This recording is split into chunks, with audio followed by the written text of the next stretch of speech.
On April 5th, Samantha Granger went missing in the town of Daggerland. If you're from Ohio, perhaps you've heard of the place. More likely, you haven't. Daggerland is 60-some miles east of Cleveland, and if you blink, you'd miss it. Get on I-90, past Euclid, Menor, and keep on going. It's not on most maps nowadays, and there may be good reason for that. It's not easy finding history on the place. I've looked up different accounts myself with little success. Articles date back over 100 years. I've heard everything from the town being part of an old shipping route that silted up and got abandoned, to farmland that went bankrupt during the Dust Bowl. There's mention of a fire along the coast in 1908, burned through a string of old boathouses and took a handful of men with it.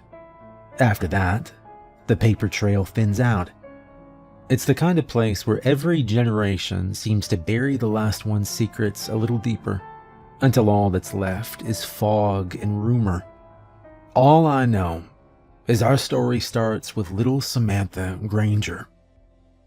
Spring in Ohio is wet, especially along Lake Erie, but the first week of April was uncharacteristically bright. There were no clouds, no rain, and the town seemed a bit cheerier than usual. Winter that year had been especially dreary. If you've lived around snow, you'll understand the difference between the beautiful fluffy white kind and the quarter-inch of ugly sludge that seems to coat everything and gets onto your boots. When April came along, it caught the residents by surprise, especially the children, who had felt locked inside for what seemed like years at that point. That morning, the air was clear and the lake looked calm, unusually calm, like someone had pressed pause on the water itself. Birds were out, flags hung still. It was the kind of morning that made people open their windows just to let the smell of thawed earth drift in. A fresh, clean start. Samantha Granger was 8 years old. Quiet kid. Liked puzzles and purple shoes and collecting smooth stones from the beach. She lived 2 blocks from the shoreline, and when her mother turned around to grab her coffee that morning, Samantha was already gone, coat half zipped, barreling down the sidewalk like the world had finally opened back up. They say she must have gone to the water. The footprints stopped near the edge of the bluff, and her scarf was found snagged in a bramble bush just off the trail. But the beach itself, empty. No body, no drag marks, no sign of a struggle. And that's what makes Samantha different. The others, there were signs, broken glass, torn clothing. But Samantha, she just vanished.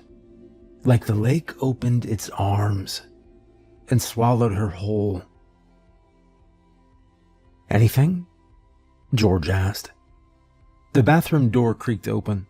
Laura stepped out slowly, still in her robe, eyes downcast. She didn't say a word, just shook her head once. George opened his arms, but she resisted. He reached out anyway, pulled her close, and held her without speaking, one hand resting at the small of her back, the other cradling the back of her head. "It's okay," he said. They'd been trying for over a year. Every month, hope flickered. Every month, it went out. "You're still young," the doctors had said. "It happens when it happens." But nothing was happening. Just silence and the slow ache of time. And let's be honest, 37 wasn't all that young for having kids. "I'm fine," Laura said, pulling away. "I know," George replied. But she didn't hear. She was already halfway down the stairs. For a moment, George stared out the upstairs window and thought, and then the radio interrupted him. It crackled, then hissed. "Sheriff Lost, you there?" Mendez's voice came through, calm but clipped. George blinked, pulled his gaze from the window. He stepped to the dresser, pressed the button on the handheld. "Yeah, go ahead." "We've got a situation down near the water. Little girl, Samantha Granger. Her mom says she hasn't seen her since this morning. Okay, how long exactly? Couple hours. Said she turned around to grab coffee and the kid was just gone. She's worried she ran down to the beach. Apparently the girl loves it there. George was already moving, buttoning his shirt, grabbing his belt off the hook. I'll be there in 10, he said. The weather held, even down by the lake. Bright sky, soft sun, the kind of early spring day people in Daggerland prayed for after a brutal winter. But as Sheriff George Lost stepped out of the cruiser, he felt it shift slightly. The wind wasn't strong, but at the water's edge it picked up, just enough to carry the smell of brine and damp weeds. He made his way down the familiar dirt path, boats pressing into thawed earth. Mendez stood waiting just past the bluff, near the rocks that overlooked the shoreline. She gave him a small nod. "Where's the mom?" George asked. "Up at the house. Deputies with her. Says Samantha took off a little after 8. Said she always loved the beach right after it rained," Mendez replied. George glanced down at the sand. "You get eyes on her yet?" Mendez motioned toward a narrow drop-off. "Come look." He followed her down to the beach. It was quiet. Not dead quiet, but still. A gull drifted overhead. The lake was calm. "There," Mendez said. She pointed. In the damp sand, you could see them. Small footprints, pressed clearly, headed toward the shoreline. George crouched beside him, following the trail with his eyes. They stopped maybe 6 feet from the edge of the water. No return prints. No sign of panic. Just gone. Something purple caught his eye. Caught in a thorn bush just off the trail, fluttering slightly in the breeze, was a child's scarf. He stared out at the water for a long moment. The sun sparkled off the surface. It looked harmless, even beautiful. But something about the stillness scraped at the back of his mind. "Call in drones, dogs, all of it," he said. Mendez hesitated. "You think she drowned?" "I don't think anything yet." But he did. He just wasn't ready to say it out loud. 2 days later, the town gathered at Holloway Park. No one made announcements, no flyers, just a quiet understanding that they'd meet at the gazebo by dusk. The air was still mild for April, low 50s, no rain, the last of the light bleeding out behind the trees. George arrived just after 7. He parked along the edge of the lot and walked the rest of the way in, keeping to himself. People were already there, maybe 30, maybe more, scattered in small clumps, each holding a candle. At the very front, someone had taped up Samantha's school photo. It fluttered slightly in the breeze, the tape on the corners barely holding. A mason jar of violets had been set beneath it. A few stuffed animals, nothing dramatic, just small, quiet things. Her mother stood near the post, alone, wrapped in a heavy coat, hands at her sides. She didn't speak, didn't cry, just stared at the picture like she was waiting for it to change. A few people began to hum. Not a song George recognized, just a low, uncertain harmony, like they couldn't agree on what comfort sounded like. He held his candle, watched the flame waver slightly with the wind. The crowd didn't move. No one sat, no one spoke. They just stood there in the quiet, ringed by cold and flickering light. Somewhere behind him, a child coughed. One candle went out, then another. George looked up. The wind had shifted. "Sheriff DeBase, come in. We've got a code 847. Repeat, code 847.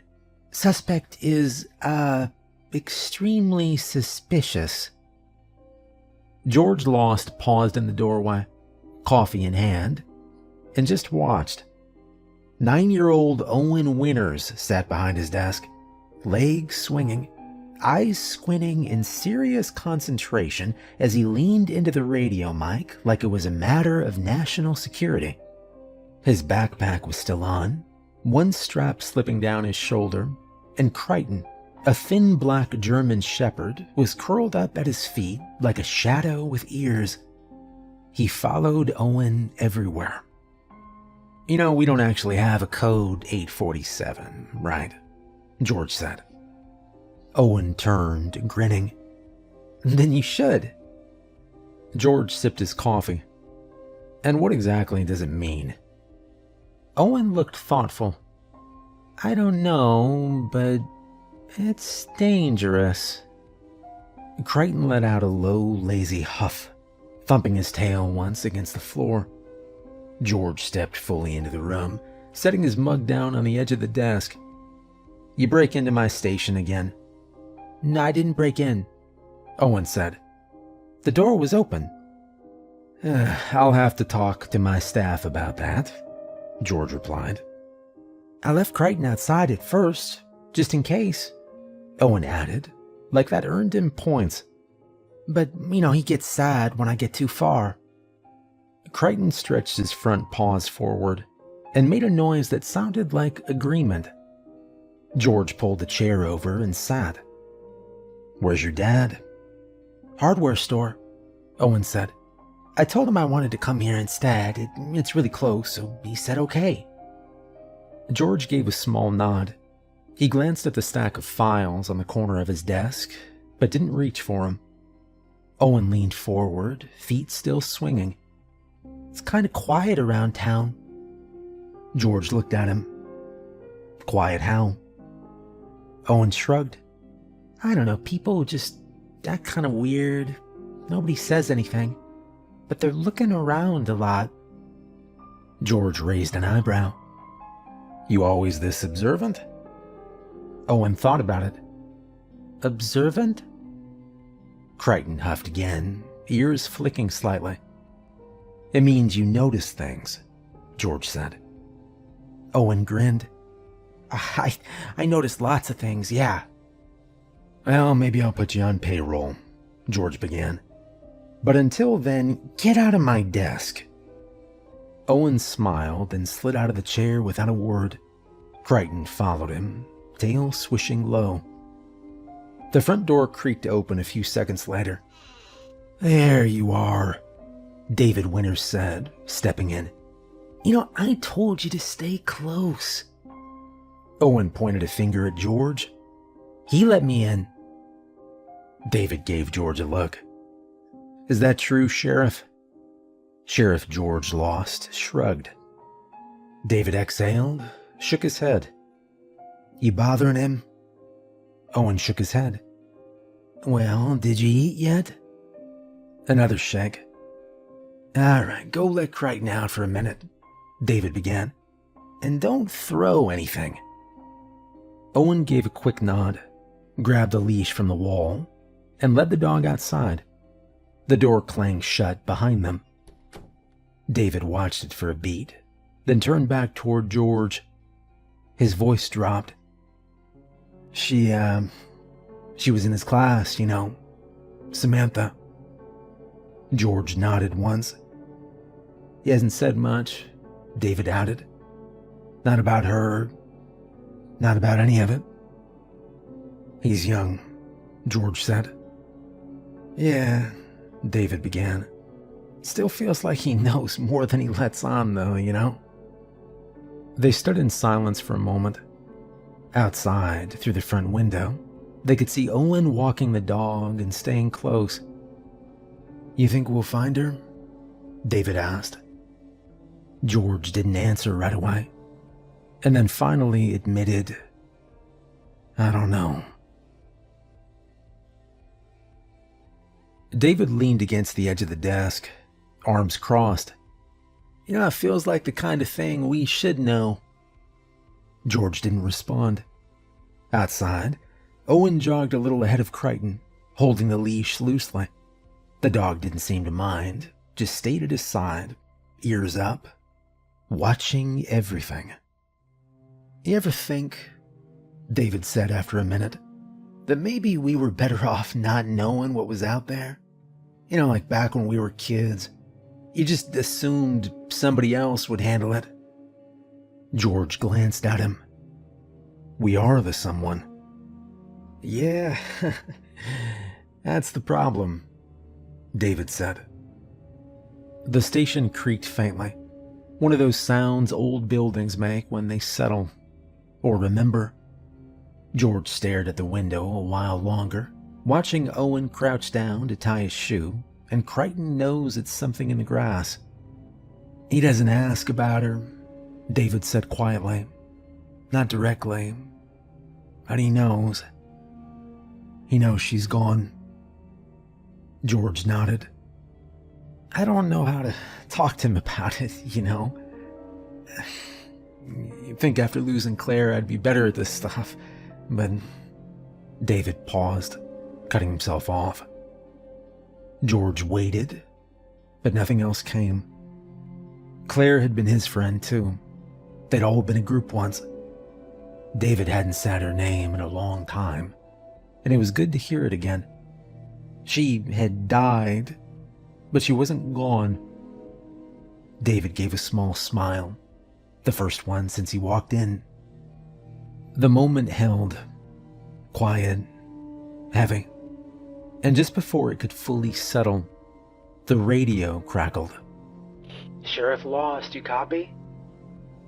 George stepped forward and picked it up. "Yeah, go ahead." "It's Mendez. Came the voice. We've got another one. 8-year-old boy, Josh Maddox. Parents said he was riding his bike near the lake at Palmer's Bluff. That was about 40 minutes ago.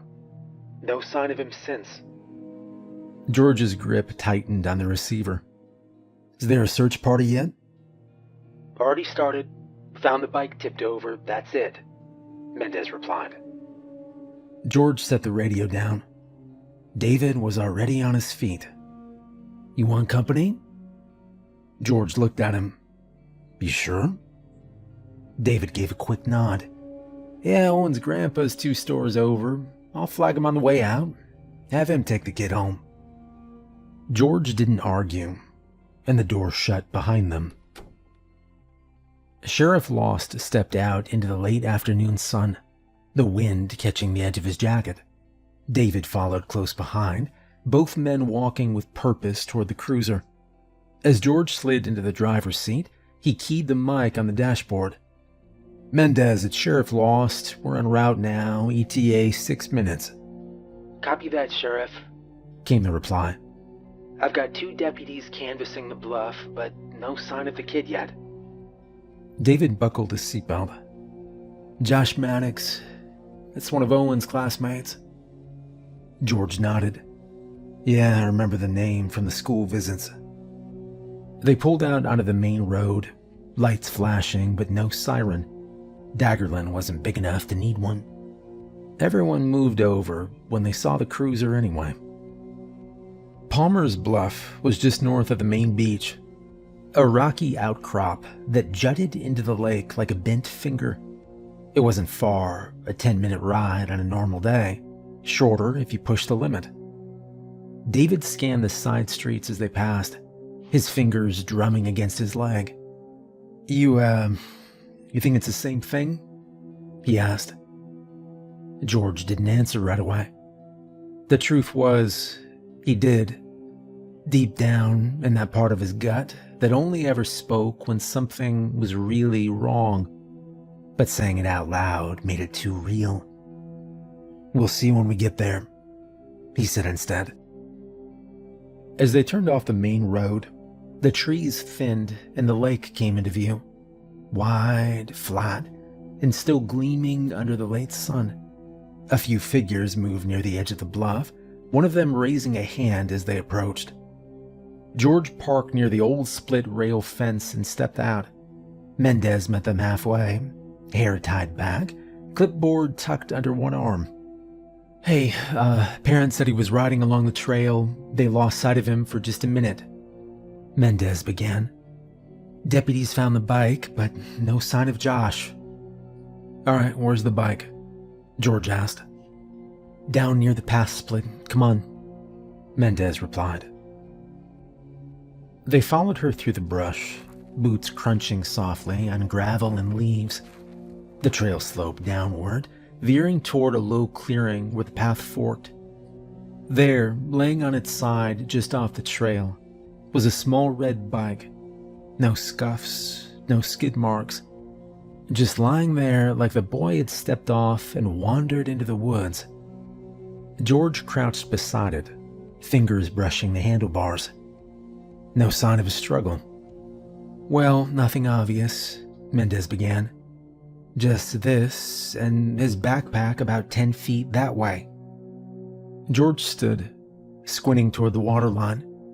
The wind was stronger now, not rough, but steady. It carried the faint smell of algae and driftwood, something sour underneath. He turned to David. All right, let's split up. You take the bluff, I'll check the trail past the bend. David nodded and headed up the slope without a word, moving quick. George lingered.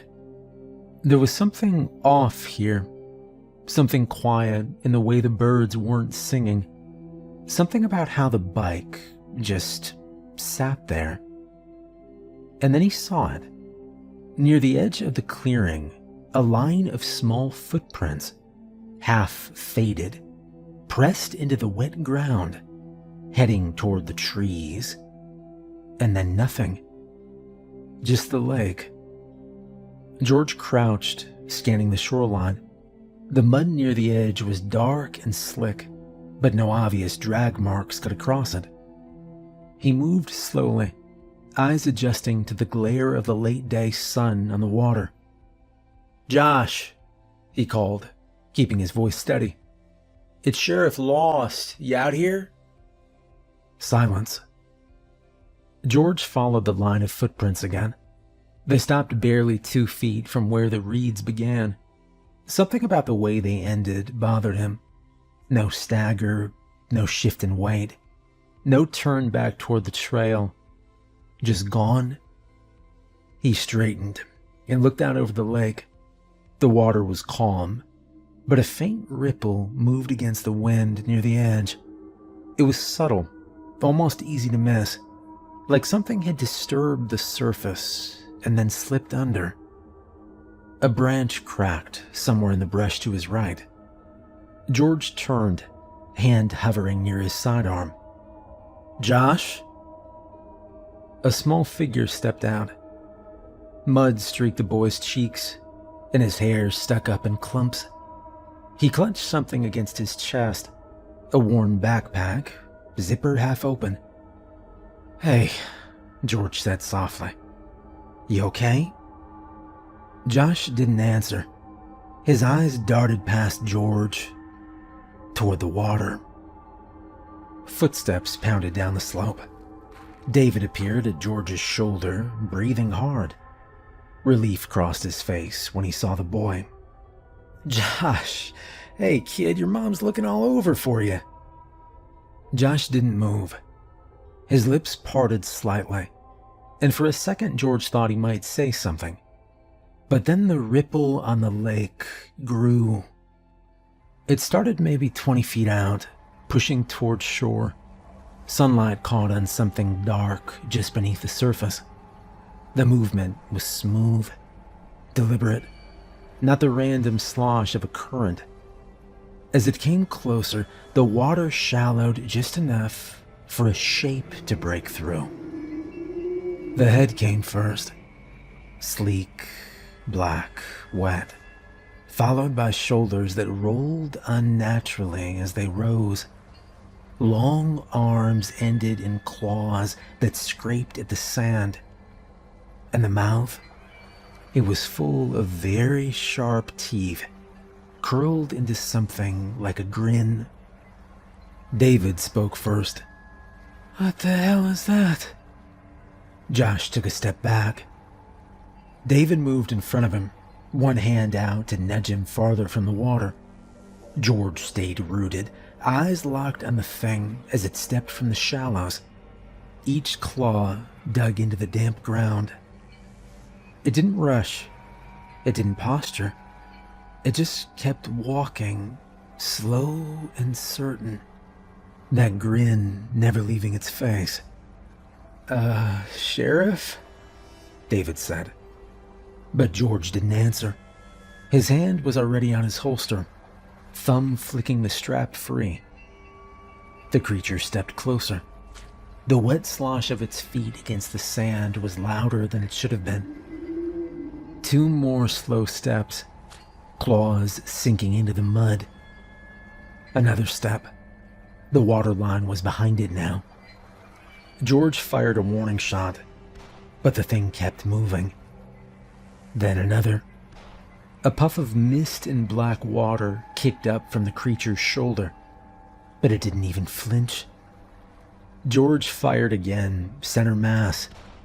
This time he saw the round hit, a small burst just under its collarbone. The creature staggered, just a fraction, but its grin stayed. Another step. "George," David muttered. Another shot rang out. The round hit dead in the chest, right where a man's heart would be. The creature looked down for a moment, then back up. George took a half step backward, boots crunching in the sand. He'd seen men get shot and keep moving before. Adrenaline, bad drugs, worse luck. But this was different. There was no pain in those eyes. No fear. The thing lifted one long claw and tapped the spot where the bullet had hit. Josh whimpered behind David. "Get him out of here," George said without looking away. David's hand tightened on Josh's shoulder. "And leave you?" "Now, Dave," George said. "Go." The creature took another step. The water behind it lapped quietly at the shore. David grabbed Josh by the arm and moved fast, hauling him toward the trail without another word. The boy stumbled once in the sand, but didn't complain. Within seconds, they were swallowed by the trees, their footsteps fading. George adjusted his stance, bringing the pistol back up. The creature watched them go, then turned its attention fully to him. That grin stayed fixed, water dripping steadily from its chin and the ragged tips of its claws. It took a step closer. George fired once, a clean center mass shot. The round hit with a wet thump, kicking up a spray of brackish fluid. The thing staggered, but only for a heartbeat before straightening again. Another step. George fired again. The bullet punched into its side. No reaction. George backed up 2 steps, keeping his sights locked. His boots found firmer ground near the grass line, and he planted himself there. He wasn't giving it the beach. 20 feet out. 15. The grin widened until it seemed to split its face. It tapped one long claw against the hole in its chest, smearing the black fluid there, and then let out a slow exhale. 10 feet. George's finger tightened on the trigger. The creature smiled. Its claws flexed slightly, dragging lines in the wet sand. It was close now. And then from behind, muffled at first, came voices. Men and women calling through the trees, footsteps crunching on the brush. The unmistakable sound of more than one person moving quick. "Sheriff?" "Mendez." "Over here," George said, eyes still locked on the thing. The creature's gaze shifted, not toward the sound, but back to him, like the rest of the world didn't exist. The voices grew louder, Branches snapped.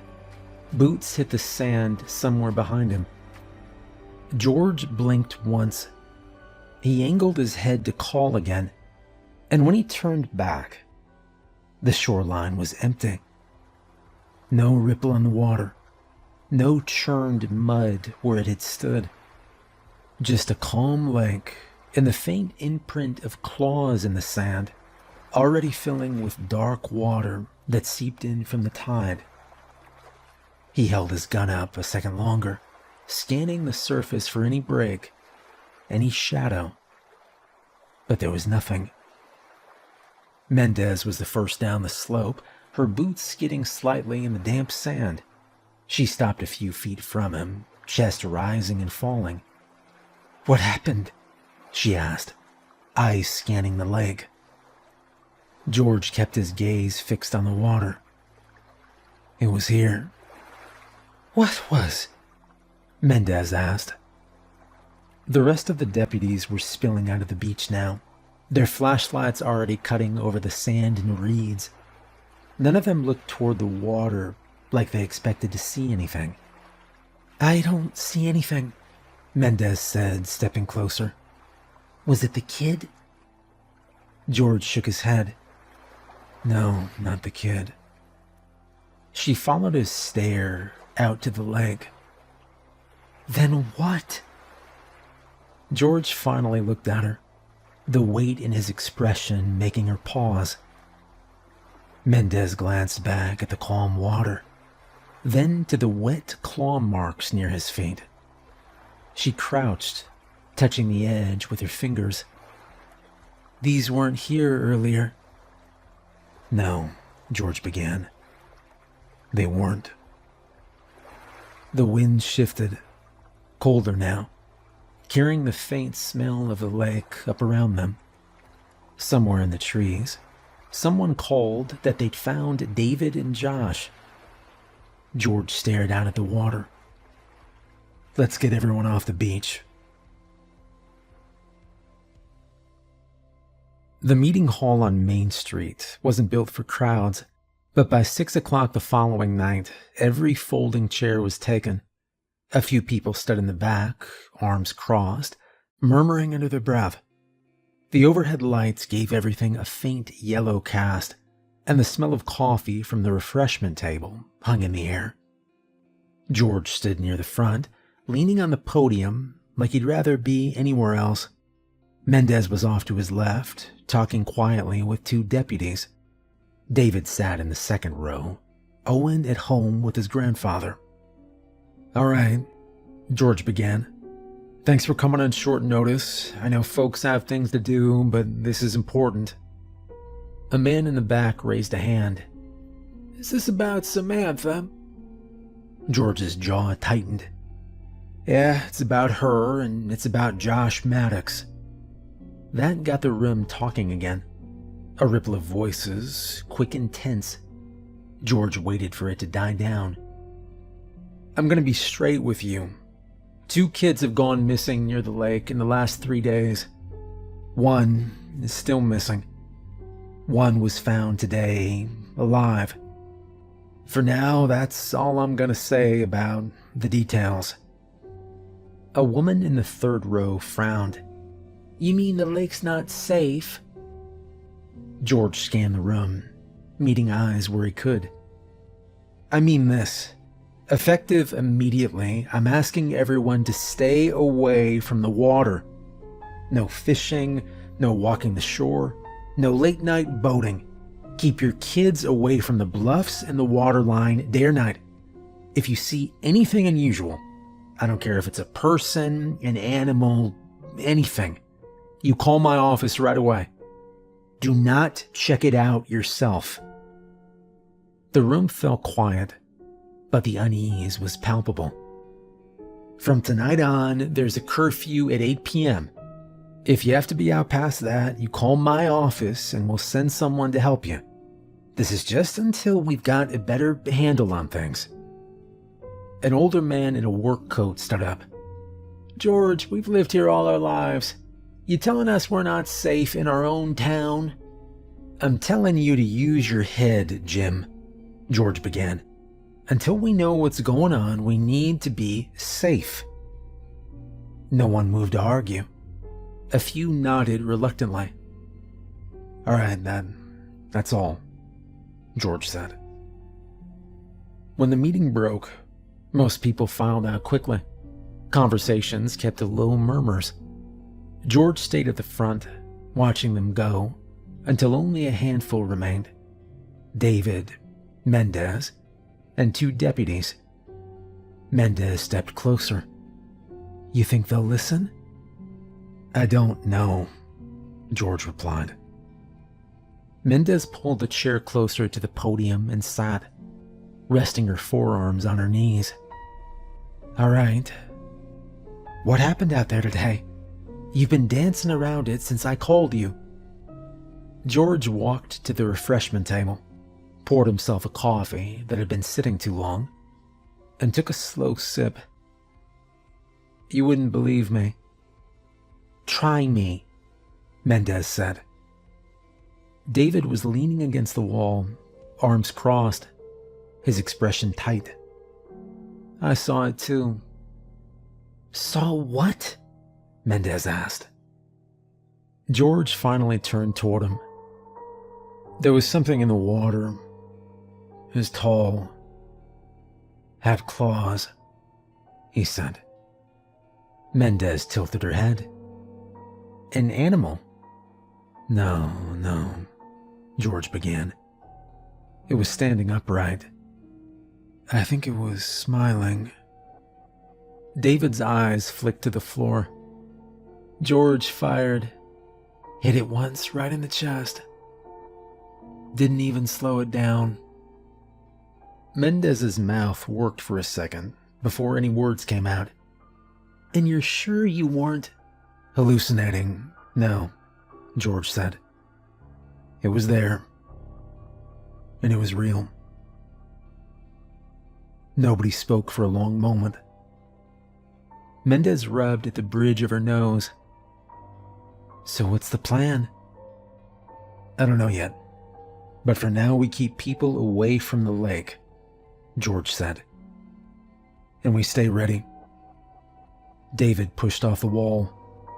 "If it comes back, I am not waiting for it to make the first move." George met his eyes, and for a moment the sheriff's tired expression hardened into something else. He thought of Josh.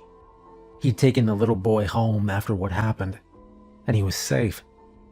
But George thought of what might have happened if they'd been just 1 minute later. He shuddered. Outside, the night settled over Daggerland like a heavy blanket. The town hall had emptied out, leaving just the hum of old lights and the distant hush of the lake beyond. George took a breath, feeling the weight of the evening settle on his shoulders. They filed out quietly, leaving George alone in the stillness. For a moment, he just listened to the faint creak of the old building, to the distant lap of water against the shore. He reached for his sheriff's hat from the table, setting it low on his brow. His hand lingered there for a second before he stepped out into the cool night air. The street was empty, the kind of stillness that felt earned after a long day. Porch lights dotted the block, and somewhere far off, a screen door clapped shut. And then it came, a sound drifting from the direction of Lake Erie. Low at first, almost like the wind catching in a hollow log, and then rising into something else. It didn't belong to any bird or animal George had ever heard, and it carried too far across the water to be an accident. He stood there, listening until the sound died out, leaving only the faint lap of water against the shore. He'd told Laura to stay at her mother's in Youngstown, a bit of a drive, but at least it was inland. As for him, he'd be staying. It was his responsibility to watch over the town of Daggerland. George stepped back inside, checked the load in his revolver. and poured himself a fresh cup of coffee. It was going to be a long night.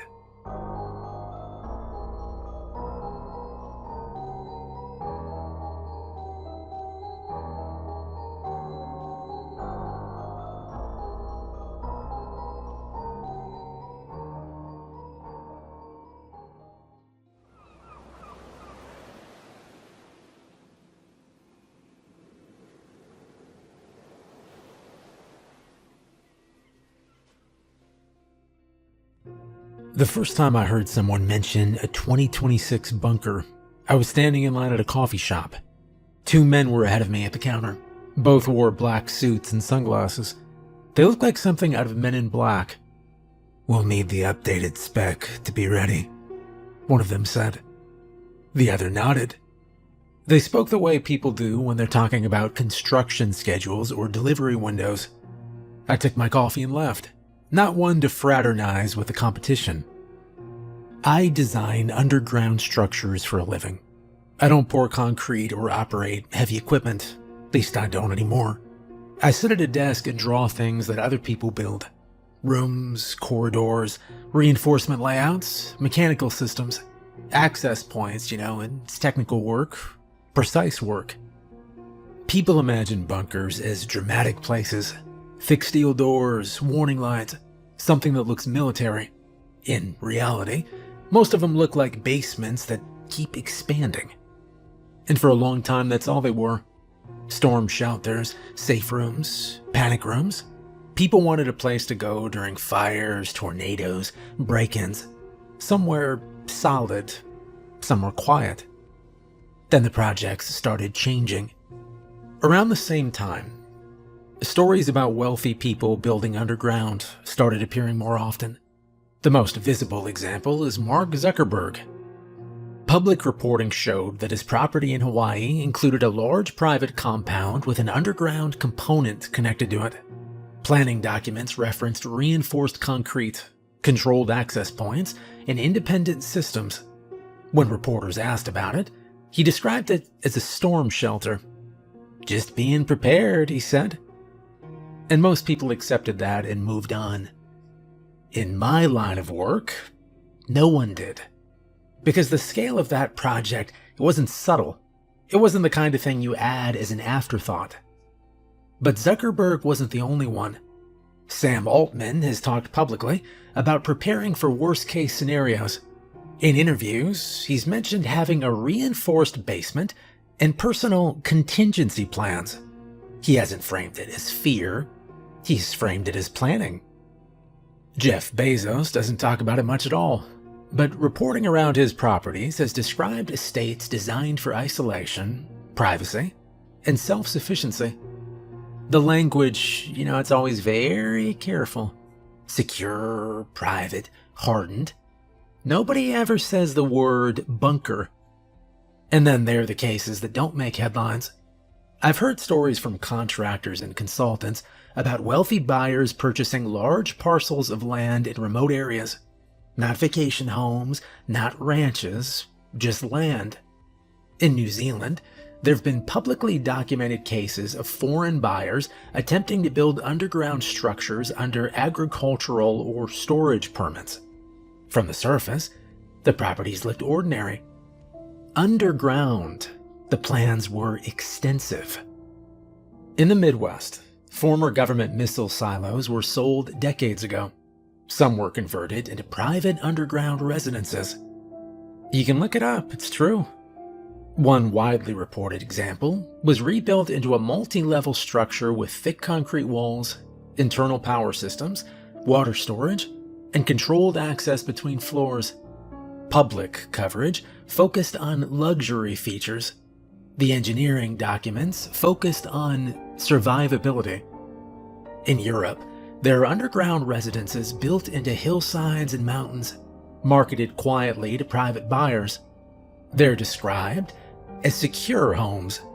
The layouts resemble high-end residences. The supporting systems are complex and redundant. I've worked on projects like these. At first, the jobs were familiar.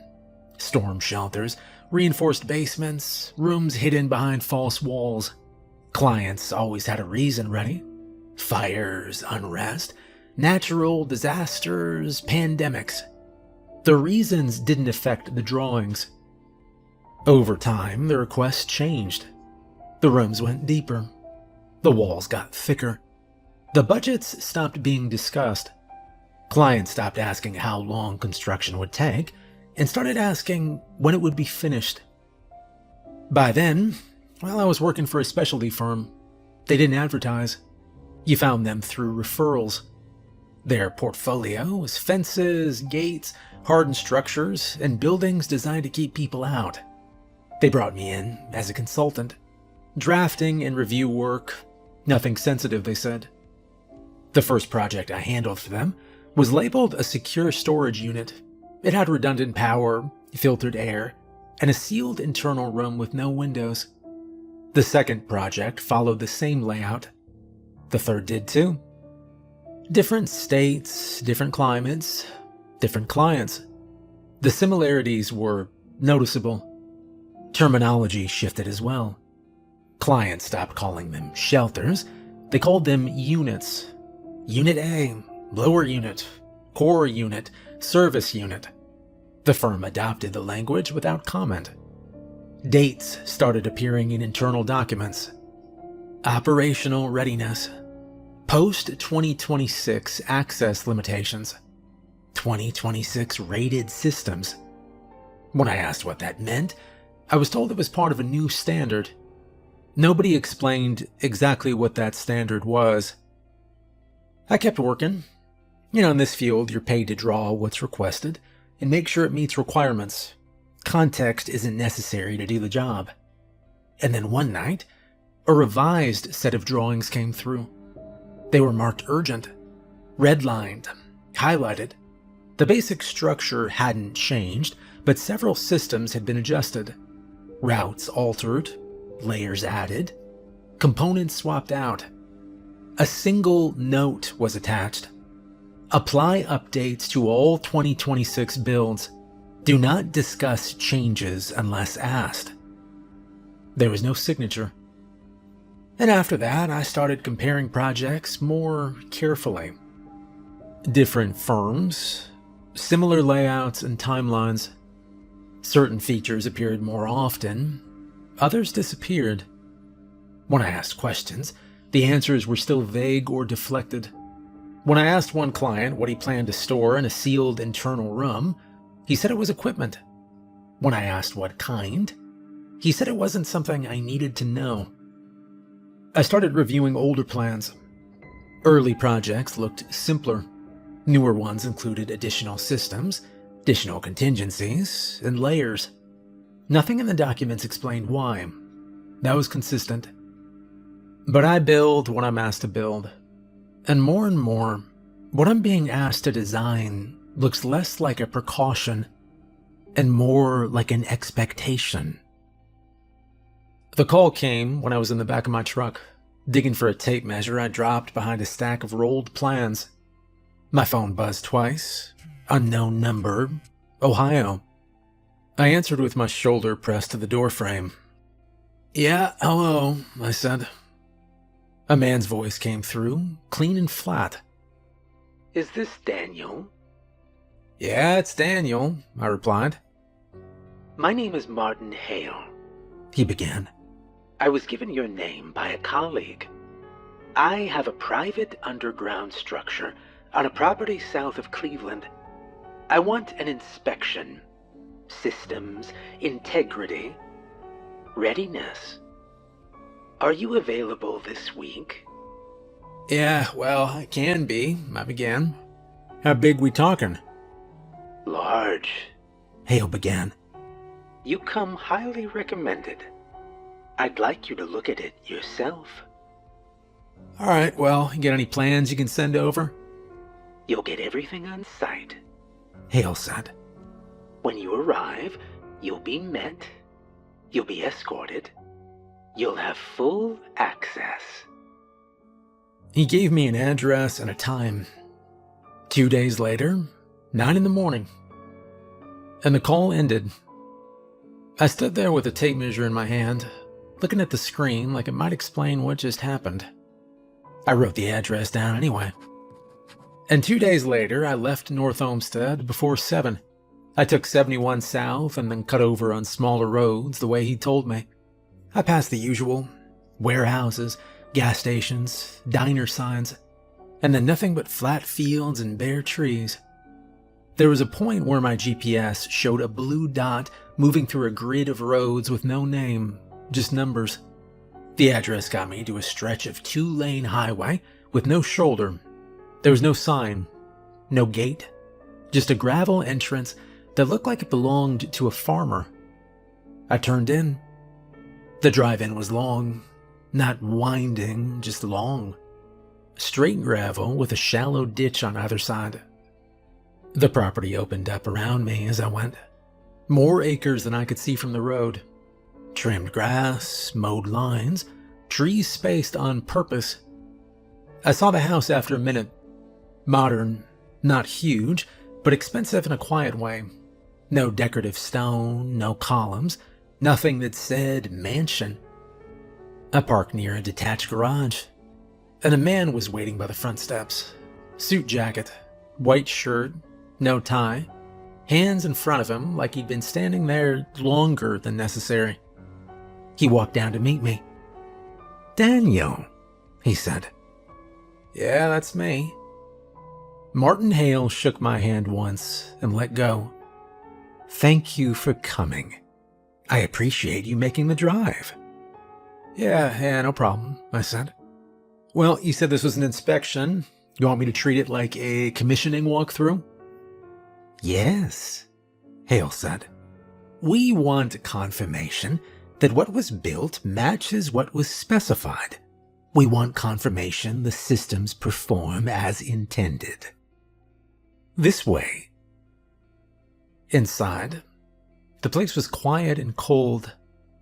No TV, no music, no smell of food or cooking, no shoes by the door.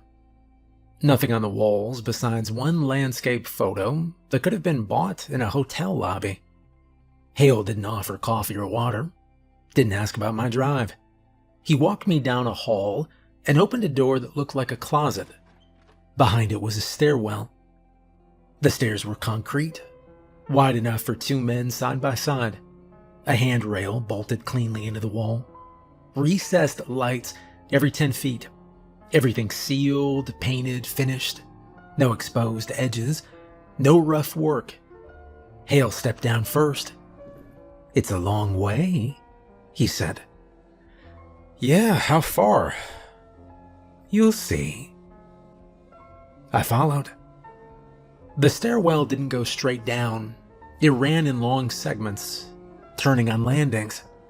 Each landing was the same size, the same angle, the same light placement. It was built for traffic, not a panic tunnel or hatch escape. A real passage people could use daily. After the first minute, the sound of the house was gone. No HVAC hum from above. No floor creaks, just our steps and the soft noise of air moving behind the walls. I glanced up once and couldn't see the door anymore. We kept going. The air got colder, drier, smelled like concrete and new plastic. Filtered air, it's always got that clean, dead smell, like an office building after hours. I checked my watch without thinking. We'd been walking down for 3 minutes. Hale didn't slow. At the bottom, the stairwell opened into a corridor with a ceiling higher than the one upstairs. The walls were concrete, but faced with panels. Smooth, white, industrial, but finished. The floor was polished, not shiny marble, just sealed concrete done properly. The corridor ran straight for a long distance, with doors along one side, each door marked with a simple label. Unit A, Service, Mech 1. I stopped just inside and let my eyes move over the space.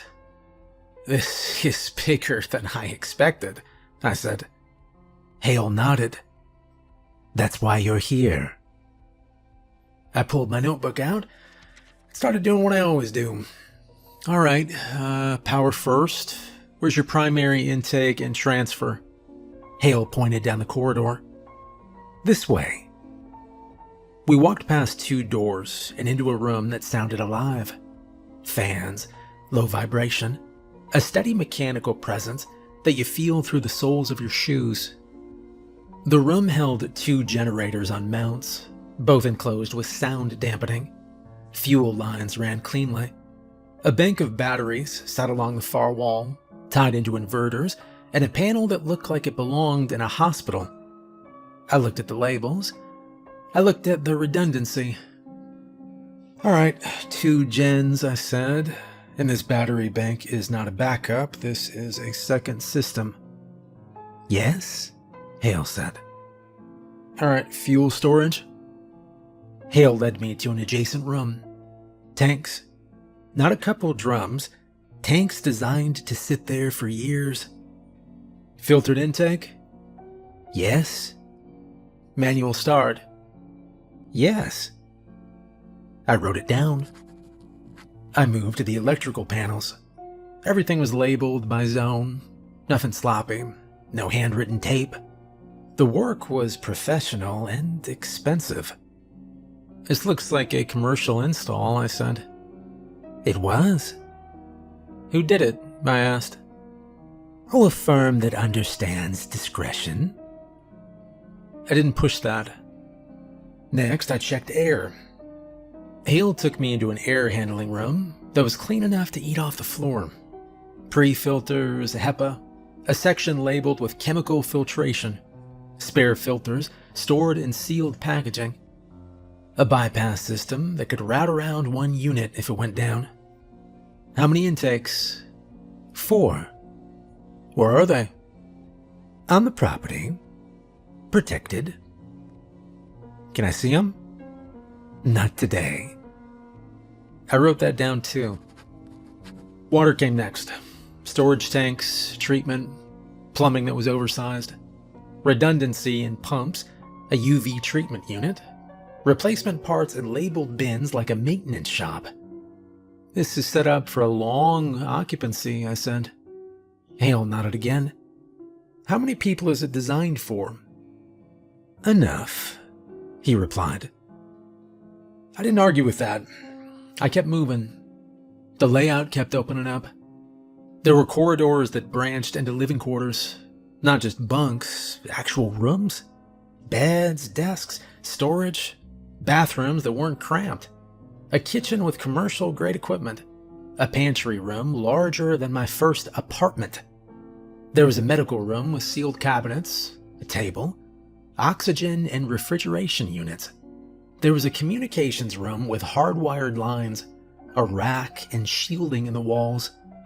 I ran my hand along the paneling and felt how thick it was. Faraday, I asked. Yes, Hale replied. I wrote it down. We passed doors labeled core access and lower unit. The farther we went, the more the place felt like a facility, not a shelter. The ceiling stayed high. The lighting stayed even. The ventilation was balanced. No hot spots, no stale corners. It was well done. Everything about it said it wasn't built for a single storm night. It was built for routine. I checked fire suppression, I checked drainage, I checked the seals around doors. I looked for weak points and found none. At one point I stopped and looked at Hale. How long has this been in use? I asked. It's been tested, he replied. By who? I asked. He didn't answer. He checked his watch and looked back down the corridor. I have something to take care of upstairs, he began. I'll leave you to finish your inspection. He reached into his jacket and handed me a thin access card. All doors you'll need are active, he said. Take your time. I'll come back down when you're done. I nodded. Hale turned and walked away toward the stairwell. His footsteps carried for a while, and then blended into the background noise of the bunker. I stood there for a moment, completely alone in this massive underground space. I continued the inspection the way I normally would. I moved through the remaining corridors, checking door seals, wall thickness, where mechanical cutaways exposed it, and drainage points along the floor. Everything matched the standard of the rest of the structure. The workmanship was consistent. No rushed sections, no retrofits. Several rooms were clearly meant for daily use. Laundry machines bolted into reinforced pads, storage shelving labeled but empty. A food prep area sized for routine operation rather than emergency rations. I made notes as I went. The lower unit extended further than I expected. The corridor narrowed slightly, then widened again near the end. The lighting changed in this section. The fixtures were recessed deeper into the ceiling, producing a softer light. At the end of the corridor was a single room. The door was open. Inside, the space was larger than the others and mostly empty. Shelving lined one wall. A work table stood against another. In the center of the room was a low metal podium anchored to the floor. A book rested on top of it. I stopped just inside the doorway. The book didn't match anything else in the room. Wasn't stored or protected. Wasn't labeled. It was just there. I walked toward it. The book was resting flat on the podium, already open to the middle. The pages lay evenly, as if it had been placed that way on purpose. I reached out and touched the edge of the page. The paper was dense, thicker than modern stuff. The edges were uneven and cut by hand. The binding was pale and smooth, pulled tight around the spine. On the front of the book was a skull shape formed as part of the cover itself. It wasn't attached or decorative. I leaned closer and looked at it. The pages were filled with dense text arranged in narrow columns. Diagrams were embedded between blocks of writing, drawn with straight lines and precise spacing. The symbols repeated throughout the page in consistent patterns. Then I noticed the illustrations. They showed figures that didn't resemble human anatomy.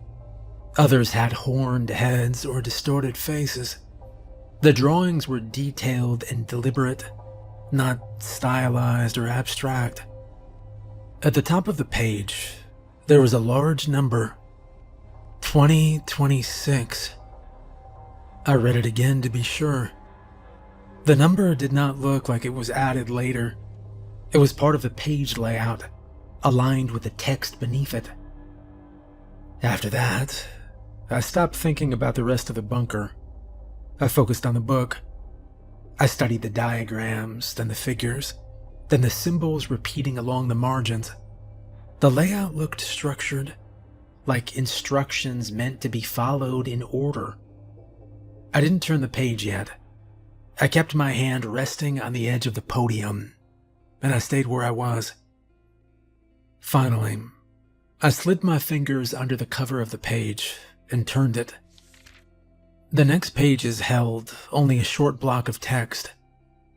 It read, "When ancient vows are cast aside and signs return across the sky, the sealed will rise, the count is tied, to 26 when men must die."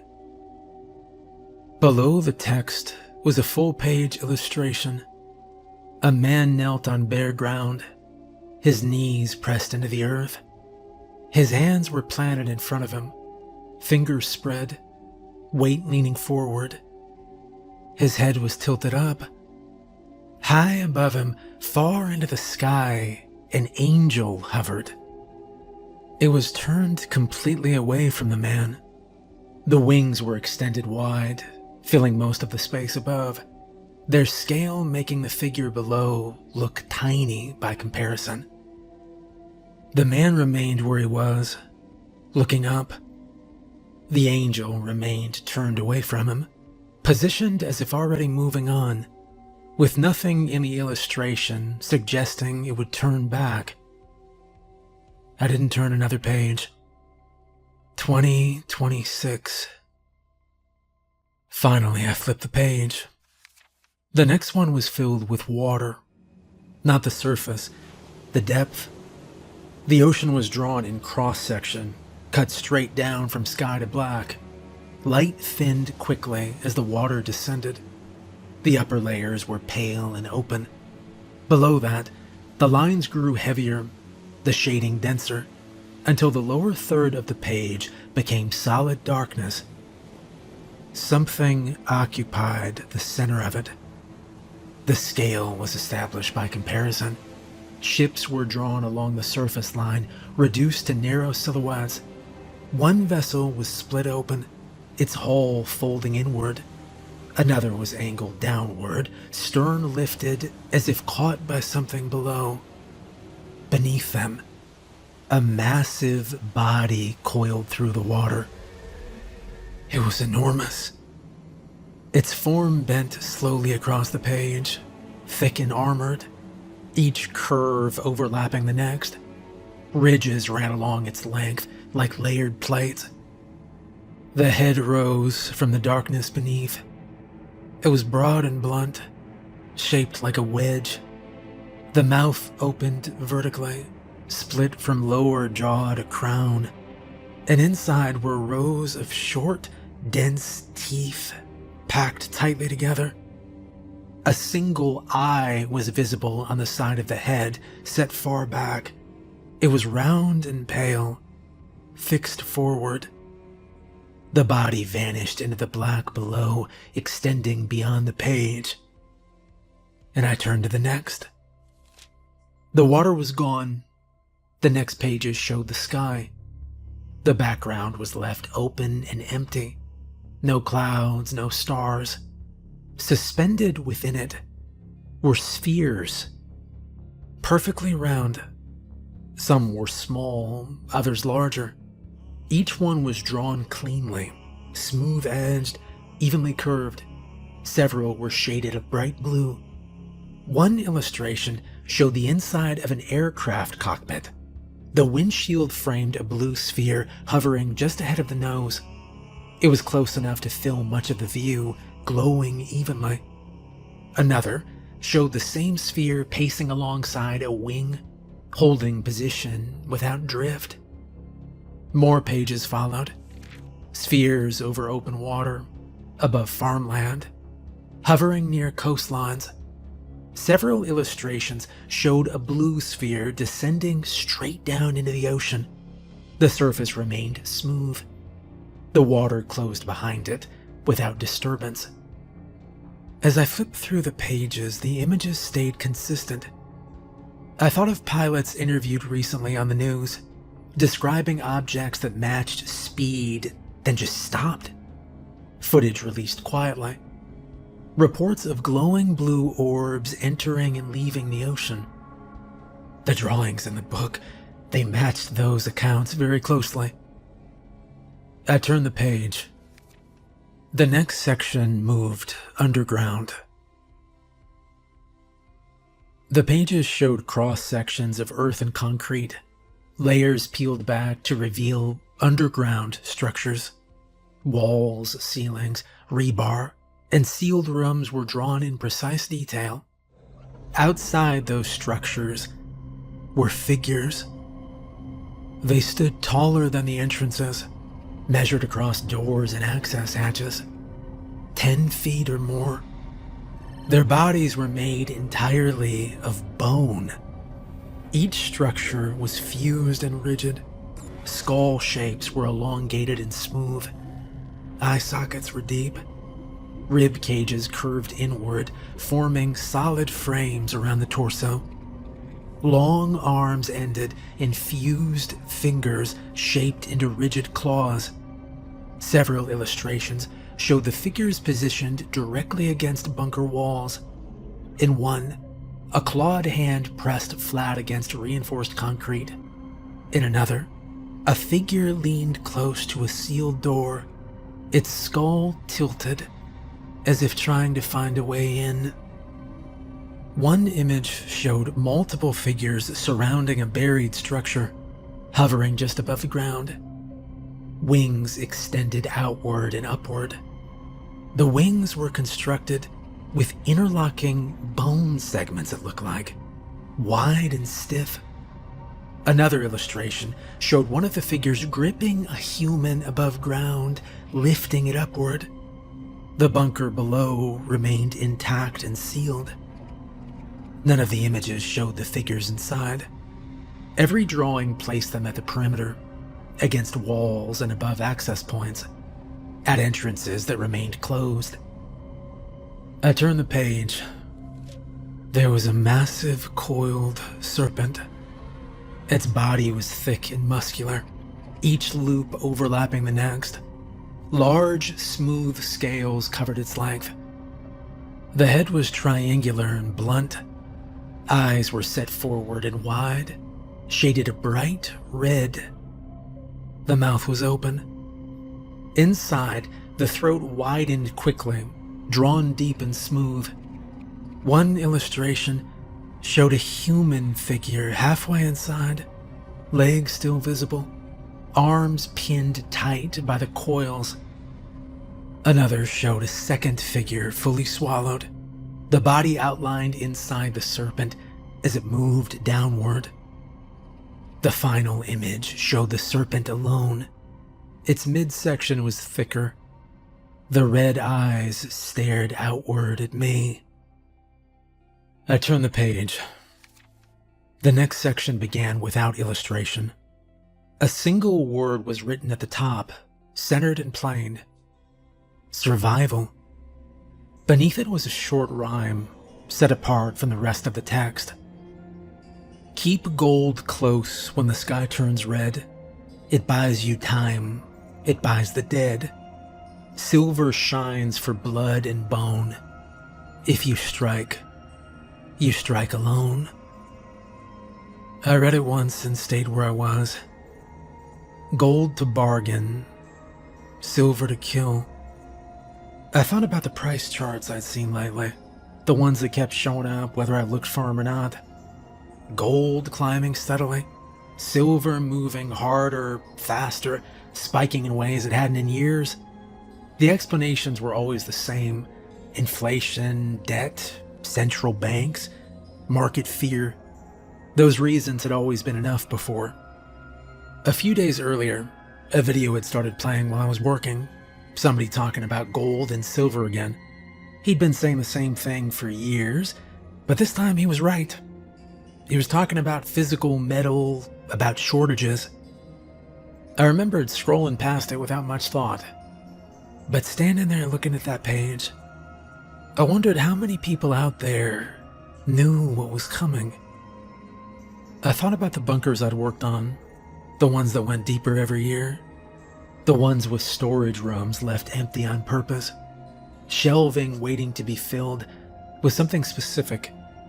I thought about how the clients had stopped asking why and started asking how soon. Was this why prices were climbing the way they were? Not because of debt ceilings or inflation, but because a small number of people knew there was something much worse coming. Okay, enough. I closed the book and let it rest on the podium. The room didn't change. The bunker was the same as before. Nothing in the concrete or steel reacted to what I just read. Because as convincing as the pages had been, as precise as the drawings were, this was still a book. Just some weird book. Wasn't evidence, wasn't data, it wasn't proof. People had written convincing things before, prophecies, predictions, end-of-the-world timelines. They never came true. We're still here. This was ridiculous. It had to be. A book couldn't explain markets, couldn't explain military sightings or ocean footage or why people with money were suddenly building downward instead of outward. It couldn't explain why the images, why they felt so specific. I told myself it wasn't real, it was just a book. It couldn't be real. But even as I stood there, part of me resisted the thought. Not because I believed it, but because something about it It felt different. The pages didn't feel written to convince anyone. They felt written to record something. I shook my head slightly, and I turned away from the podium. "You've read it?" The voice came from behind me. I turned. The man in the suit stood a few steps away, hands folded in front of him, the same way he'd been when I arrived. "Oh, yeah, look, I'm sorry, it was open and—" "No," he interrupted. "It's all right." He didn't sound upset or surprised. "I wanted you to." He looked past me at the podium, then back at my face. "You've seen what's coming." "You mean the story?" I began. "The book? Yeah, I read a few pages. It's creepy, but—" I gestured back toward the podium. "It's a book," I continued. That's all it is." He didn't interrupt me, didn't raise his voice. He just waited until I stopped talking. "Come with me," he began. "I want to show you something." He turned before I could answer. We didn't take the main corridors. He led me through a service passage I hadn't checked yet, narrower than the others, the ceiling lower, the lighting spaced further apart.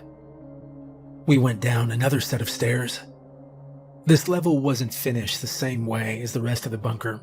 The walls were raw concrete, no panels or paint. The floor was bare. The sound of our steps carried farther. At the end of the corridor was a single door. It was steel and reinforced. A small window set into it at eye level, covered by very heavy glass. He stopped beside it. "I'm going to open the shutter," he said. "I wouldn't look for long." He slid a panel aside. Something was behind the glass. I didn't understand what I was seeing at first. My brain tried to classify it and failed. Whatever was in that cell didn't move toward the window. It didn't react to us. That made it worse. My chest tightened and my mouth went dry. I felt my hands curl without meaning to. Every instinct I had told me to step back. I did. "That's enough." He slid the panel closed immediately, and we stood there in silence for a moment. I didn't ask what it was. I didn't ask how it got here. I didn't want answers that would stay with me. We went back the way we'd come. When we reached the finished levels again, the bunker felt almost normal by comparison. He stopped near the podium.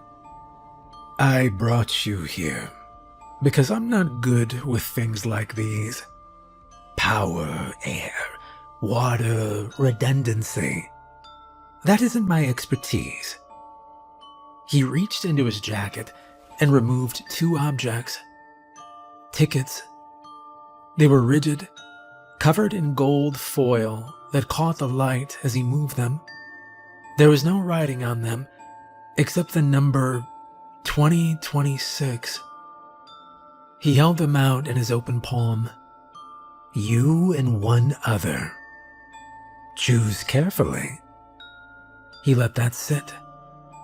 "You can stay here, keep the systems running, maintain everything, make sure it works the way it's supposed to," he said. He stepped past me and walked back toward the stairwell without saying another word. His footsteps faded the same way they had earlier. And then I left. The walk back up felt longer than the way down. The stairwell didn't change. Everything felt the same, but different. When I got outside, my truck was where I'd parked it. I got in, shut the door, and started the engine. I didn't look back at the house as I pulled onto the gravel drive. I didn't slow when I reached the road. I followed the same route back the way I'd come, past fields and tree lines and long stretches with nothing on either side. I drove without turning on the radio. I didn't call anyone. I didn't say a word. And that brings us to the present moment. I'm telling you this because I've made my decision. I've accepted his offer. I'm taking my son, Julian, 8 years old. Last night after dinner, I sat down with him on the couch and I pulled one of his books off the shelf, one of the older ones, a picture book with monsters in it. The kind where the creature is always somewhere in the background of the page, half hidden behind furniture or trees, while the story pretends it isn't there. I told him I was going to read it. He leaned against me and watched the pictures while I did. Didn't say anything. Just followed along, turning his head when I turned the pages. When we reached the part where the monsters filled most of the frame, I closed the book instead of finishing it. I told him we were going to be leaving soon. Somewhere different. He looked up at the book, then at me. "Where are we going, Dad?" "Where we'll be safe from monsters," I said. I told him it was a place built to keep people safe. Deep underground. I kept my voice even. I told him he could bring whatever he wanted that fit in one bag. He nodded once, stood up, and went to his room. I heard drawers opening. I heard the zipper on his backpack. When he came back, it was half full, clothes folded wrong, his monster book tucked inside it. I told him we'd leave in the morning, and he went back to bed. After he fell asleep, I stood in the doorway and watched him. I told myself I was doing the right thing. I told myself that this was what fathers were supposed to do. The truck is fueled and ready. We'll be leaving soon. I didn't plan to say anything. That was the easiest option. Get in the truck and just drive away. Let the rest of the world figure things out on its own. But I couldn't live with that. I couldn't leave knowing I'd seen what I'd seen and said nothing. Knowing I'd been warned in a way most people were not. So this is me warning you. I know times are hard. I know money is tight and friends are harder to come by than they used to be. Talk to the people around you. Your friends, your neighbors, the ones you trust. Band together if you can. Organize. Make a plan that doesn't rely on everything working the way it always has. Pick one place to go. Think about food, about shelter. Think about how you'll protect each other if it comes to that. Don't assume someone else will handle it. And if you're able, get gold or silver, even a single coin. It wasn't framed as advice in the book. It was framed as survival. I don't know exactly how any of it works, and I don't think explanations matter much right now. But maybe preparation will. I have seen the things that are coming. Do what you can. Just do what you can. And get ready.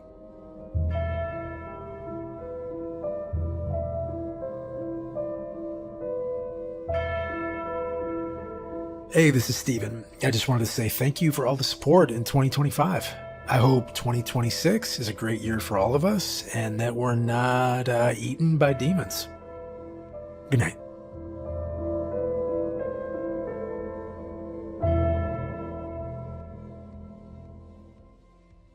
My name is Jesse, and I do weird jobs for money.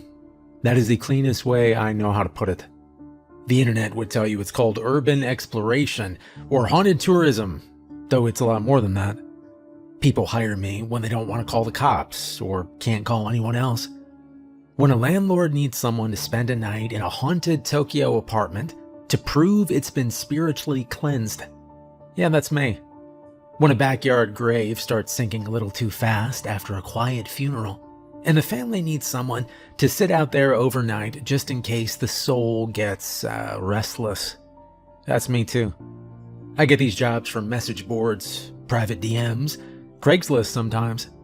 I've walked into houses with blood dried on the ceiling. I've documented basements that were still chained shut from the inside.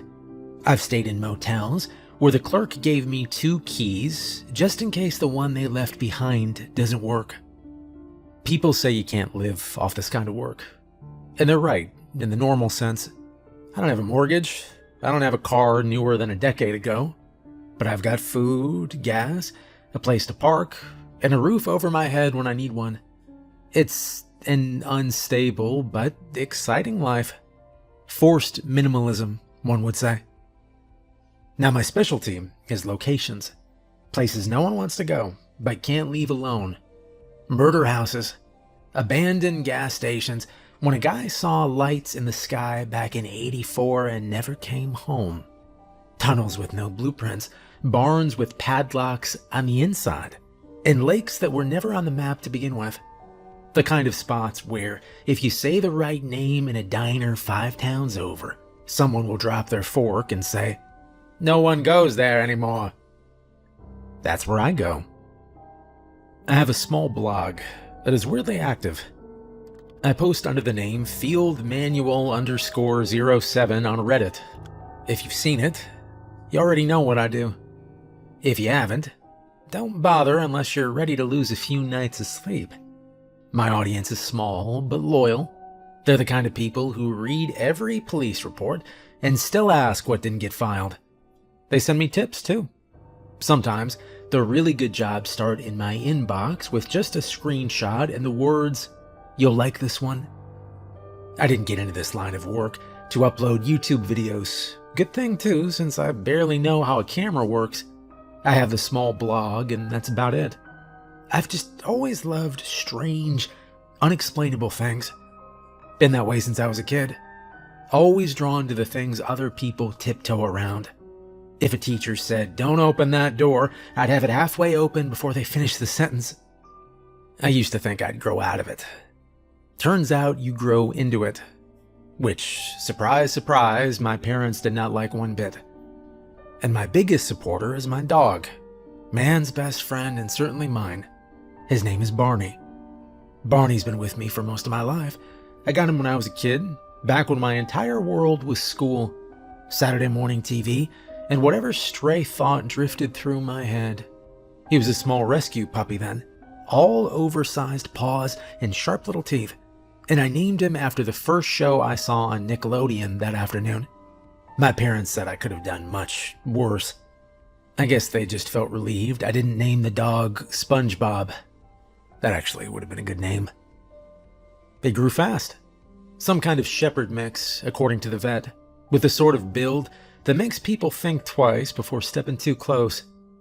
But he's gentle, loyal in that old-fashioned way, where he checks on you every few minutes to confirm the world hasn't changed while his back was turned. When I started doing the work, documenting strange buildings, spending nights in places that still had police tape on the floor, Barney came with me. Not because I wanted to bring a dog into danger, but because he refused to stay behind. If I packed a bag, he sat on it. If I stepped out of the house, he ran after me. Eventually, I stopped trying to convince him to stay with my parents, and I take him everywhere I go now. I trained him as best I could. Not for attack work, nothing like that. I needed him to sniff things out, to alert me if something wasn't normal, to stick close and stay calm. He wears a purple bandana around his neck, mostly because it makes people smile and assume he's friendlier than he looks. But the truth is, he's my partner. He listens better than most humans I've worked with. He notices details I miss. And he never asks why we're driving out to the middle of nowhere. Most of my jobs take me far from city streets. I go where people don't want to look. Abandoned houses, empty service stations, forgotten motels with locked doors that have no keys. Some clients, they want proof that a building is safe enough to sell. Others want someone to walk through a location that scares them, even when they don't want to admit it. This one time, a landlord in Tokyo paid me to spend a night in an apartment that was supposed to be clean after a priest performed rites. My task was simple: stay until sunrise, record anything unusual, and confirm nothing followed me out. People worry about strange things, and I've learned not to laugh at any of it. Every place has a reason someone wants answers. Sometimes it's a rumor, sometimes it's real history. Old mining towns are common requests. Settlements built on bad land or rushed construction tend to have stories attached. Structures collapse. People go missing. When someone tells me a town is half buried in dust and the locals refuse to step within a mile of it, I know where that's probably where my next job is. Another type of call comes from the Cold War leftovers. Bunkers, research stations, storage facilities with sealed steel doors. Many of them were supposed to stay locked forever, yet somehow they do not. Someone breaks in. Someone reports lights where there shouldn't be lights. Someone else wants proof that whatever opened that door didn't break anything important. They hire me to camp inside, explore the place, and record every detail. The job I'm on now is one of those. A mining settlement with a long list of missing people and a bunker not too far from it that recently woke up after decades of silence. I don't know yet if the two things are connected, but someone out there thinks they might be. That's why they paid me. They want eyes on both. Before I go any further, I should explain something. I don't walk into these jobs blind. I've been doing this long enough to know that if you treat this kind of work like a joke, or worse, like it's a thrill ride, you will not be doing it for very long. You'll end up missing, hurt, or talked about in the kind of forum posts that start with, "Anybody ever hear what happened to that guy?" I'm still here because I follow my rules. I wrote them down when I was younger, after the first few jobs that didn't go as planned. They weren't clean rules at first. More like rough ideas. The kind of notes you scribble on paper scraps in the middle of the night. But over time, they got sharper. I saw what happened when I broke them, even a little, and I decided I was not going to test them again. There are 4 of them. I don't take a job unless I know I can follow all 4. If I can't, I walk away, no matter how good the money looks. And if you want to get into this type of field, you better listen close. So here they are. Let's start with rule number 1. Now, before I get into the details of the first rule, I want to explain why the rules matter so much. They are practical steps that keep me grounded when I walk into places where most people would not take a single step. Following them keeps my work simple. They also give me something steady to rely on when everything else feels unpredictable. With that in mind, the first rule grew out of real mistakes, a few scares, and advice I picked up long before I knew this would become my job. Rule 1. Obtain permission whenever possible. If not possible, apologize later. This rule has 2 sides. One is legal, and the other is the part that everyone likes to laugh at. Now, most abandoned places aren't actually free to explore. They look empty, but that doesn't mean they don't belong to someone. Buildings rot, roofs fall in, fences collapse, but the deed still exists somewhere. A company might own it, even if they forgot about it. A private owner might have inherited it and never bothered to fix anything. A city might hold the title because taxes weren't paid. Either way, walking in without permission is trespassing, and trespassing can lead to fines or getting arrested. I learned that early. Back when I first started, I assumed abandoned meant nobody cares. Turns out, plenty of people care when they see someone wandering around a structure that is technically theirs. So now I research ownership every time. I look through public records, old business filings, county databases. If I can find the owner, I contact them. I explain who I am and what I do. It sounds strange, but a lot of owners appreciate someone taking interest in their forgotten property. Some even ask for my footage afterward. Others say no, and in that case, I walk away if the line looks too clear. I pick my battles. Getting handcuffed in front of a collapsing house is not great for business. But the other side of this rule, it's not about the law anymore. It's about respect, or maybe habit. It comes from my family. My grandpa was the most superstitious person I have ever met. He grew up in rural Hungary, and he took all the culture with him when his family left for America. He treated every forest trail, broken shed, and empty field like something was already living there, and had been living there long before humans showed up. He never stepped into a space without announcing himself. He would say his name out loud, explain his purpose, and wait a moment before crossing the threshold. He taught me to do the same. When I was young, I thought it was just one of his quirks. He had a lot of them. He believed the Fae liked honey more than anything, and they stayed in forgotten places because they preferred quiet over noise. He said abandoned buildings were perfect for them because nobody bothered them there. He told me, if you're going into someone else's home, even if you can't see them, you should let them know. It sounded odd, but he said it with such seriousness that I never questioned him at the time. As I got older and started walking into my own strange places, his advice came back to me. So before I enter any site, I follow his old routine. I stand at the entrance and say my name. I explain why I'm there and what I intend to do. I ask to come in and give it a moment, even if I know I won't be getting any answers. Then I step inside. I do this even when I know the only thing in there is dust and old wood. I do it when I know the building has been empty for decades. I do it even when other people are with me, and they roll their eyes or make comments under their breath. I also bring a small offering. I carry tiny honey jars in my pack for this reason. Nothing fancy, just enough to leave behind at the doorway or on a windowsill. My grandpa used to say honey was a sign of goodwill. They notice intentions, he'd say. Give something sweet when you enter, and you won't be chased out. Now, I didn't believe him literally, but I still bring the jars. They're small, easy to pack, and they feel like a connection to someone who taught me how to look at the world differently. People do make fun of me for it.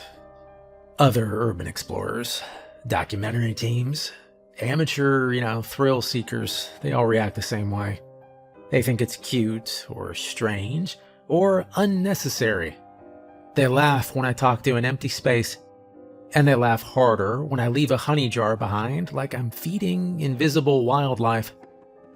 But you know what? I have noticed something they never do. They trip. They twist ankles. They fall through the freaking floor sometimes. They lose their balance on stairwells. They get sick from breathing in dust. They end up in the ER with cuts, sprains, and worse. Me? I come out clean, man. No broken bones, no hospital visits. I don't even have a paper cut. Now maybe it's just dumb luck. Maybe following my grandpa's rule keeps me slow and careful, which keeps me safe. I don't have a fancy explanation for it. But what I do know is simple. When I follow this rule, things go fine. When people ignore it, things go very wrong. Barney and I have had to rescue a few idiots who fell through the floor once or twice. So remember, permission is not always available. Ownership gets murky. Records vanish. Sometimes no one alive even remembers the place you're trying to explore. In those cases, I follow the second half of the rule. Apologize later. If someone shows up angry, I explain myself plainly. I show my research and I offer to leave. I give them space to cool off. Most people respond well when you stay calm. This rule protects more than just my body, it protects the work. It keeps the process steady and predictable, even when the environment is anything but. It reminds me that I'm stepping into someone else's story, not dragging mine into theirs. It keeps me grounded. And that's why Rule 1 always comes first. You never know whose home you're stepping into out there. So be on your best visitor behavior, and you should be fine. Rule 2 is simple. Take nothing but photos, leave nothing but footprints. Most people think it means don't be an idiot, which is true. It's something you hear early in this line of work. You see it scrawled on message boards, tagged on rusted water tanks, stenciled on the backs of old explorer jackets. For most people, it's just a slogan, a reminder not to be a jerk. Don't break windows, tag walls, or leave any of your trash behind. And most of all, don't take anything. I learned it because I watched what happened to someone who ignored it. That someone was Danny. Now, Danny used to work with me sometimes. I wasn't a close friend, but we got along well enough to meet up for jobs when our schedules lined up. He had a growing YouTube channel about abandoned places, and he talked a lot about turning it into a full-time job.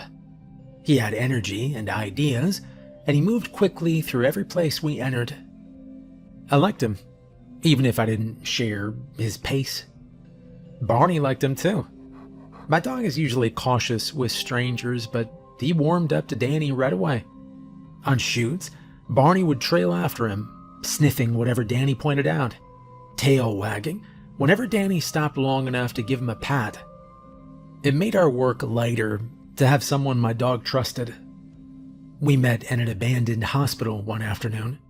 The building was 3 stories tall and mostly empty inside, with long hallways and peeling paint. I remember the sky was a dull gray. Barney walked ahead of us, checking the rooms before we stepped inside, but he always circled back to stay near my leg. The anatomy wing was on the top floor. Most of the cabinets had been opened years earlier, their contents scattered or stolen, but a few shelves still held old equipment. Danny found the skull on the back shelf. It rested there, like someone had placed it down during a normal day, and never returned to finish the task. He picked it up with both hands, and started explaining to his camera what it might be worth. Barney stopped walking. He lowered his head, and backed up until his tail brushed my knee. He didn't bark or growl, but he watched Danny with a level of tension I'd never seen in him before. Danny laughed. He loved the camera, but he loved the idea of making an impression even more. He turned the skull toward the window, angling it so the light hit across the very top. "This is gonna do crazy numbers, man. Imagine the thumbnail," he said. I told him to leave it, but Danny brushed me off. Said it wasn't a grave. Said it was abandoned twice over, and that someone online would pay a fortune for it. He tucked it into his pack. Well, we parted ways in the parking lot. Barney jumped into the back seat of my truck without waiting for me to open the door all the way. I watched Danny walk back towards his car with a backpack slung over one shoulder, the camera still hanging from his neck. And that was the last time I saw him alive. A few months passed. I moved on to other jobs. And then on a Monday morning, I got a call from the police department in the same town where the hospital was. They asked if I knew a man named Daniel Reyes, and if I could come in to answer a few questions. They found Danny on the hospital roof, not inside, on top, floating in the old water tower tub that had been dry for decades. His shoes were placed neatly at the bottom of the ladder, as if he'd taken his time to line them up before climbing. There were no signs that he'd slipped, nor was there any alcohol or drugs in his system. His lungs were clear. There were no bruises on his arms or shoulders, and his hands didn't show any sign that he had tried to fight for air. But his right ear had been torn off. That was the phrase written in the report. Torn off. The coroner said that it was odd to have a wound so violent, and yet have no signs of struggle anywhere else on the body. They searched the roof and the ground around the building, and never found the missing ear.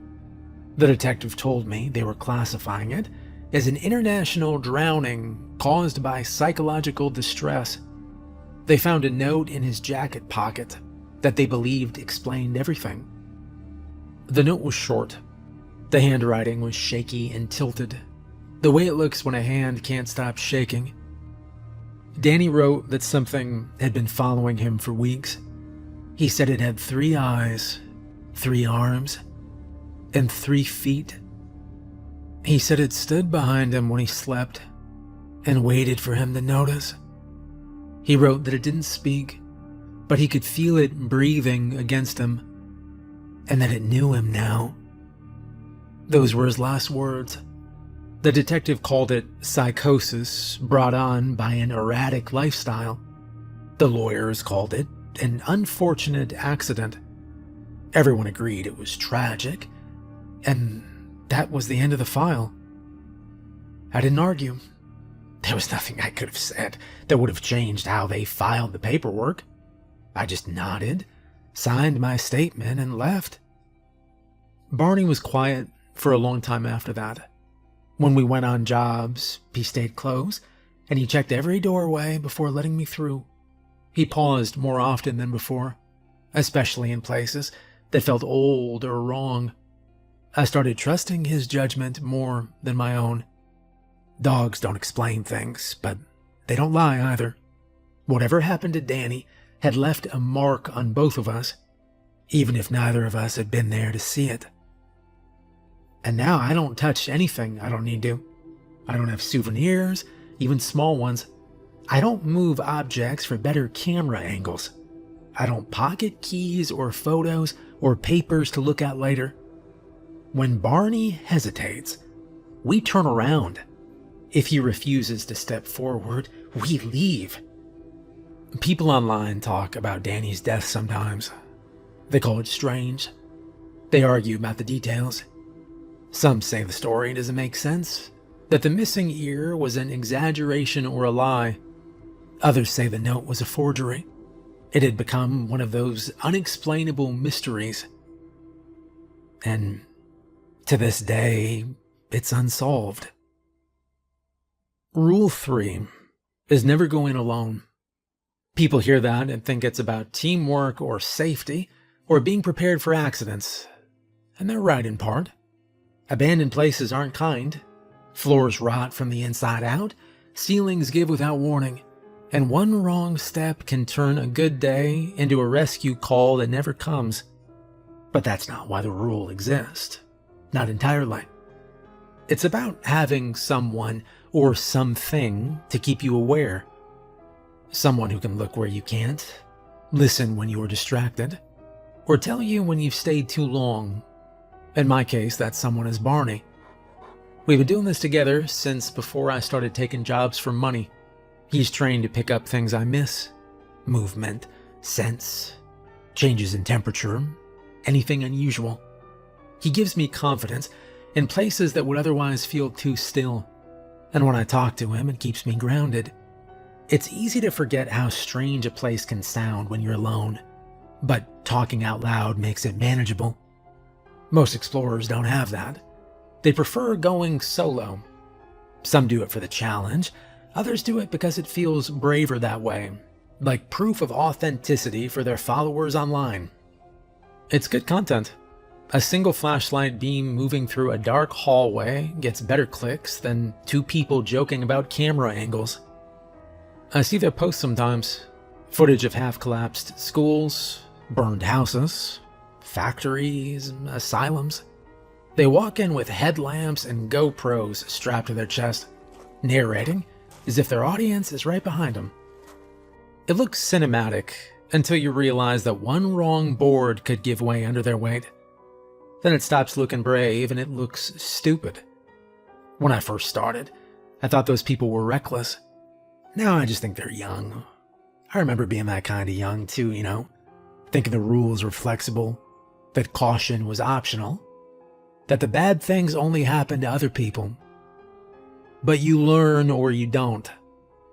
Barney is my ears when the wind picks up, my eyes when the light fades. And sometimes he's the only reason I know when to leave. A single sound from him, a growl or a whine, or even the way he stops walking. is enough for me to trust that we're done. Still, not everyone follows the rule. This one night, I found myself at a bar near the edge of town, kind of place where there's locals and travelers. I'd finished a job that afternoon, a simple inspection gig for a warehouse that hadn't been opened in like 30 years, and I wanted something warm to eat that didn't come out of a can. Barney sat on the floor by my legs, head down and snoring peacefully. The place was half full. Few regulars leaned over their drinks, and a group of tourists filled the corner booth. Their jackets were covered in dust, and their camera bags sat piled beside the table. I didn't need to ask what they did. I could tell. Urban explorers always recognize their own. Made sense, I thought. It was the season for it. There were always more of us gathered around during the summer. Well, I sat at the bar, ordered a meal, and listened to a group of people who more or less invited me to join them and chat. The group started talking about a story they'd heard while hiking earlier that day. It was a local legend. Something about a mountain north of town where a man had gone missing years ago. According to them, he hadn't gone missing alone. He'd been climbing with a friend, got caught in a blizzard, and the friend never came back. When they finally found the man, he wasn't the same. The group's tone shifted when they reached that part. They lowered their voices, but still spoke loud enough for me to catch the words.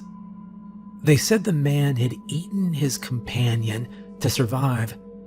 They said the land was cursed, and that when rescue finally came, what they found wasn't a man anymore, but something else.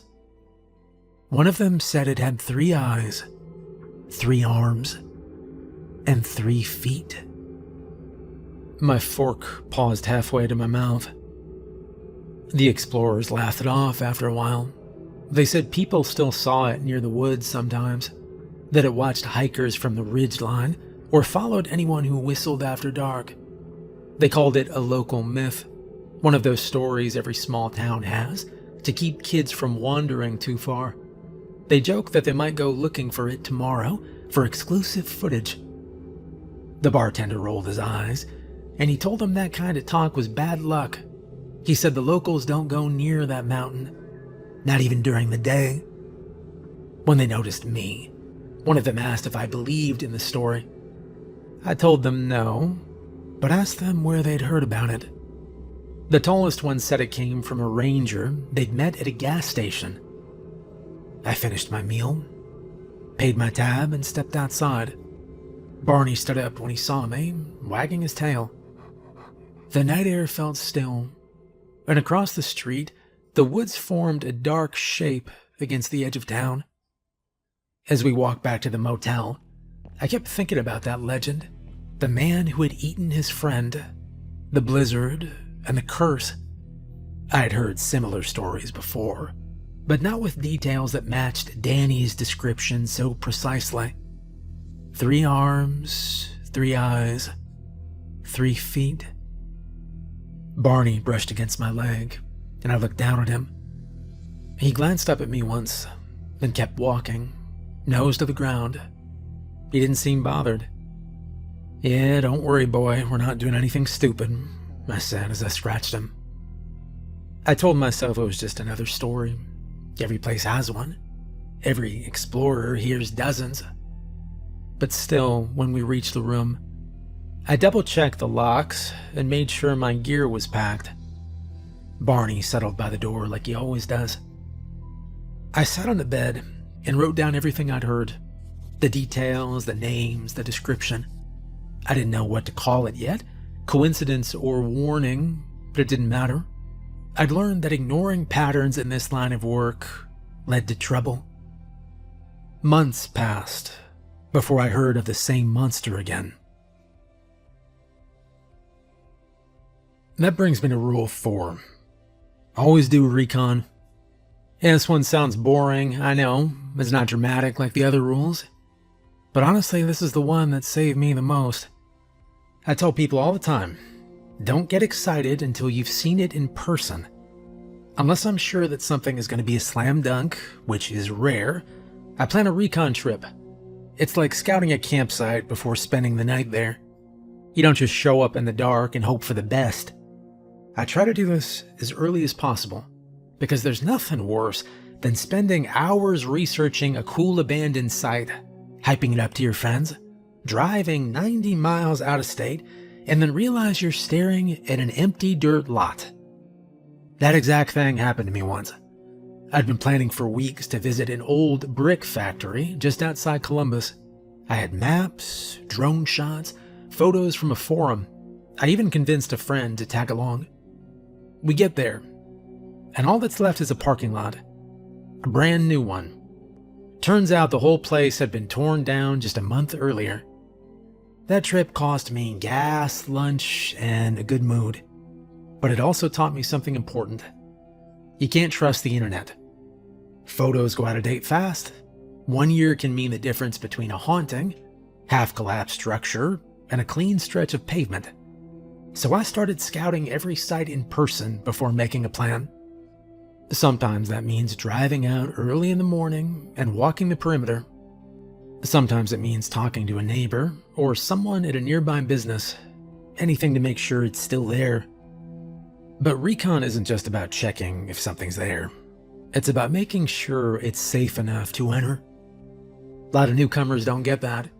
They find an address on some message board, read an article or two, and think that's enough. They don't check the floors. They don't check the structure. They don't test for soft ground or weak ceilings. And that's how people get trapped, or worse. The internet doesn't tell you when the floorboards have given out, or when the lower levels have flooded. I once heard about a pair of explorers who followed a set of old directions into an abandoned theater. The main floor had collapsed years ago, but no one had updated the post they used. Well, they fell straight through and had to be pulled out 12 hours later. One of them broke both legs. And that's why I do recon. Every single time. The last time I ignored my own rule, I ended up pulling someone else out of a mess. It started with a message on my blog from a teenager named Nathan. He said he'd found a site a few towns over, a former office complex that had been shuttered since the 90s, and wanted to know if I'd checked it out. I hadn't. Wasn't on my list. But something in his message told me he wasn't asking just out of curiosity. He mentioned weird noises and a bad feeling. Well, I drove out there that afternoon, and the building was exactly the kind you expect to find in the middle of nowhere. It was plain, square, gray, half the windows broken. A small fence circled the perimeter, but half of it had been flattened by a fallen tree. Barney hopped out of the truck and started sniffing along the fence line. When I called Nathan's number, I heard it ring from inside. And that's when I knew he hadn't just been visiting, he'd gone in. I found him about 20 minutes later. Part of the ceiling had collapsed in one of the hallways, trapping him in a corner between two steel beams. He was terrified, but thankfully unhurt. Dust covered his jacket, and his flashlight had gone out. Couldn't have been more than 16, this kid. "All right, don't move, I'll get you out," I said. The collapse wasn't severe. A large metal support beam had fallen across the doorway, but I could see a small gap near the top. All I needed was leverage.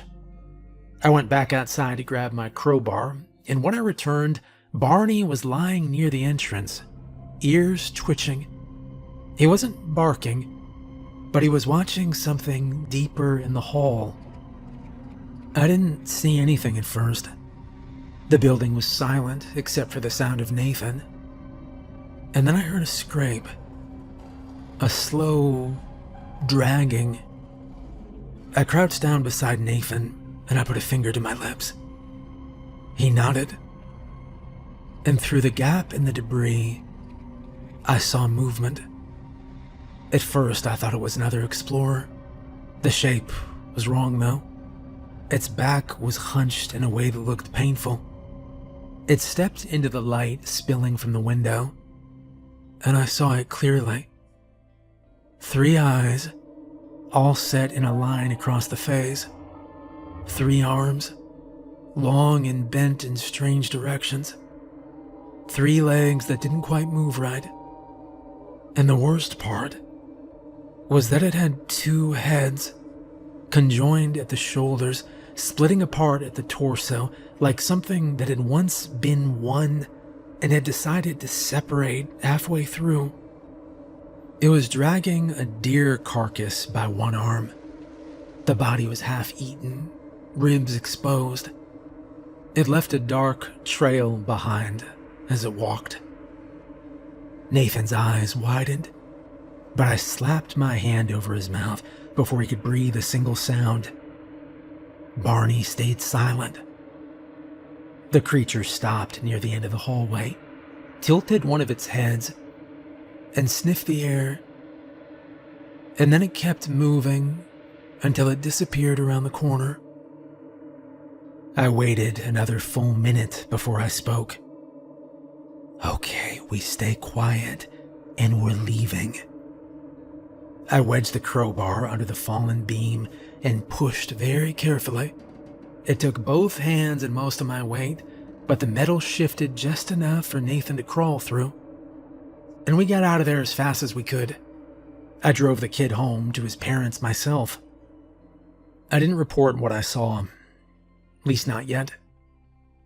A month later, I drove past that same building again. The whole lot was fenced off, and a large sign out front said it was under development for a new resort. I talked to one of the foremen standing by the gate, and he said they'd already had problems. Equipment breaking, workers injured, a small fire nobody could explain. A couple of people had been driven to the ER just that week. All broken bones due to an unexplainable equipment failure. After a few days, I couldn't shake it. Every time I thought about that building, I saw the thing standing there with a deer in its hand. I told myself it wasn't my problem anymore, that I'd done my part by getting Nathan out. But that didn't hold up. The news about the construction accidents kept coming in. Tools going missing, scaffolding collapsing. A worker breaking his leg after falling through a stairwell that had already been inspected. It felt wrong to know and stay quiet. So I sat down one night and wrote an email. I didn't use my real name. I created a new address, something generic, and I sent them 3 separate messages. One to a construction foreman, one to the listed property owner, and one to the local police. I told them what I'd seen. I wrote about the old building, about Daniel Reyes and his death, about the pattern of injuries happening now. I included a rough map of the area and a short note warning them not to work there after dark. I didn't use the word creature. I said something dangerous. I figured that would make it seem less like a joke. Before hitting send, I sat with the draft for a long time. My hands hovered over the keyboard. But then I thought about Danny, about Nathan, about the blood on the floor, and the trail that thing left behind. So I sent them all. Never got a response. Not from anyone. But that was fine. I didn't write them to get a reply. I did it because I couldn't sit and just hold that information. It was the only way I could live with what I'd seen. Though a couple days later, I heard the place had been officially sealed off by the city mayor.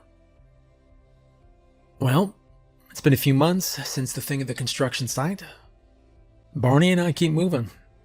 We take jobs, quiet, small ones. I don't post anything online like the others. I'm not one for the cameras. I do write, though. Not for an audience, not really. Just on a small Reddit forum where people like me trade stories and half-believed encounters. It's part habit, part diary. I don't share everything, just the parts that help me think, the parts that remind me why the rules exist. Some people read it. They assume I'm making it all up. That's fine. Maybe I am in their world. I've been hearing about this new place lately. Somewhere out in West Texas, off a forgotten highway. where the land dips into a dry river basin. A few posts mentioned strange noises at night, livestock going missing, search parties losing their bearings. One hiker claimed to have seen something moving in the brush, something tall and watching. 3 eyes, 3 arms, and 3 feet. I don't know if it's the same thing, but it sure sounds like it. And I want to find out. So I'm heading there next week. It's reckless, probably stupid, but this work does not let you rest easy when there's still questions. I'll take the rules, and I'll take my chances.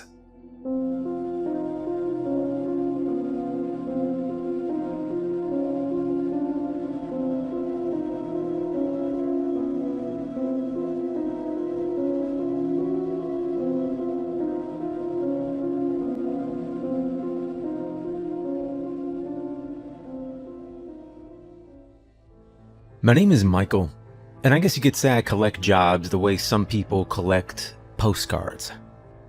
I'm not really the settle down type. Never have been. I like moving from place to place, picking up whatever work I can find. The weirder the job, the better the story. Some people work for retirement. I work for the anecdotes. Not everything sticks, and that's kind of the point.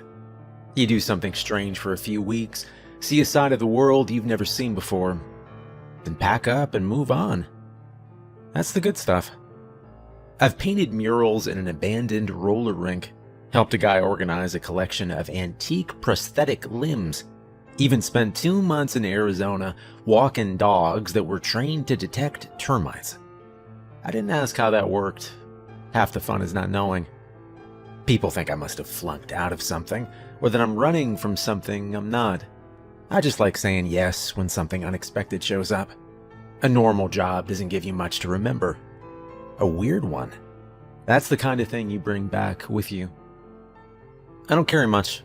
A couple changes of clothes, a notebook full of half-written stories, a thermos that leaks if you hold it the wrong way, and a toolbox I keep mostly for show. It rattles like I know what I'm doing, which helps in interviews. I've got everything I need to sleep in the car, cook a can of beans, and clean up in a truck stop bathroom. I travel light, and I leave even lighter. I don't worry about long-term plans. I've got no mortgage and no kids. I stay curious. That's all. People I meet along the way tend to open up, especially when they see I'm not trying to impress anyone. You show up on time, ask the right questions, and take the work seriously. Even if the work itself is completely ridiculous, and you'd be surprised how many doors open. I once worked for a woman who needed someone to sit in her backyard every night and record whether or not the wind chimes made noise. She said it was for insurance. I didn't ask. Another time, I spent 2 weeks in the basement of a coin collector's house just sorting jars of loose change by the year printed on them. He never came downstairs once. I'm not about the money. I mean, sure, I've had lean months, eaten more gas station burritos than I care to count, but it is all worth it for those moments where you just stop and think, how the hell did I end up here? The last job I had was over in Idaho, delivering groceries for a place that didn't have a storefront. Just a warehouse, maybe even not that. I never saw inside. I'd get a list, pick up boxes, and drop them off. No receipts, no signatures.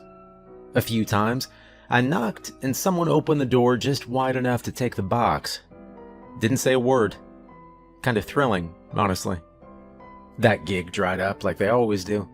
One morning the van was gone and nobody was answering the office line. So I did what I always do when a chapter closes. I drove till I ran out of steam, found a diner with a bottomless coffee policy, and picked up a newspaper. And that's when I saw it. Small ad, no logo, no bold print, just 4 words. Postal clerk, immediate start. No phone number, just an address and a box number. It was so plain, it had to mean something weird. I circled it twice and smiled. The post office is about 20 minutes outside of town, and it looks exactly like you'd expect. One-story building, faded red trim, American flag out front that's mostly just string now. No sign of anyone else working there when I showed up. Just a gray metal door, a buzzer, and the sound of the wind kicking dust around. I didn't even get an interview. I hit the buzzer, gave my name, and the lock clicked. Inside it was colder than I expected. Clean, but old. The floors were a kind of yellow tile that might have been white once, and the lights made this low humming sound that never stopped. The front lobby was empty. No customers, no clerk window. Just a few chairs and an old vending machine with a handwritten note taped to it that said, "Don't." Then someone called out my name from the hallway, and that's when I met Maria. She didn't look surprised to see me, just nodded and said, "You're the new guy." Not a question, just a fact. She handed me a badge with my name on it and a pair of work gloves that were already broken in. Maria's been here longer than me. 3 years, she says. That's about all I know for sure. She's quiet, keeps to herself, but not in a mean way. More like someone who's learned not to waste energy unless she has to. She wears the same green windbreaker every day and keeps her hair pulled back tight, like she's expecting something to fall from the ceiling. We're not friends exactly, but she's the only other person I've seen working here. She's nice, in a very specific way. Brings extra food in her lunch and splits it without asking. Tells me when to avoid the south hallway because the floor polishers are running. She mutters things under her breath sometimes. Prayers, maybe. Or just habits she's picked up from someone a long time ago. She says she's saving up to go back to school. Nursing, probably. Something useful. The postmaster hires people like that, she told me. People with one foot already out the door. People who won't ask too many questions. I didn't know we had a postmaster. I've never seen him. The job itself is simple if you don't think too hard about it. We move crates. We sort packages. We load carts and seal pallets and label things with numbers that don't follow any system I've ever seen. Most of the shipments don't go through the front office. They come in through the back loading dock and get pushed down long hallways that don't always go where you think they should. Sometimes we get boxes with no return address, no weight listed, no sender. Just a code, 6 digits, and a letter. Maria knows them all by heart. She keeps a little notebook in her back pocket, and when I asked her what was in it, she just said, "A map that doesn't work anymore." The building is bigger than it looks from the outside. A lot bigger. I've been working here for a few weeks, and I still haven't seen all of it. There are whole wings that are locked off, doors with no handles, and a basement that Maria says we don't use. When I asked her why, she said, "Because it's already full." When I asked her how long she's been working here, she said 3 years. Then she added, "That's long enough to forget what this building looked like before." I wanted to ask more, but the buzzer rang, and she was already moving. Most jobs fade after a while. A few details stick, the smell of the place, somebody's weird habit, maybe one story you tell at a bar when the conversation slows down. But usually, they blur together. This one didn't. I took the post office job for the same reason I've taken all the others. Because it was strange. Because it had a vibe to it. Because the ad was too plain to be normal. I figured I'd stick around for a few weeks, maybe a month, long enough to get a decent story out of it. What I didn't expect was how fast that story would start writing itself. I've worked in weird places before. I've met odd people. But there's something about this place, this building, this job, Maria, that doesn't sit like the others. It's not loud about it. Doesn't throw it in your face. But once you're inside, it starts to peel you open. And I've seen things now. Small things at first. Odd labels. Doors that lead somewhere different the next day. Things that don't make sense. Maria says not to dwell on any one thing too long. Just scan and move. The longer you stare, the less it makes sense, she told me once. I came here to collect stories. That's still true. And this is the first one worth telling from the start. Story 1. Alright, so there's a strange hole in the basement. We call it the drop room. They didn't tell me about the basement when I started. Nobody gave me a tour of it. No one mentioned it in orientation. On the surface, the place looks normal. Old, quiet, little run down in spots, but still holding together. You wouldn't think there was anything unusual beneath your feet. Maria didn't bring it up either. Not at first. We worked the main floor, sorted crates, logged codes into a machine that looked older than either of us. It still prints on green and white paper with perforated edges. Most days follow the same rhythm. A truck shows up, we unload it, packages come in, packages go out. There are no customers. Everything's handled through back channels. Even the delivery logs use codes instead of names or addresses. A few weeks in, I started exploring a little during lunch breaks. Not snooping, just walking. The building goes on longer than you expect. Some hallways lead nowhere. Some dead end into locked doors. There's a room full of broken shelves. Another lined with bins that haven't been touched in years. Most of it's dimly lit, with that buzz you get from old lighting. And then I found the hatch.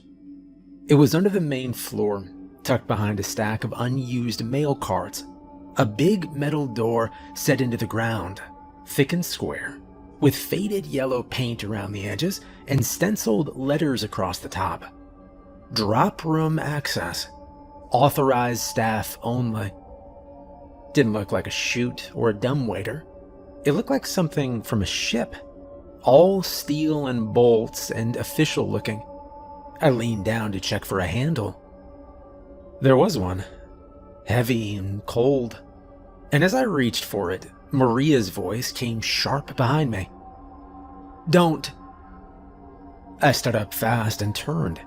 She was standing a few feet away, arms crossed, not angry, just firm, like she already knew what I was about to do. "Yeah, I'm just checking. I didn't know we had a lower level," I said. "We don't. It's not for us," she replied. There was a long pause where neither of us moved. I smiled, tried to play it off. "What, you worried I'm gonna fall in?" She smiled back, but looked more nervous than anything.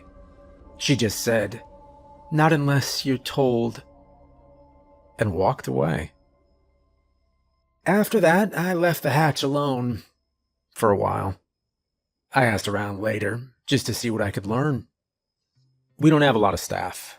As far as I can tell, it's just Maria, me, and 2 older guys who run the loading dock, but only on Wednesdays and Sundays. They keep their heads down. I tried to bring up the hatch in conversation once, and they acted like they didn't hear me. So I went looking through the office files instead. Most of it's junk. Inventory forms, broken equipment records, delivery schedules printed in half-faded ink. But buried in the back of an old file cabinet, behind a stack of time cards from the 80s, I found a blueprint. The paper was yellowed and curled at the edges. It showed the building layout from above, then a cross-section of the underground levels. Most places only had 2. The storage basement and the access tunnel. But this one had a third mark, 50 feet below, labeled Non-Operational Containment Bay. There were no stairs, no elevator, just one access point, the hatch I'd found. The maintenance logs were even thinner. Most pages were blank. One page from 1974 listed the bay as sealed indefinitely. The last person to sign off on it didn't write a name, just a scribble that looked more like a sketch than a signature. And that should have been the end of it. But then came the noise. It was late. Maria had already clocked out. I stayed behind to finish logging a mixed pallet that came in damaged. The overhead lights buzzed like they always do. The machine spat out forms one line at a time. I worked by habit, mind somewhere else, half listening to the clatter of cartwheels as I moved boxes from one end of the room to the other. And then I heard something underneath me. It wasn't the pipes. I know what pipes sound like. This wasn't a rattle or a drip. Wasn't the heating system either. Nothing mechanical. It was slow, heavy. I listened. It came again, louder this time. A long, wet, dragging noise, like fabric stuck to concrete. Then a pause. Then again. It sounded like the scenes in one of those old serial killer movies. The kind where the guy wraps a body in a tarp and hauls it across a basement floor. There was a scrape, a drag, a pause to catch breath. Slow and sure, like whoever was down there wasn't in a hurry. I walked toward the center of the room, toward the hatch, trying not to make noise. I leaned down real slow. Didn't open it, just listened. The dragging sound was coming from directly beneath me. Closer than it should have been. If the drop room really was 50 feet down. I stood up and backed away. I grabbed my jacket and left through the back entrance without finishing my forms. That was the first time I've done that since I started. The next morning, Maria didn't ask me why I left early. She just handed me a sandwich and said, "Truck's late today." I thought about telling her what I heard, but I didn't. Not yet. That noise should have been the strangest thing I'd run into here. It would make a good creepy story, too. The kind you tell your friends on late-night drives when you're trying to scare each other. But that hole in the basement wasn't the weirdest part about this place. You see, this place has some pretty strange rules. Alright, so story 2. We're not supposed to go out into the parking lot before 6 a.m. Maria told me the rule on my third night. We were sitting by the break room window. She was eating something wrapped in foil. Subway, maybe. I was logging damaged parcels. The sky outside was still dark, and I must have glanced at the lot without thinking, because that was right when she said it. "You know we don't go outside before 6, right?" I looked at her. "What, like a curfew?" "No, it's a rule," she replied. She didn't explain much after that. Just said something about a few missing persons cases around the area. I didn't push for more information when I saw how uncomfortable the topic made her. But from that point on, I noticed there was no reason to be out there before dawn anyway. All the trucks were parked by midnight. Deliveries didn't come in until mid-morning. The lights in the parking lot stayed on all night, but the camera above the bay door was always angled slightly down, like it wasn't meant to catch much past the edge of the building. Still, I listened. I never opened the doors before 6, not even to smoke. I've always been into true crime stuff. A friend of mine back in Oklahoma got me into it. We'd trade podcasts, watch old documentaries, dig into old cold cases. I liked the puzzle of it, you know? The way things didn't always add up the way they should. So when Maria mentioned the rule, it stuck in my head like a splinter. One night after my shift, I looked it up. Wasn't easy. The post office doesn't show up on any public maps with its current name. You have to dig through old entries, back when it was listed under Federal Logistics. I found a few staff directories, some maintenance logs, then eventually something called Incident Review, Site 16. There were 5 files, all of them redacted, but not completely. Each one followed the same pattern. Time, between 2 and 5 a.m. Report, staff member failed to report its shift change. Action taken, lot searched, no sign. Result, terminated from payroll, no further details. The oldest one was from 1979. The newest was 1989. That's 10 years. 5 people. But the scariest part was a clip of an old security log someone had pulled from a VHS tape. The footage wasn't great. Black and white, jumpy, timestamp flickering. It showed the loading dock from above. An employee was sorting out packages. Nothing moved for the first few minutes.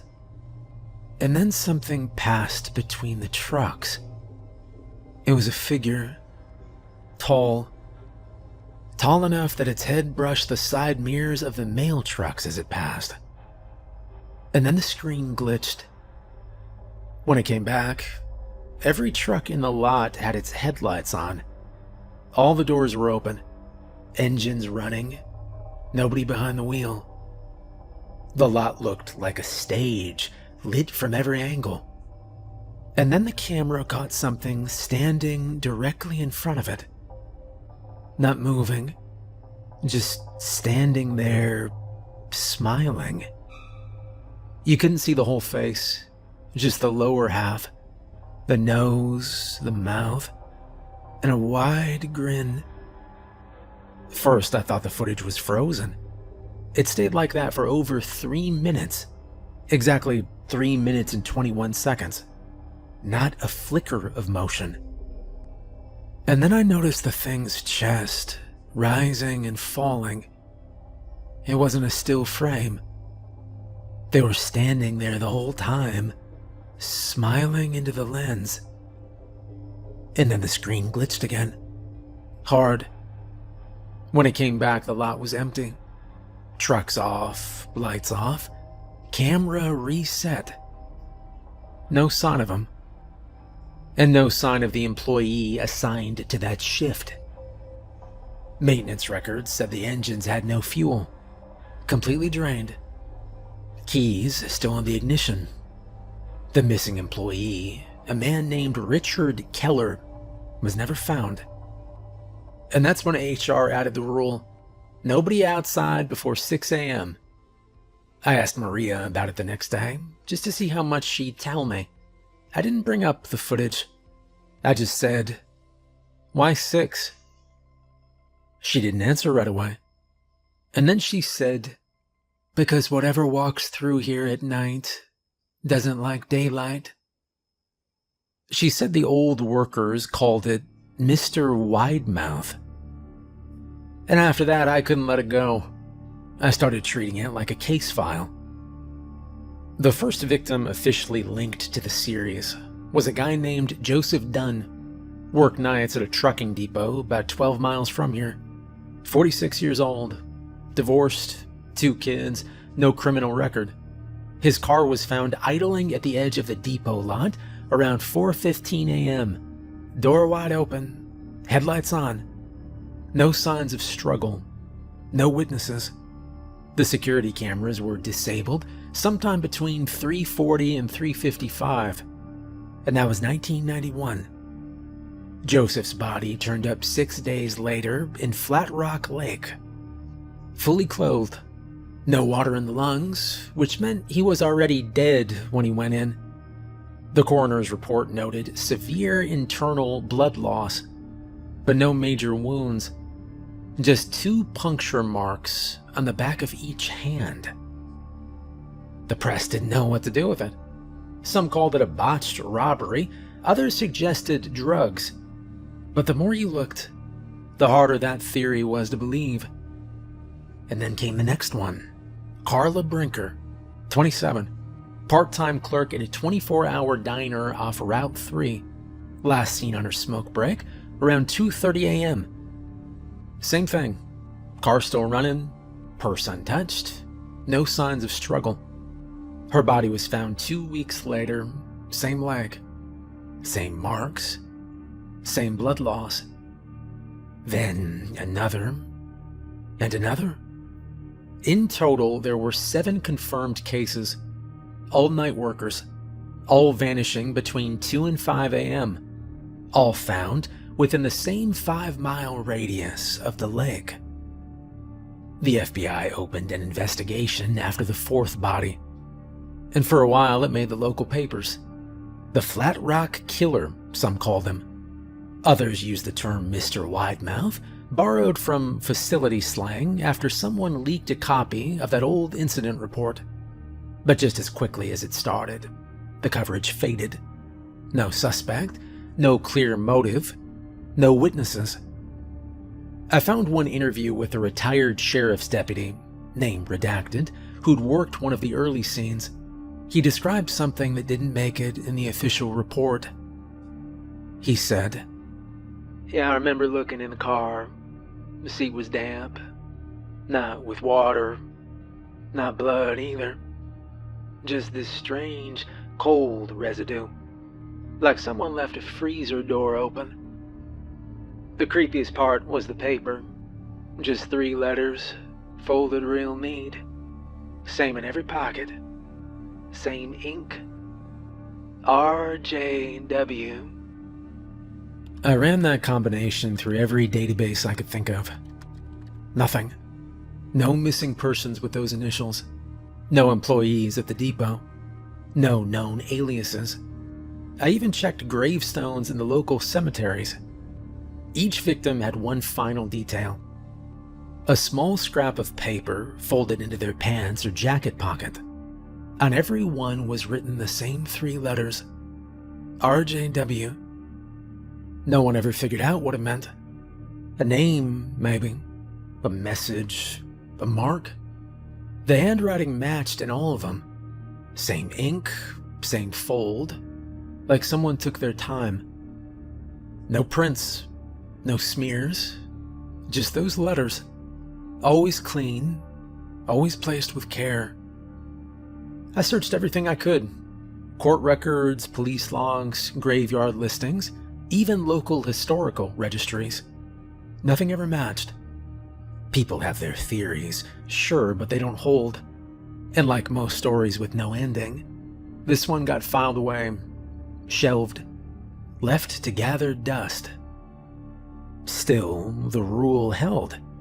No one goes out in the parking lot before 6 a.m. There's no sign, no lock on the door. Nothing stops you but your own judgment. I've had chances. Early shifts, late nights. I've stood by the loading bay and watched the clock crawl towards 6. And some part of me has always waited for a reason to go out early. A good excuse. Something important enough to just push the door open. Truth is, this building's got more going on than anyone would guess from the outside. You'd think it was just another aging post office, holding up out here in the middle of nowhere. But the stories tucked into the corners, they run deep. And none run deeper than the one about the postmaster, if they're even a real person. Maria says they are. I beg to differ. I think there's something else entirely. Story 3. There's a black ledger on the postmaster's desk. It's bound in leather with no title on the cover, no markings on the spine, just a thick black book with a silver clasp that sometimes gets left unlocked when the office door is cracked open. We're not supposed to be in there. Most days the door stays closed, locked usually, but not always. The first time I saw it, I was pushing a cart past the front hallway and noticed the light was still on. The door was open about an inch, just enough to see the edge of the desk. The ledger was sitting right in the center, open. I shouldn't have looked, but I did. Inside were pages of careful handwriting, long entries written in clean cursive, the kind that probably came from years of practice. Instructions mostly, short directives with no context. Deliver 10 parcels to the archivist below. Mark each with red wax. Burn the paper trail. Relocate lost item 7B04 to containment south. Seal hatch if opened. Every entry ended the same way, signed off with a pair of letters. AB. Maria says that stands for Archivist Below, whoever that is. She said it in a low voice, like it wasn't meant to be repeated. I asked her once what below meant. The basement? The hatch room? I asked. She just shrugged as she handed me my third cup of coffee that morning. People have different answers. That's the point. Sometimes mail comes in with no real sender and no origin code. Just a box or a sealed envelope, addressed plainly to the archivist below. Handwritten. No stamps, no tracking info. And always with the same thing on the seal. A red wax stamp. Perfectly round. Pressed with no symbol or mark. Just blank wax. We don't scan those. We don't record them in the system. Maria takes them directly to a back room that's kept locked at all times. I don't know what's in there. Nobody does. Unless they've been here long enough to earn a key. Maria's the only one I've seen with one. She says the orders come from upstairs, but the instructions always mention below. That part confuses me. The postmaster's office is on the main level. There's no working second floor that I know of. And the basement, well, we've already talked about the basement. You know, the whole thing reminds me of the Screw Tape Letters, that book by C.S. Lewis. The one where a demon writes letters to his nephew from below, giving advice like a manager in a company no one wants to admit exists. There's something about the way these notes are worded that feels the same to me. Formal, vague, clean on the surface, but with something wrong underneath. I've tried to meet the postmaster. First week, I knocked on the office door with a stack of onboarding forms. No answer. Second time, I waited outside for almost an hour after my shift ended, thinking maybe I'd catch him on the way out. Never happened. Maria told me not to bother. He doesn't work normal hours, she said. But he signs off on everything. She nodded. That doesn't mean he's here.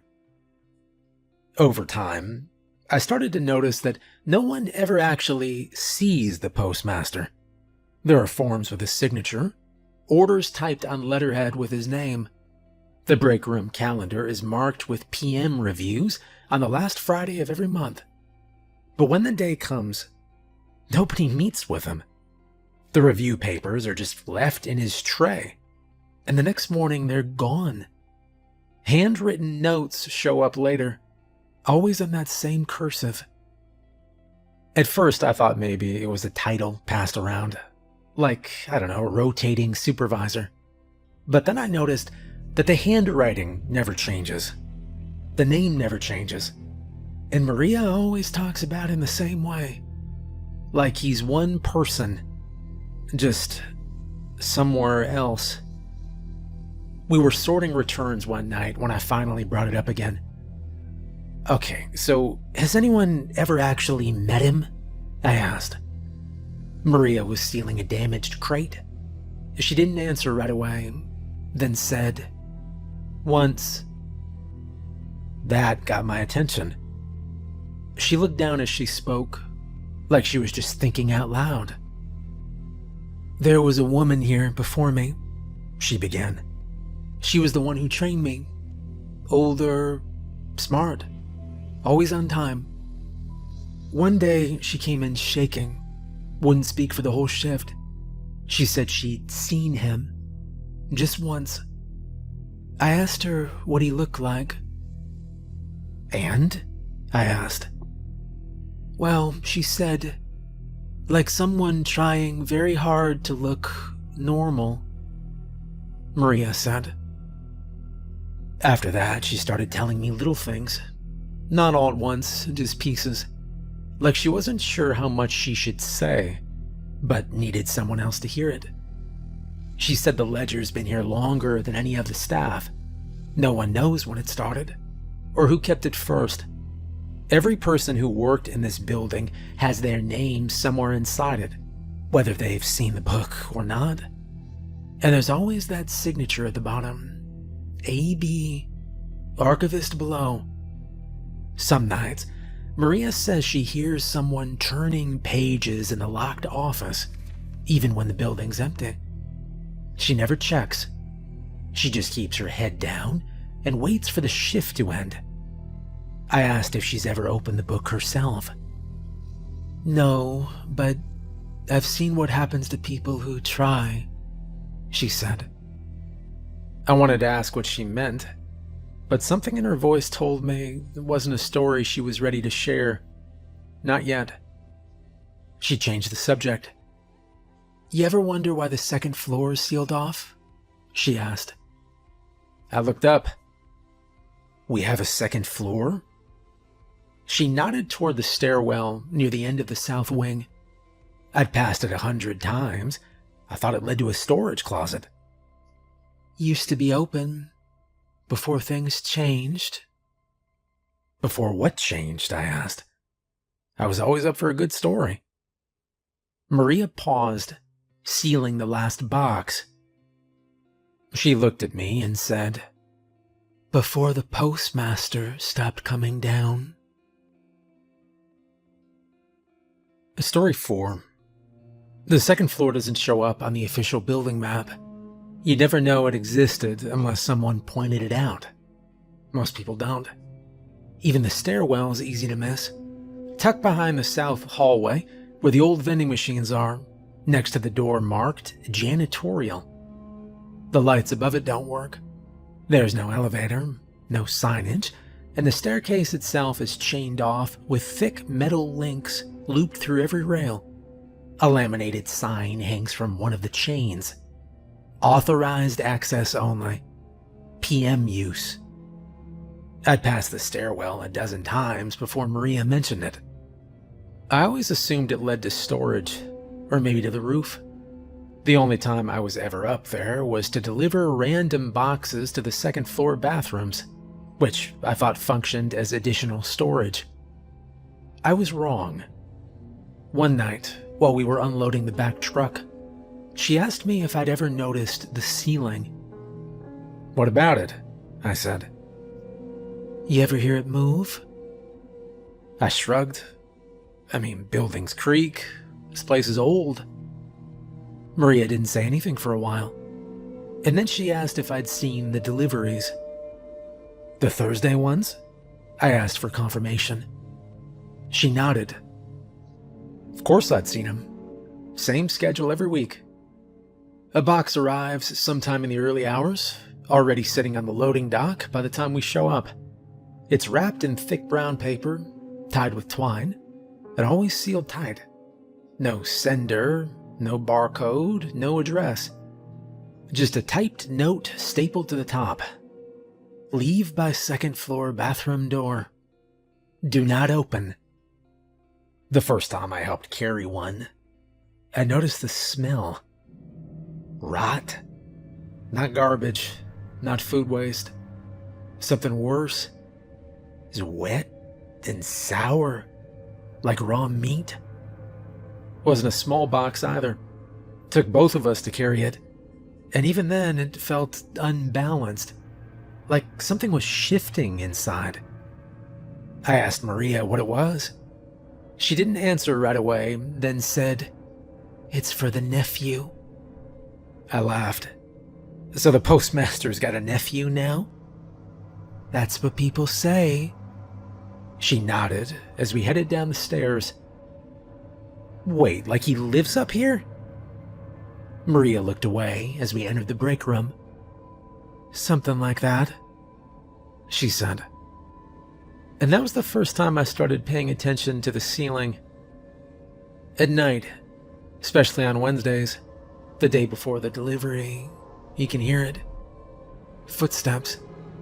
They move from one end of the ceiling to the other, crossing above the break room, the locker hall, sometimes over the mail sorting floor. Maria never mentions it.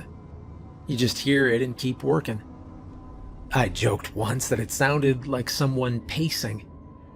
Maria nodded and gave me another one of those nervous smiles of hers. He doesn't sleep well. I tried asking around, but there wasn't anyone else to ask. Most of the older guys that unload the trucks don't talk about that part of the building. They call it the locked floor.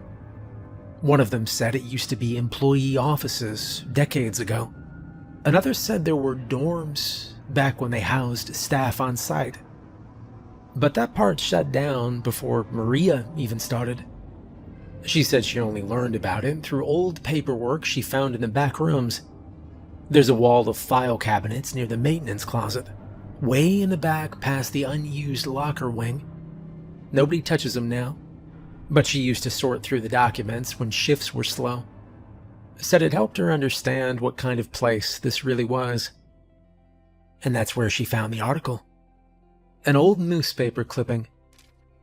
No date printed, but the edges were browned, and the font was the type they used in the 60s or 70s. Talked about a fire. A rural family, name redacted, whose home burned down just outside the county limits. Only one survivor, a boy. No name, no photo. Just referred to as the nephew of a federal employee. Maria didn't have proof it was connected, but she said the paper was stamped in the corner. Internal. Postmaster Records. She said her grandmother used to tell stories about creatures called unmentionables. Monster stories her family used to keep her and her siblings in line during childhood. The term unmentionables rang a bell with me. Wait. Zombies? I asked. Not like on TV, she began. They're not slow and they're not stupid. They can think, talk, remember who they were, but they still have to feed. I tried asking for more details, like a name or description, but Maria could never give me a straight answer. I figured she didn't know much either. What I do know is that every Thursday we haul the same box to the same upstairs door. Always the same weight. Always the same smell. There's a small hallway that runs past the base of the stairs. Short, maybe 10 feet. Ending in a door labeled restroom, staff only. It's old and dented, but still locked from the inside. We leave the box against it and walk away. By the time our shift ends, it's gone. I've never heard the door open. I've never heard it unlock. But the package is never there in the morning. The chains on the stair rail have a padlock on them. It's old but functional. There's dust on the upper steps, but like I said, not all of them. Someone still walks there. Not often. Just enough to be noticed by the people who pay attention. I do now. The footsteps, the smell, the missing packages. There is something upstairs. Maybe it's the postmaster's nephew. Maybe it's something older. Something left behind when the second floor was shut down. But whatever it is, it's still there. And it doesn't come downstairs. Not yet. And yeah, that's all I've got for now. 4 stories, more or less. A hole in the basement nobody's supposed to open. A parking lot with its own schedule. A ledger full of orders from someone nobody's seen. And something, or someone, pacing the second floor above our heads every Thursday night. You wouldn't think a post office in the middle of nowhere would have this much going on. But here we are. I've started writing some of it down, just to keep track. Not everything, just the parts that stand out. The odd ones, the pieces that don't quite fit. Maybe someday I'll pass them along. Maybe they'll end up in someone else's notebook down the line. For now, they're mine. Maria says she's planning to leave soon. A semester or two of nursing school, if the financial aid comes through. She doesn't talk much about it, but I know she's already got the paperwork in a folder tucked behind the break room microwave. When she goes, I'll probably head out too. I can't imagine being here alone. Very scary thought.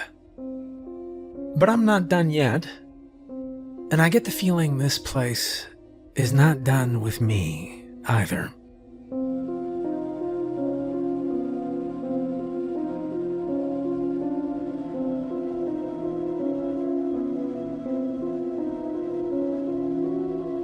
Hey, huge thank you to all my patrons. If you'd like to support me on Patreon, there's a link in the description.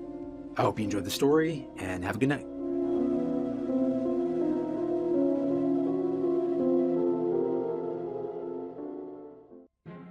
My name is Cole Keaton, and I make a living buying things people don't understand and selling them to people who do. Antiques, estate pieces, forgotten collections pulled out of basements after someone dies. I don't restore them, and I don't get attached. I identify value, confirm authenticity, and move them along. If it can sit in a glass case or disappear into a private vault, I've probably handled something like it. I've also bent rules to get there. Nothing, too dramatic. No headlines. But I've skimmed when I knew no one would notice. I've flipped items with paperwork I didn't ask too many questions about. I've let grief work in my favor more than once. If someone wanted to call that unethical, I wouldn't argue. I'd just tell them that's how business works.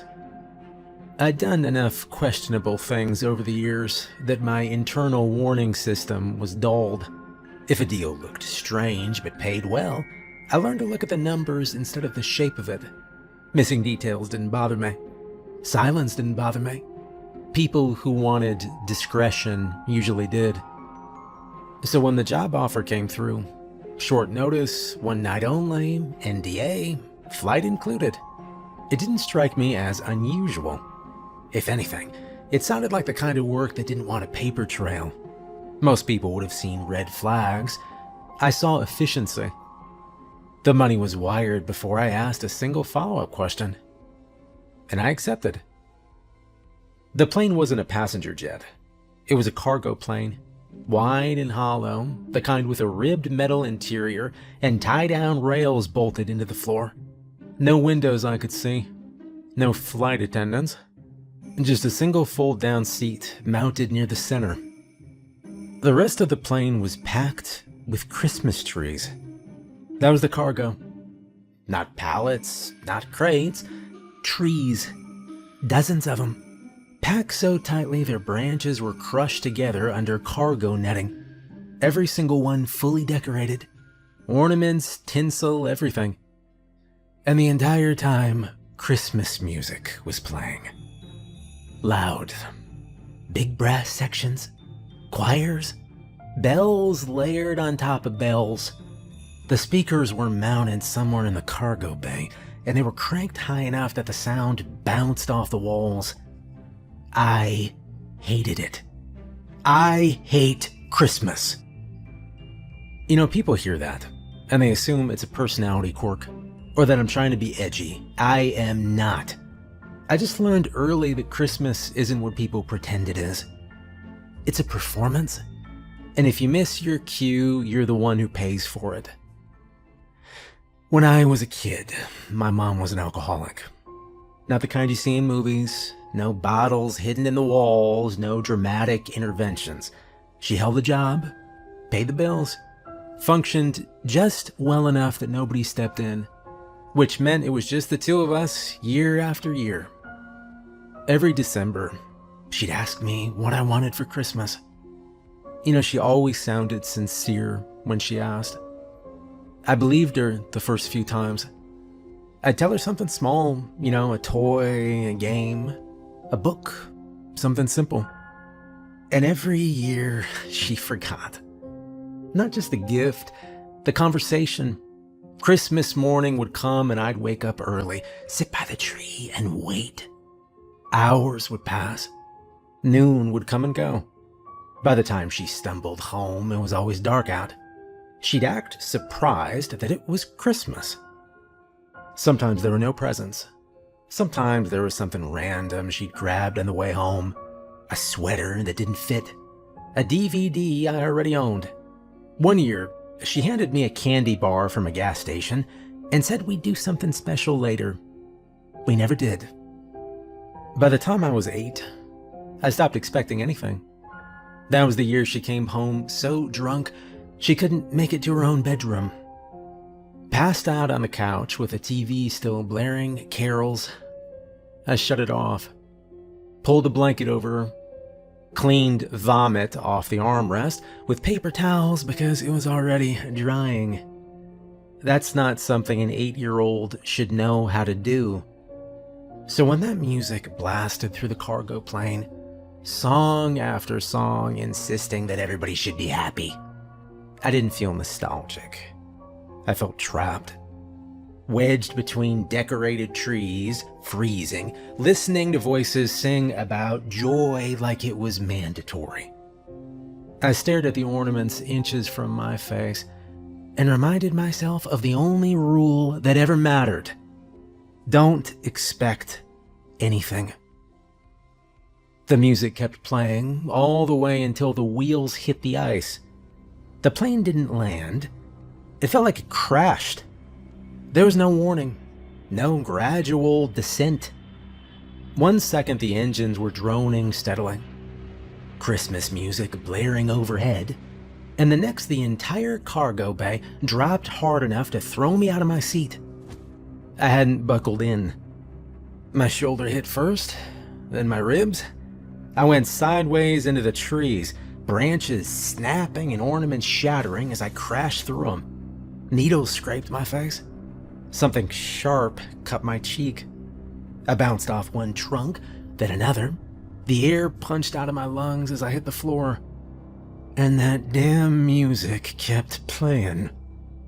I tried to get my hands under me and slammed shoulder first into another tree. Real pine branches scraped my face, needles biting my skin. Sap smeared across my jacket, and something sharp sliced my cheek, and I felt warm blood run immediately. Ornaments shattered as I crashed through them, glass popping and skittering across the floor. The trees slowed me down. That was the only reason I didn't break something.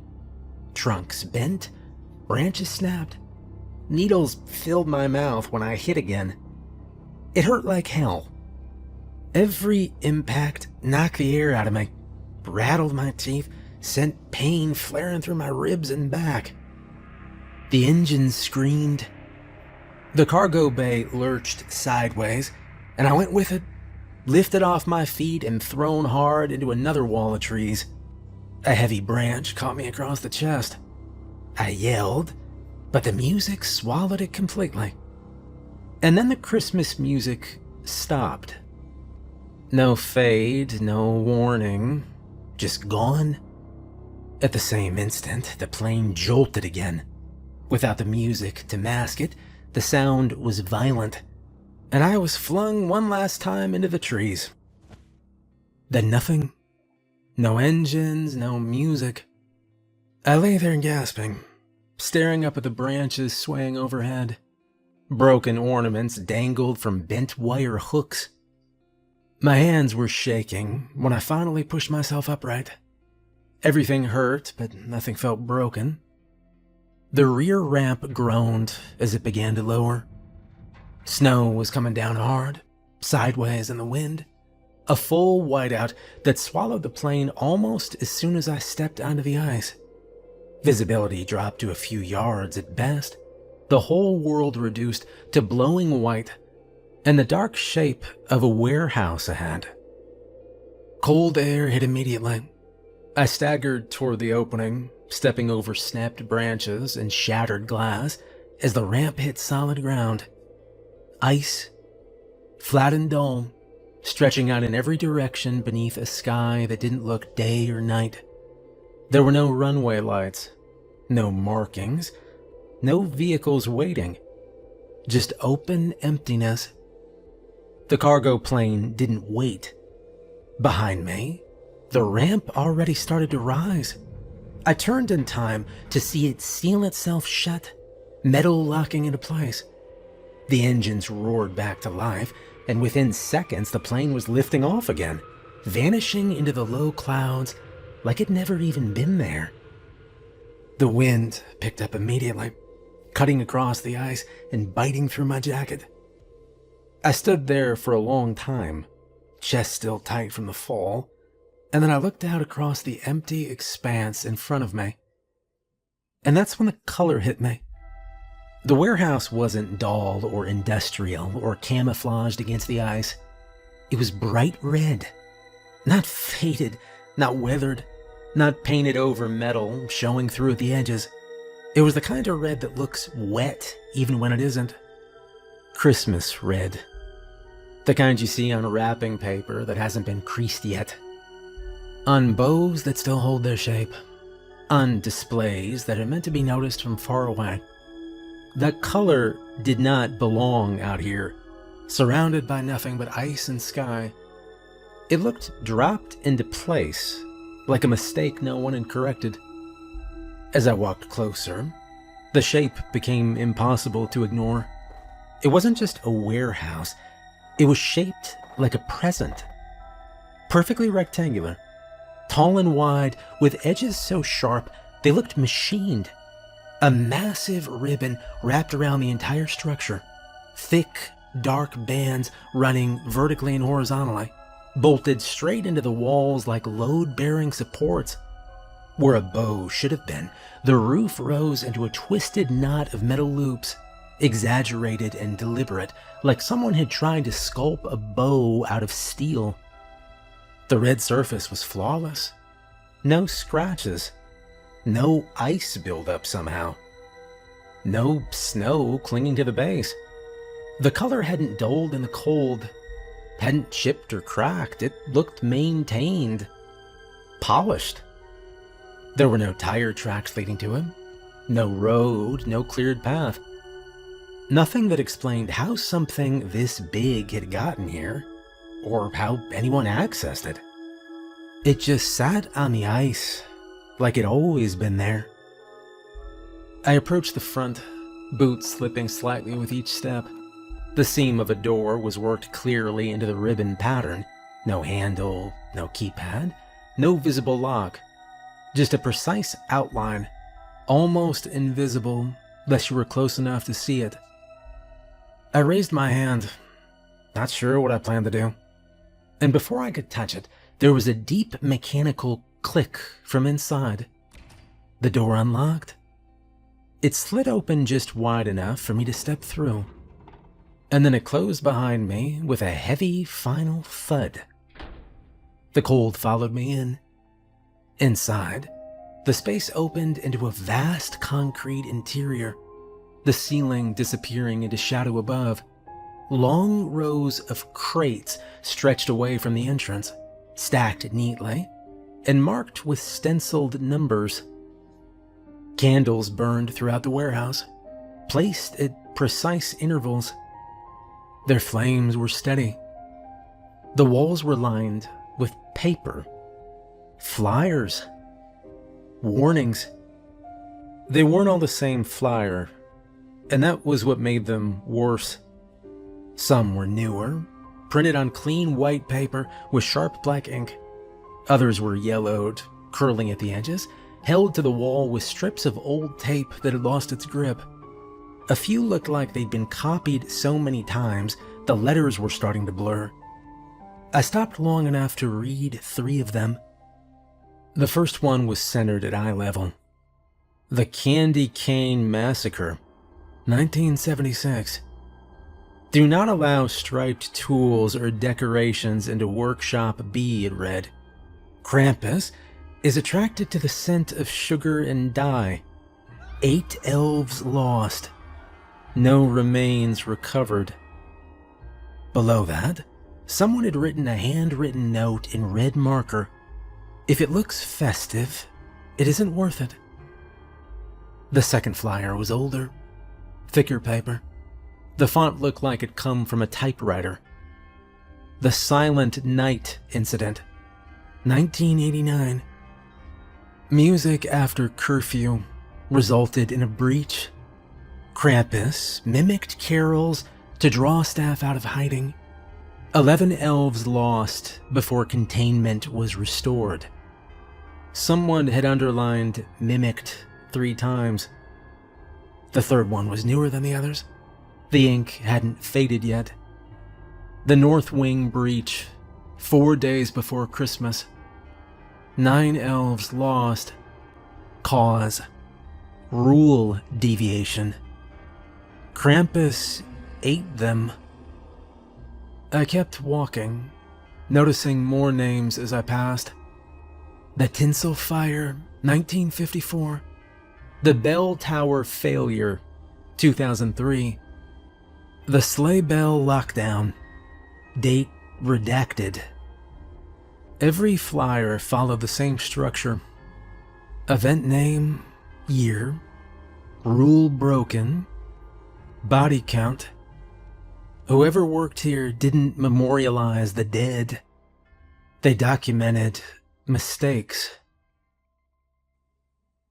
The further I went in, the more candles I saw. Each one placed exactly where it needed to be, spaced evenly along the floor and on crate corners. Near the entrance, a folding table had been set up like a checkpoint, and on it sat a clipboard held down by a heavy stone. There was one sheet of paper, and my name was printed neatly at the top. Welcome Cole Keaton, member of the naughty list. Here are your rules to survive the North Pole. Before I could read a single word, someone spoke behind me. Hi. I turned. She stood a few feet back, leaning against a crate like she'd been there the whole time. Normal height? Blonde hair tucked under one of those pointed red hats elves wear, the long soft kind that droops to one side. I'd seen them in decorations my whole life.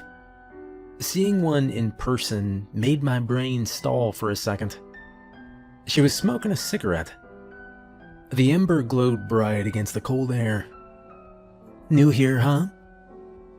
Yeah, I replied. She nodded, like that confirmed something. And then she held out the cigarette. Want one? Sure, I replied. She lit another for herself, shielding the flame with her palm. And we smoked in silence for a few seconds, just looking at each other. The cigarette tasted like licorice. So you here by yourself? She asked. Looks like it. She laughed quietly. Yeah, they like doing that. I glanced back at the rules page in my hand, and then at the flyers on the wall. So you work here? Oh, I used to. Sort of, she said. I took another drag. Sort of. She shrugged. I got kicked out. Kicked out from where? She smiled around the cigarette. The workshop, silly. I nodded like that meant something to me. It did not. None of this did. She exhaled smoke slowly. Smoking's a problem for them, you know. Fire risk. 400 million presents are pretty flammable, they say. She took a final drag, then pressed the cigarette out against the concrete with the sole of her boot. I followed her example. She nodded toward the page in my hand. You know, you should read those. Yeah, I said. All of them, she continued. And this time there was not any humor in it. I unfolded the paper again. She leaned in just enough to glance at it, then leaned back. They'll know if you skim. I didn't ask who they were. What's your name? I asked instead. She blinked once, like she hadn't expected basic manners out of me. Holly. Holly, I repeated. Oh, don't laugh, she said. I wasn't going to. She gave me a look that said she didn't believe me, and then she adjusted her hat. And when she did, the brim shifted, and I saw it again. One ear, just for a second, pointed. She saw my eyes catch it and didn't bother hiding it. "Yep, that too," she said. I glanced back at the flyers, then at the candles, then at the endless crates. I didn't know what to do with any of it, so I did what I always did. I didn't do anything. Holly hooked a thumb over her shoulder. "Well, I've got wrapping to do." "Wrapping," I repeated. She smirked. "Presents. The whole point of the place, you know, trying to keep up." She took 2 steps, then stopped and looked back at me. "It's your night," she said. "Don't get clever. Don't wander. Don't decide you're the exception." I held up the page. "So what, I just follow these?" "Yes," she interrupted. "Follow them exactly." She turned slowly and walked away between the crates, and I watched her go. I snapped myself out of it. "Now's not the time, Cole. You've got other things to think about." I looked back down at the page. I read, "Rules for North Pole Night Operations. Subject, Cole Keaton. Status, Naughty List, active. Read them once, read them right. These rules decide who lasts the night. Rule number 1. Keep the candles burning bright. Darkness feeds what hunts at night. If a candle fades or dies, relight it fast or change your side. Number 2. If animal stink fills nose and head, stay in the glow. Do not tread. Do not run, do not go. You can't outrun fate. You already know. 3. If someone cries for help outside, do not answer, do not decide. Doors stay shut once night is here. Nothing living waits out there. Rule 4. Krampus wears a Santa face. Same red suit, same boots, same pace. One brings gifts, one keeps the score. Choose the wrong one, nothing more. Rule 5. If you see eyes low, wide, and bright, do not move and do not fight. The Yule cat waits for those who stray. Stillness keeps its claws at bay. And rule number 6. Don't be naughty. Don't test fate. Greed will make you hesitate. I read it twice, then a third time, slower. I folded the page carefully and slipped it into my jacket pocket. And I stood there by the candle, waiting to find out which rule would matter first. It didn't take long. Every candle in the warehouse went out at once. The light didn't fade. It collapsed. Darkness slammed in so fast my eyes couldn't adjust. I stood there blind, heart kicking hard against my ribs, hands hovering uselessly in the dark. And then something hit from below. A deep boom rolled up through the floor, heavy enough to rattle my teeth. The concrete seemed to flex under my boots. Another boom. Closer. My brain locked up. How do I light them? All the candles. What do I have to light candles with? I said out loud. I can't even see them. Another boom slammed upward, close enough that dust shook loose somewhere above me. The darkness pressed in, total now. I took a step and nearly stumbled. Then I saw it. A faint glint near the folding table. Not light exactly, just a soft metallic shine, like something catching illumination that shouldn't exist. The lighter? Holly's lighter. It was glowing. Not enough to light the room, but enough to show itself, like it wanted to be found. I lunged for it, fingers closing around warm metal. And the moment I picked it up, the glow sharpened, outlining the wheel and the cap in dull orange. Another boom hit, right beneath me now. Something scraped. A low, monstrous sound rolled through the floor, thick and wet. I flipped the lighter open and struck the wheel. Nothing. Again, sparks. Again, flame. I jammed it in the nearest candle wick, and it caught instantly, a small flame flaring to life. The pressure eased for half a second. I didn't stop. I moved fast, lighting candle after candle, hands shaking, lighter burning hot against my fingers.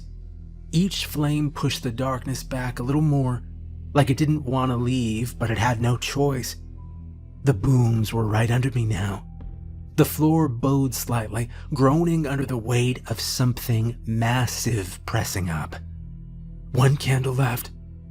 The monstrous sound rose, close enough that I felt it in my bones. I struck the lighter again. The flame sputtered. I struck it again, and the final candle caught. And light came back into the warehouse all at once. The sound stopped mid-breath. The pressure vanished. I stood there, frozen, lighter clenched in my hand, chest heaving. Nothing moved. It was gone. I stood there for a few seconds, waiting for the light to betray me again. It didn't. The candles held. The warehouse stayed still. I picked one candle up from a crate and started walking. The farther I went, the less the place felt like storage, and the more it felt like a house everyone had stepped out of mid-conversation. Doors stood open, hallways curved where straight lines shouldn't. The crates gave way to rooms. A room filled with shelves of wrapped gifts, each one tagged with neat handwriting. Names, ages, places. A room where toys floated softly in the air, rotating as if being inspected by hands I couldn't see. A room where paintbrushes cleaned themselves in jars, colors bleeding and separating like living things. Magic. It was magic. And no one there. The candlelight stretched and bent as I walked, shadows moving in ways that didn't match my steps. I passed a work table where a half-finished doll sat upright, its glass eyes catching the flame. I think it was watching me. Somewhere above me, something chimed softly. And that's when I heard it. A soft clicking sound. I followed it into a smaller room tucked off to one side, one that felt quieter than the rest. A little boy sat on the floor, legs crossed, pushing a toy car back and forth in front of him. He looked up when I stepped inside. "Hi," he said and waved. I stopped. He was young, 7, maybe 8, pale but calm, wearing a hoodie that swallowed up his hands. He smiled like kids do when they've been waiting a long time and someone finally shows up. "Hello," I said. "You're not my dad," he replied, "just stating a fact." "No, I'm not," I replied. "He's late," the boy said, going back to his car. "But that's okay, he's working extra." "Yeah?" "Yeah, he said this Christmas he's bringing me something special." The boy looked up again. "He promised." I noticed it then, the bracelet on his wrist. A hospital band, faded but still readable, the plastic worn soft from too much handling. When he shifted, I saw the small mark just below it, a healed IV site. "My name's Max," he said. "Hello, Max," I replied. He nodded and pushed the toy car forward again, then pulled it back. He kept it inside the candlelight without thinking about it. "He said he'd be back," Max began. "He always comes back late, but this year he said it'd be worth it." "Why's that?" I asked. Max smiled. "He's bringing me a train set."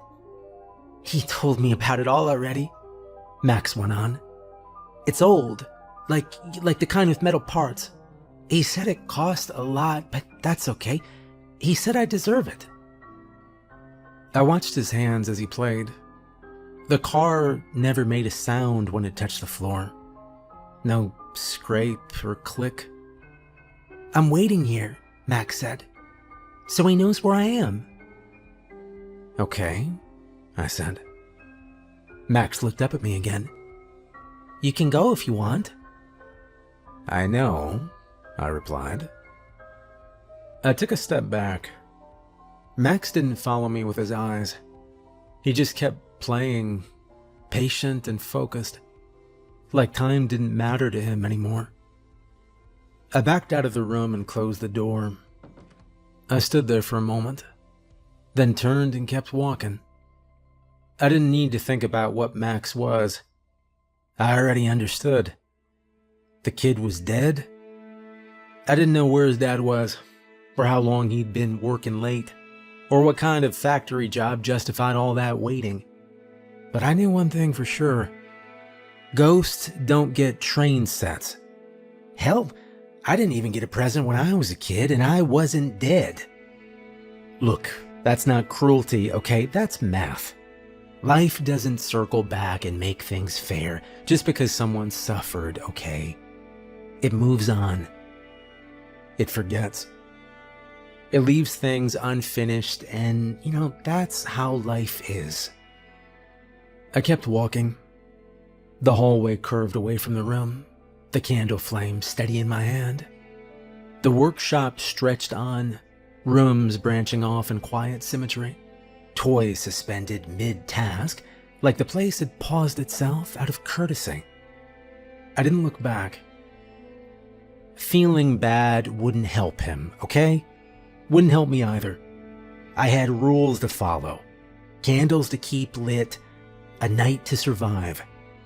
And whatever this place was, it wasn't built for reunions. Still, as I moved deeper into the workshop, I found myself checking the tags on the wrapped gifts I passed.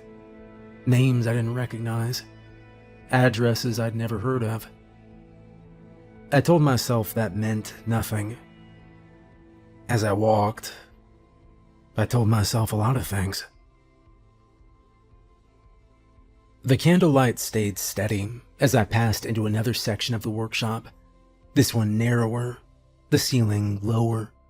Shelves lined the walls, stacked with half-finished toys and bins of parts, wheels, gears, tiny brass screws sorted by size. Everything was too quiet. And then I smelled it. Not pine, not wax. Animal. Big animal. The kind of smell you notice in barns and stockyards. Rule 2. If animal stink fills nose and head, stay in the glow, do not tread. Do not run, do not go. You can't outrun fate. You already know. I stopped where I was, and the smell grew stronger. That didn't mean it was closer. I remembered that part. The rule hadn't bothered explaining why.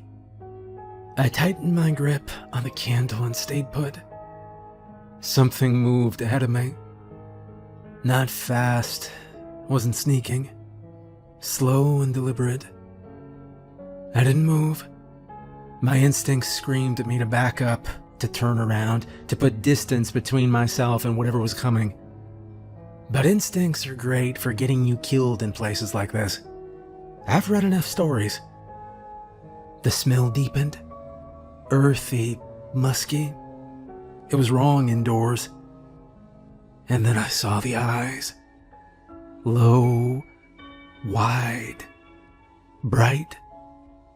They opened just beyond the reach of the candlelight, two pale discs hovering in the dark, unblinking.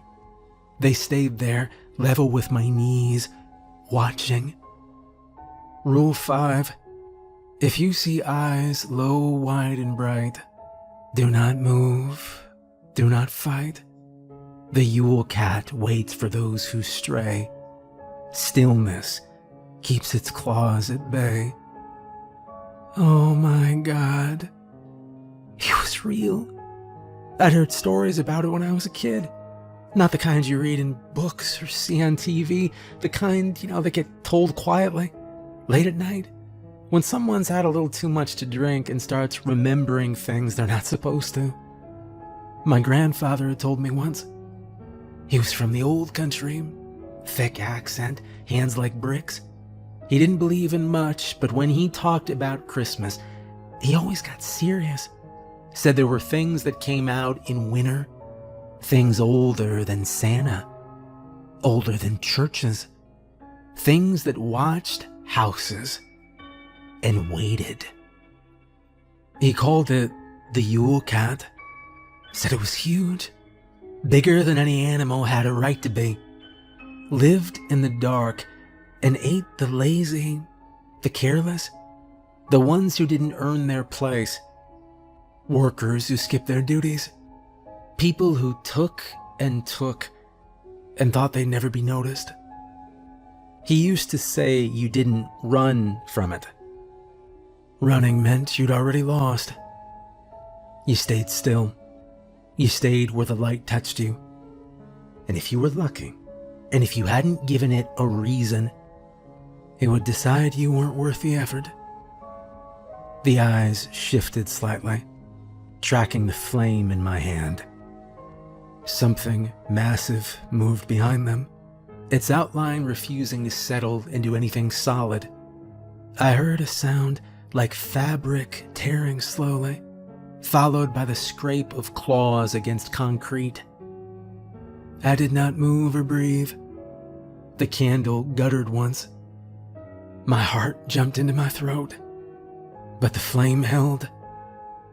The eyes lingered another second, then blinked, and then sank back into the darkness. The smell faded with them. I stayed frozen long after the eye was empty, and when I finally moved, it was only to step backward, careful not to let any part of me slip out of the light. And for the first time since I arrived, I didn't question the rules. I completely believed them.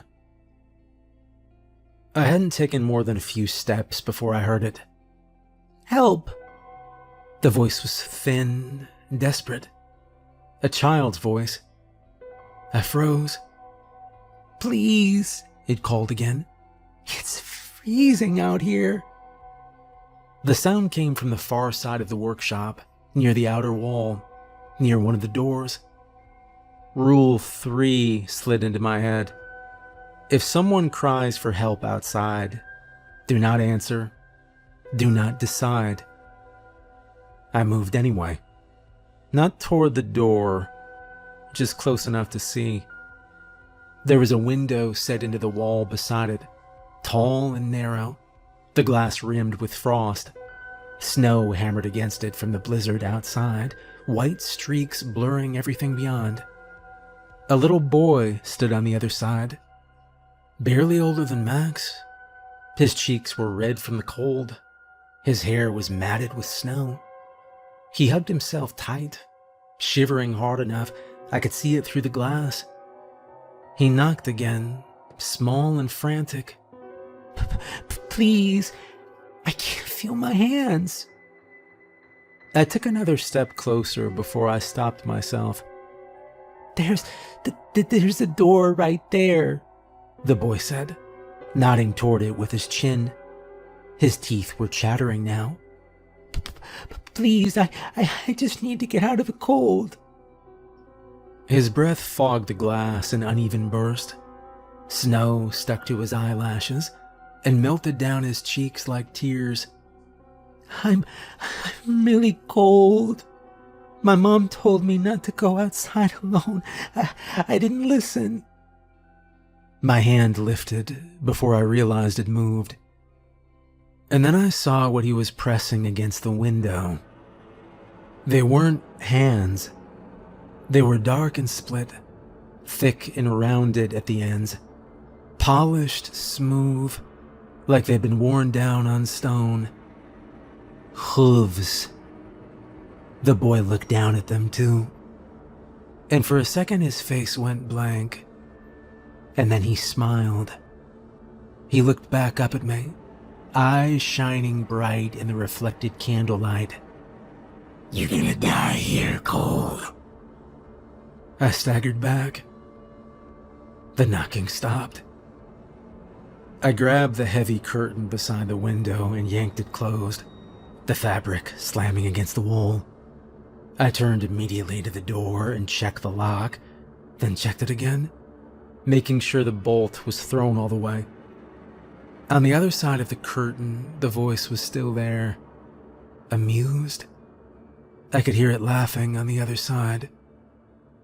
I stayed there listening until the voice stopped. I didn't stop moving after that. I put distance between myself and the door, the curtain, the voice outside. The workshop opened up again, corridors branching off in quiet curves, candlelight stretching out of me. Then I found myself in a new room, and the door shut behind me. I turned as the lock slid into place. The room was huge, wider than it looked from the outside, and it was full of Santa suits, dozens of them. They stood in rows, shoulder to shoulder, all facing away from me. Red coats, white trim, black belts, heavy boots planted squarely on the floor. Some were taller than others, some broader. A few leaned forward slightly, like they were off balance. Above them, hanging from chains bolted into the ceiling, was a wooden sign. It said, "Pick one." I took a step forward. An arm moved. Just one. A white-gloved hand lifted a few inches, then settled again. Farther back, something shifted enough for a faint glow to appear beneath the brim of a Santa hat. I stopped breathing. I scanned the figures as quickly as I could. Some of the Santas had arms that bent wrong at the elbows. One shifted, and I saw hooves where boots should have been. Another had antlers pressing against the inside of its hat, stretching the fabric. These weren't decorations. I remembered Rule 4. Krampus wears a Santa face. Same red suit, same boots, same pace. One brings gifts, one keeps the score. Choose the wrong one. Nothing more. Then I saw it, all the way in the back, smaller and plainer. The red looked faded. The belt buckle was simple metal, scratched and dull. The beard hung straight instead of curled. The face was familiar. My grandfather had kept one just like it on the shelf above the fireplace. Same expression, same crooked smile. Same chip near the base, actually, where it had been dropped once and glued back together. I moved. Hands reached for me as I passed. Gloves brushed my jacket. Fingers and claws closed around air inches from my sleeves. One set caught fabric and yanked hard enough to spin me sideways, but I tore free and kept going. The temperature jumped all at once. Heat rolled through the room. Red fabric split open as I ran past, tearing away to reveal horned faces beneath. Mouths opened. Teeth showed. Something stepped forward at the back of the room.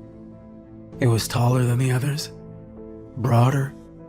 The suit fitted better, like it'd been meant for this body. Krampus. One long arm extended toward me, claws spreading slowly.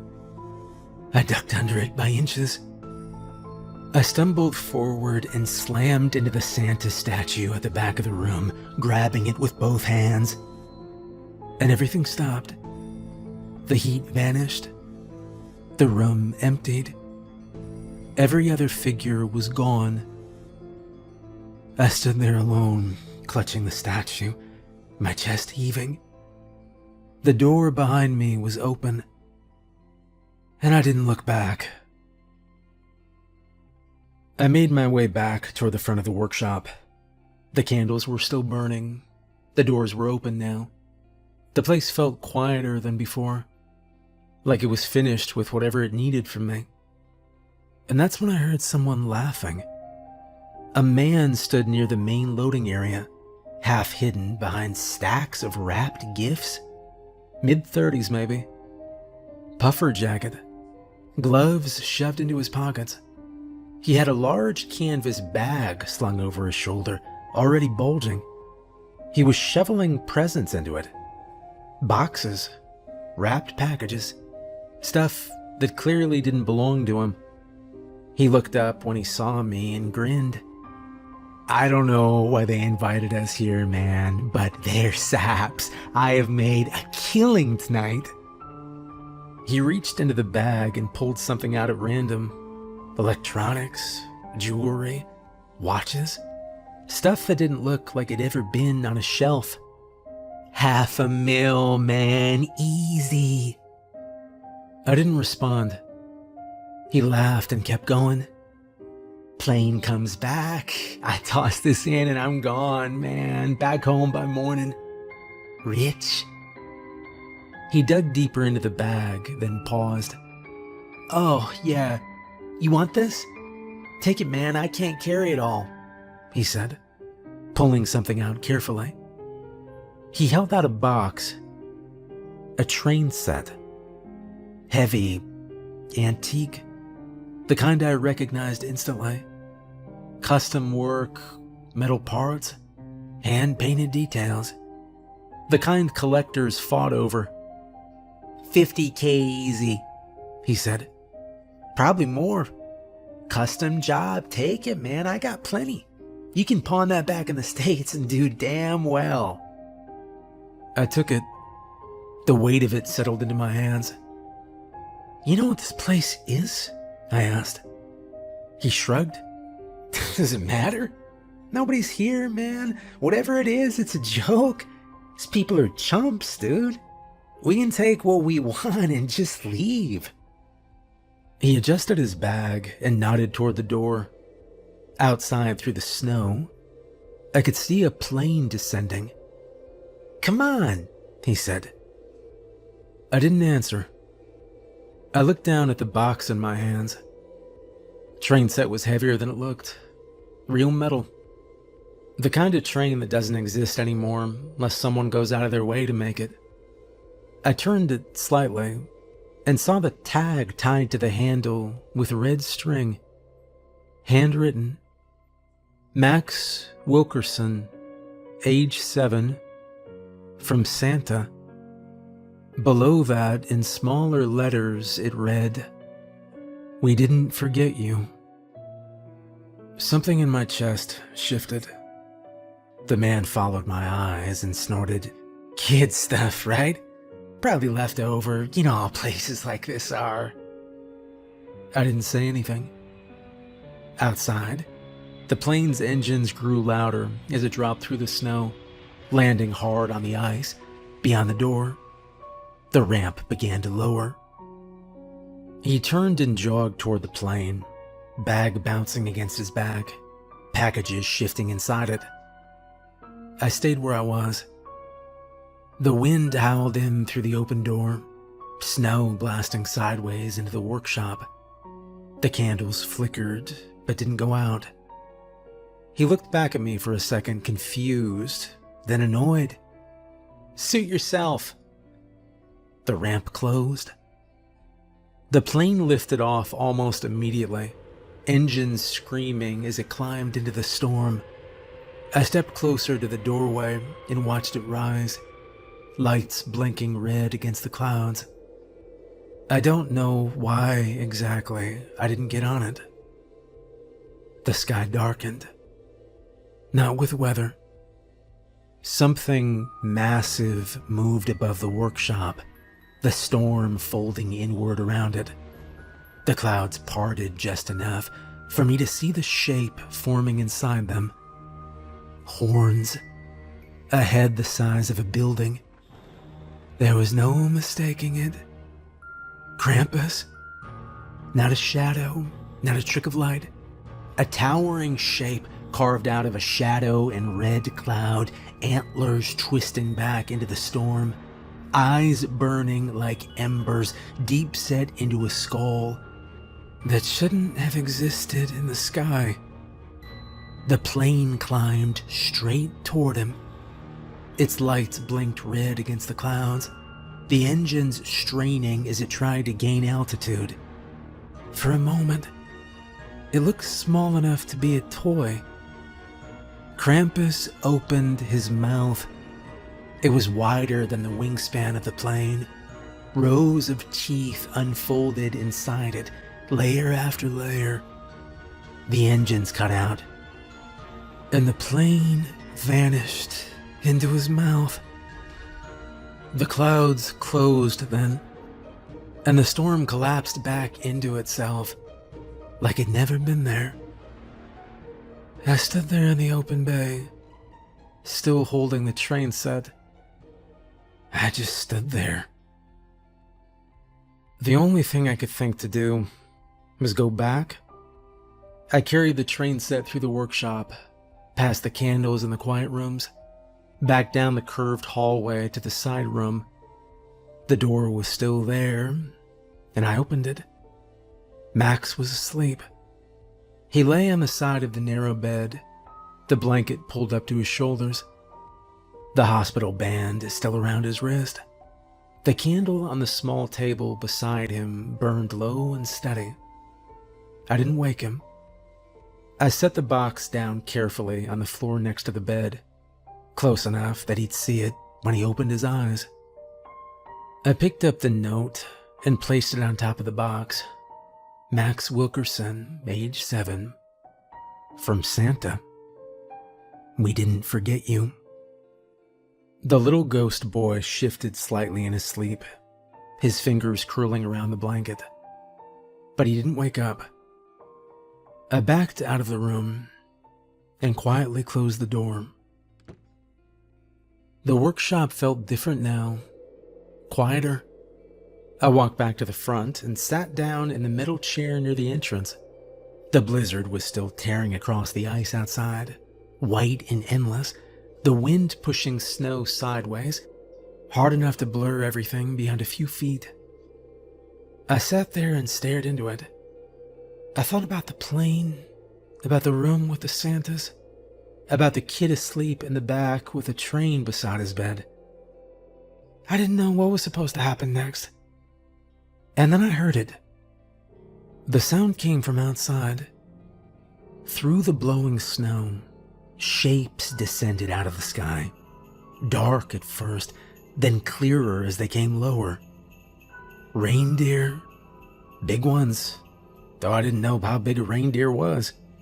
Harnesses cutting through the storm, a sleigh settling onto the ice with a heavy scrape. The wind eased just enough for the sound of bells. A moment later, boots crunched on concrete, and Santa walked in. Red coat, white beard, cookie in one hand, half eaten.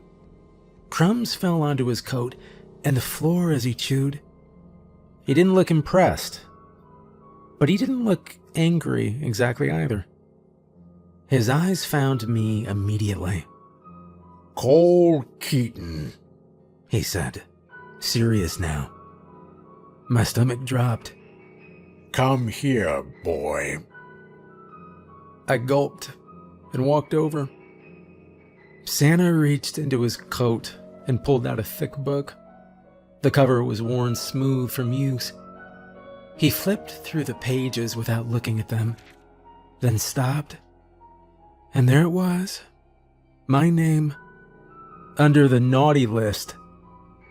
He frowned at it for half a second, and then he took his pen and crossed it out. He looked back over at me, took a bite of a cookie, and winked. After that, things went fast. I asked Holly for her number before I left. She laughed at me, told me she didn't have one, and wrote something down on the back of a torn tag instead. Her Elfstagram. I still don't really know what to do with that. I didn't get any more money after the job. No bonus, no follow-up. When I got home, though, I opened my apartment door and stopped cold. There was a Christmas tree standing in the middle of my living room. Not a cheap one, not something rushed. It was tall and full and perfect. The branches thick and real, covered in ornaments that looked like they'd been collected over decades. Glass ones, hand-painted ones. Stuff that felt personal in a way I wasn't used to. Under it were gifts. A lot of them. 10 years worth, actually. Everything I remembered asking for as a kid. Stuff I'd forgotten I ever wanted until I saw it again. Toys, games, books. Things I'd learned early not to expect. I didn't open them all at once. I took my time. I'm way too old for most of it now, but I still played with it anyway. Don't tell anyone. A while later, I got another message. An invitation. Same week, same deal. The week of Christmas. They said I'd done good work last time. I haven't answered yet. Some nights, when it's snowing hard outside, I sit by my window and stare out into it. I think about sitting in that chair by the workshop doors, watching the storm tear across the ice. I remember Santa stepping back into his sleigh, brushing crumbs off his coat, calling the reindeer by name like in the stories.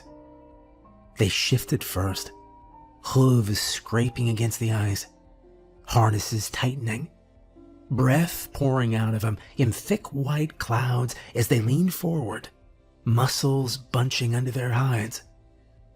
And then they started to move, at a walk at first, slow, measured, bells chiming softly as the sleigh rolled behind them. Then faster, a run, the runners rattling, the reins snapping once as Santa pulled them tight. The front of the sleigh lifted just an inch, and the whole thing rose off the ice.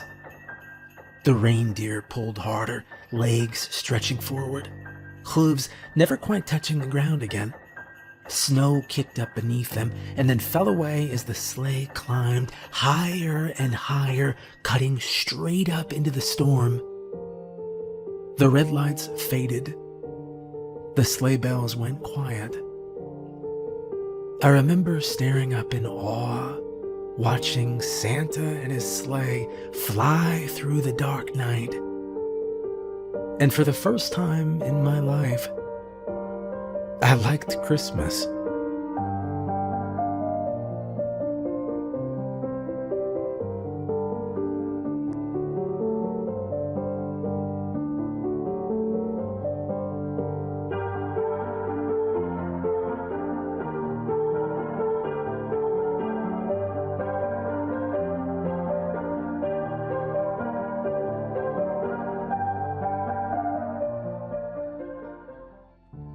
My name is Mac. Used to be a sales rep. Wore a tie, memorized buzzwords, smiled too much. I sat in a cubicle under bright lights, selling things no one needed to people who didn't want them. Back then, My biggest worry was hitting quarterly targets and whether the break room coffee machine was broken again. The world's gone now, dead and buried under a pile of broken glass and rusted metal. I don't sell anything anymore. These days, I get paid to find what's left. I'm what folks call a scavenger, though they like to dress it up with words like retriever or contractor. Makes them feel like civilization still exists, like they're hiring a professional instead of sending a man to find things during a zombie apocalypse. It's simple work. Dangerous, yeah, but simple. You need something. Food, tools, batteries, medicine, you come to me. I go out, I get it, I bring it back.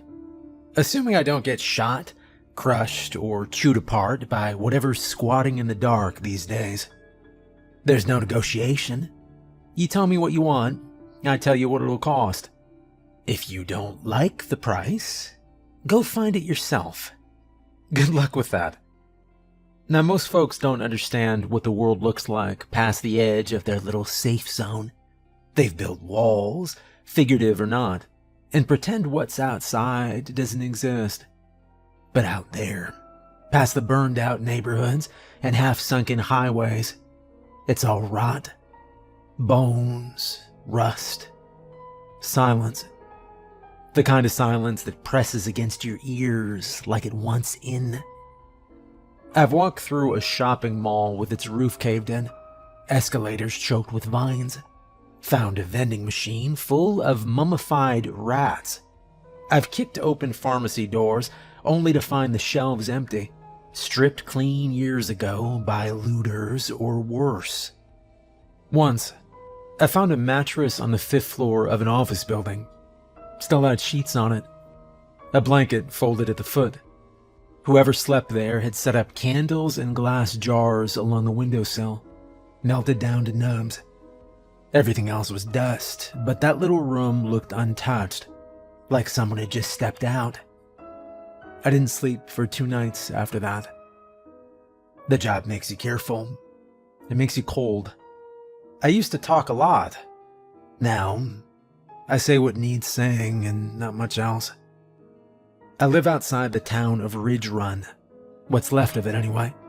A handful of buildings still stand. People trade what they can. I don't bother much with the local politics. Too many arguments about who owns what scrap pile. I've got a shack a ways out, just far enough no one drops by uninvited. Tin roof, wood stove, 1 chair. And I've got my dog, Barry. Found Barry about 5 years ago, back when things were still falling apart, not long after the cities went dark for good. I was out in the country, following a lead on an old co-op farm that supposedly had sealed bins of grain. Looked to be some kind of winery back in the day. Fields of dried grapevines as far as the eye could see. Someone said they saw solar panels still upright on the roof. That usually means batteries, maybe even refrigeration. Could have been nothing, but I went. I was desperate back then. Still thought I could set something up long term. Maybe grow food. Dumb idea. The place was half collapsed. 1 barn had burned to the ground.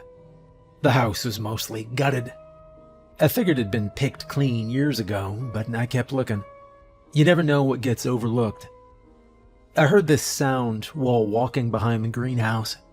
Wasn't loud, just a kind of wet, sticky noise, followed by a whine. I thought it might be something injured, maybe a wild coyote or a raccoon. Normally I'd steer clear of stuff like that, but it was late in the day and I was already planning to stay the night in the cellar, so I went to check. There was a hole near the base of the back wall. Looked like something had tunneled under, or maybe the foundation had just eroded. Inside, half buried in what looked like pulp, was a puppy. He was coated in red and purple juice, eyes barely open, whining and twitching like he'd been stuck for hours. First I thought he was hurt, Looked like blood. But it turned out he'd fallen into a pile of rotting berries. Mulberries, grapes, maybe even plums. Couldn't really tell anymore. Just a fermenting mess. The thing must have snuck into an old batch of berries when it was starving. He was a mess, too. Smelled like sour wine and wet dog. I pulled him out, wiped him down with my sleeve, and wrapped him in a piece of tarp. He didn't fight it, just laid there shivering. I wasn't sure he'd make it through the night. I fed him some jerky and let him curl up in my pack. And come morning, he was still breathing. Didn't cry, just stared at me like he was waiting to see if I'd throw him away or not. I kept him. Didn't have a real reason. Maybe I was tired of being by myself. Maybe I didn't want to leave something behind that needed help. And I named him Barry. He's not just a pet, he's a partner.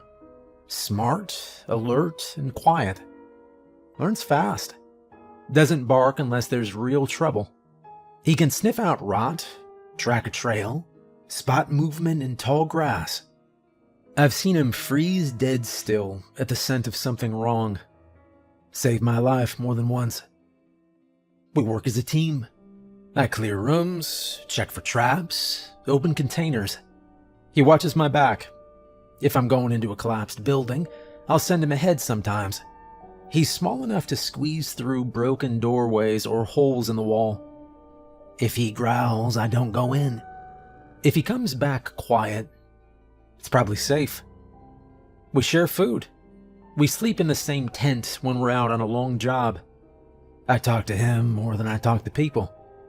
He listens better too. Never interrupts, never lies, never asks for more than I can give. The world now is broken. Cities are either flooded or burned.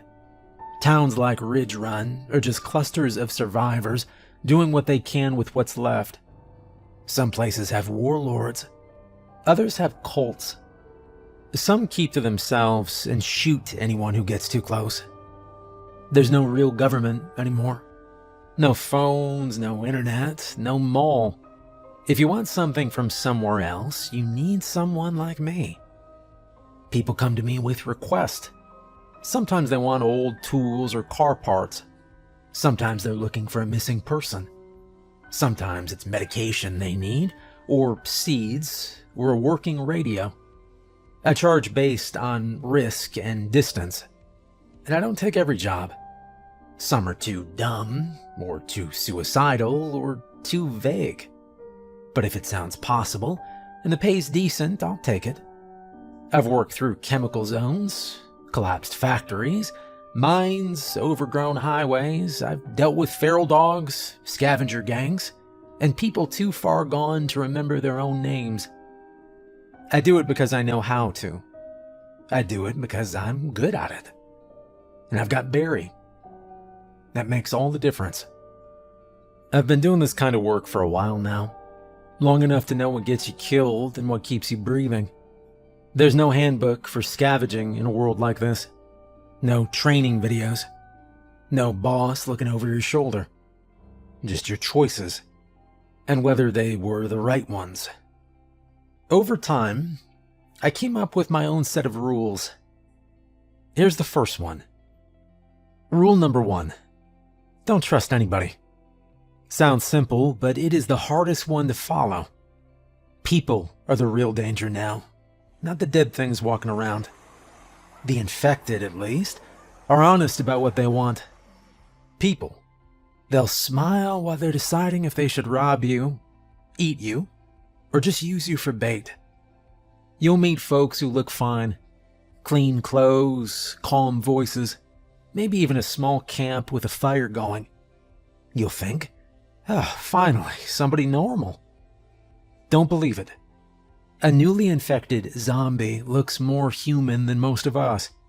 They can talk, walk, and even joke, right up until their first taste of blood.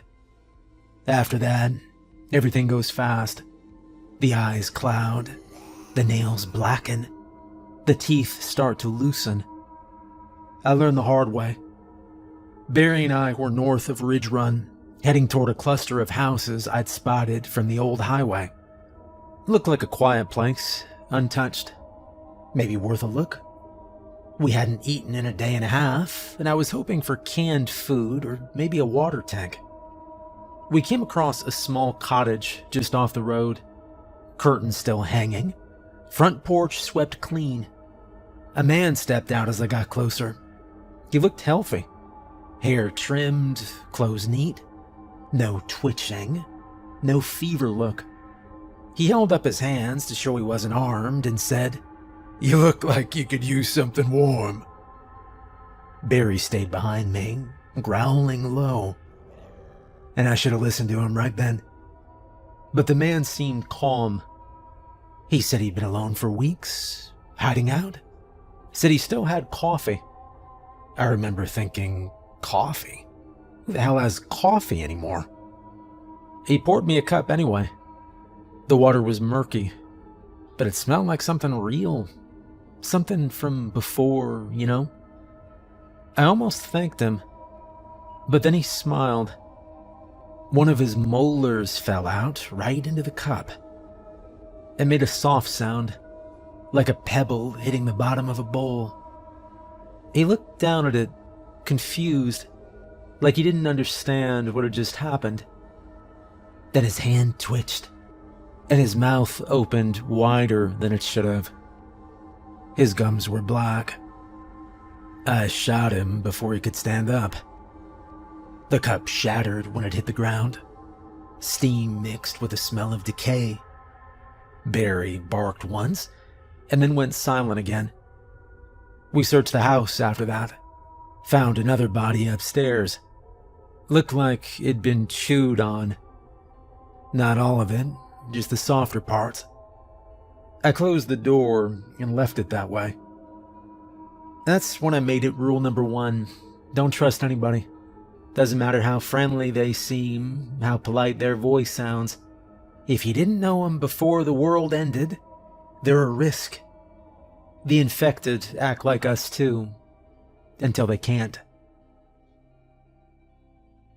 A few days after that, I found the house. Looked like a party had been set up. Pink balloons tied to chairs, half-eaten cake still sitting on the table, paper hats lined up neat. Someone had written Happy 7th on a banner in pink paint. The floor was sticky, with something sweet and dark. The smell hit first. Sugar and meat. Barry whined as we stepped inside. I told him to stay close, but he didn't need the reminder. The horde must have come through fast, probably drawn by the laughter or the singing. I could almost picture it. Parents lighting candles, kids laughing, someone clapping along to a song. Then the first scream. The sound of chairs falling over. The crash of a table breaking. When I walked through the kitchen, I saw footprints in the icing. Small ones. Kids had run, maybe tried to hide. Didn't matter. Once the parents turn, it's over. The newly infected always go after whatever's closest. There's no sound quite like music from a toy piano echoing through a dead house. I found one upstairs, still sitting in front of a tiny pink chair. It played a few notes when Barry's paw brushed against it. Just 3 broken tones, over and over, till I pulled the batteries out. I didn't say anything for a long time after that. Barry sat beside me on the stairs, head on his paws. I told him, "This is why we don't stay long, boy. Places like this, they get in your head." I scratched him behind the ears. He looked up at me with that steady stare of his. You know, it's strange how much you can read in a dog's eyes. I don't need words to know what he's thinking. Just that quiet understanding that keeps you from going completely numb. I did what I could, buried who I could identify. The rest I burned. It's better that way. Fire doesn't care who's who. When it was done, I left the candles burning on the table and gathered what supplies I could. The frosting was melting, dripping down the sides of the cake like wax. The banner moved slightly in the draft from the open window. Happy 7th. Remember thinking about that number, 7. Old enough to read, to laugh, to still believe the world is safe. I wondered how long they'd kept the decorations up, hoping someone might come back. Barry nudged my hand and snapped me out of it. I scratched behind his ear. Yeah, boy. Let's get out of here. We walked until the house disappeared behind a row of dead trees. By then, the sun was low. We didn't look back. People say it's better to travel with others. Safety in numbers, they claim. And there is still some truth to that. But out here, the wrong company will get you killed faster than any pack of infected. So don't trust anybody. Not at first. Take your time, watch how they move, see what they want. If you ever do find someone worth trusting, hold on to them. Rule 2. Bring a jar of flies. Sounds stupid the first time you hear it. I get that. People look at me like I've lost it when they see the jar tied to my belt.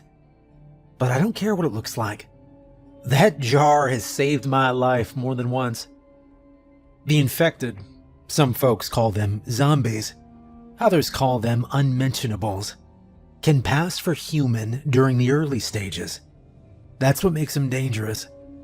The infection doesn't always show right away. There's no big transformation at first. No groaning, no dragging feet. Just a person who looks tired, maybe a little pale. Could be anyone. Could be your friend. Sometimes it takes months for the signs to show, and even then, they're easy to miss. A little stiffness in the neck, yellowing around the fingernails, bad breath that never goes away. By the time you notice, might be too late. And that's where the flies come in. Flies don't lie. You take a small jar, something clear like an old pickle jar, punch holes in the lid and cover it with mesh. Inside, you drop a piece of rotting meat, just a bit, enough to keep the flies alive. They buzz around in there, slow and lazy most of the time. As long as nothing dead is nearby, they won't get too worked up. But when there's something rotten close by, something only they can sense, they go nuts. Fast, loud, bouncing off the glass like they're trying to escape. That's your first warning. Something's not right. It gets better when you let them out. I only do that when I'm unsure. If someone's given me the wrong feeling, but they don't show any clear signs, you know? Maybe they look too healthy. Maybe they're too calm. That's when I unclip the jar and let the flies loose. They always know right where to land. Flies are drawn to rot. Not just the kind we can see, but the kind that's still hidden under the skin. The infection starts deep, inside the organs, in the blood.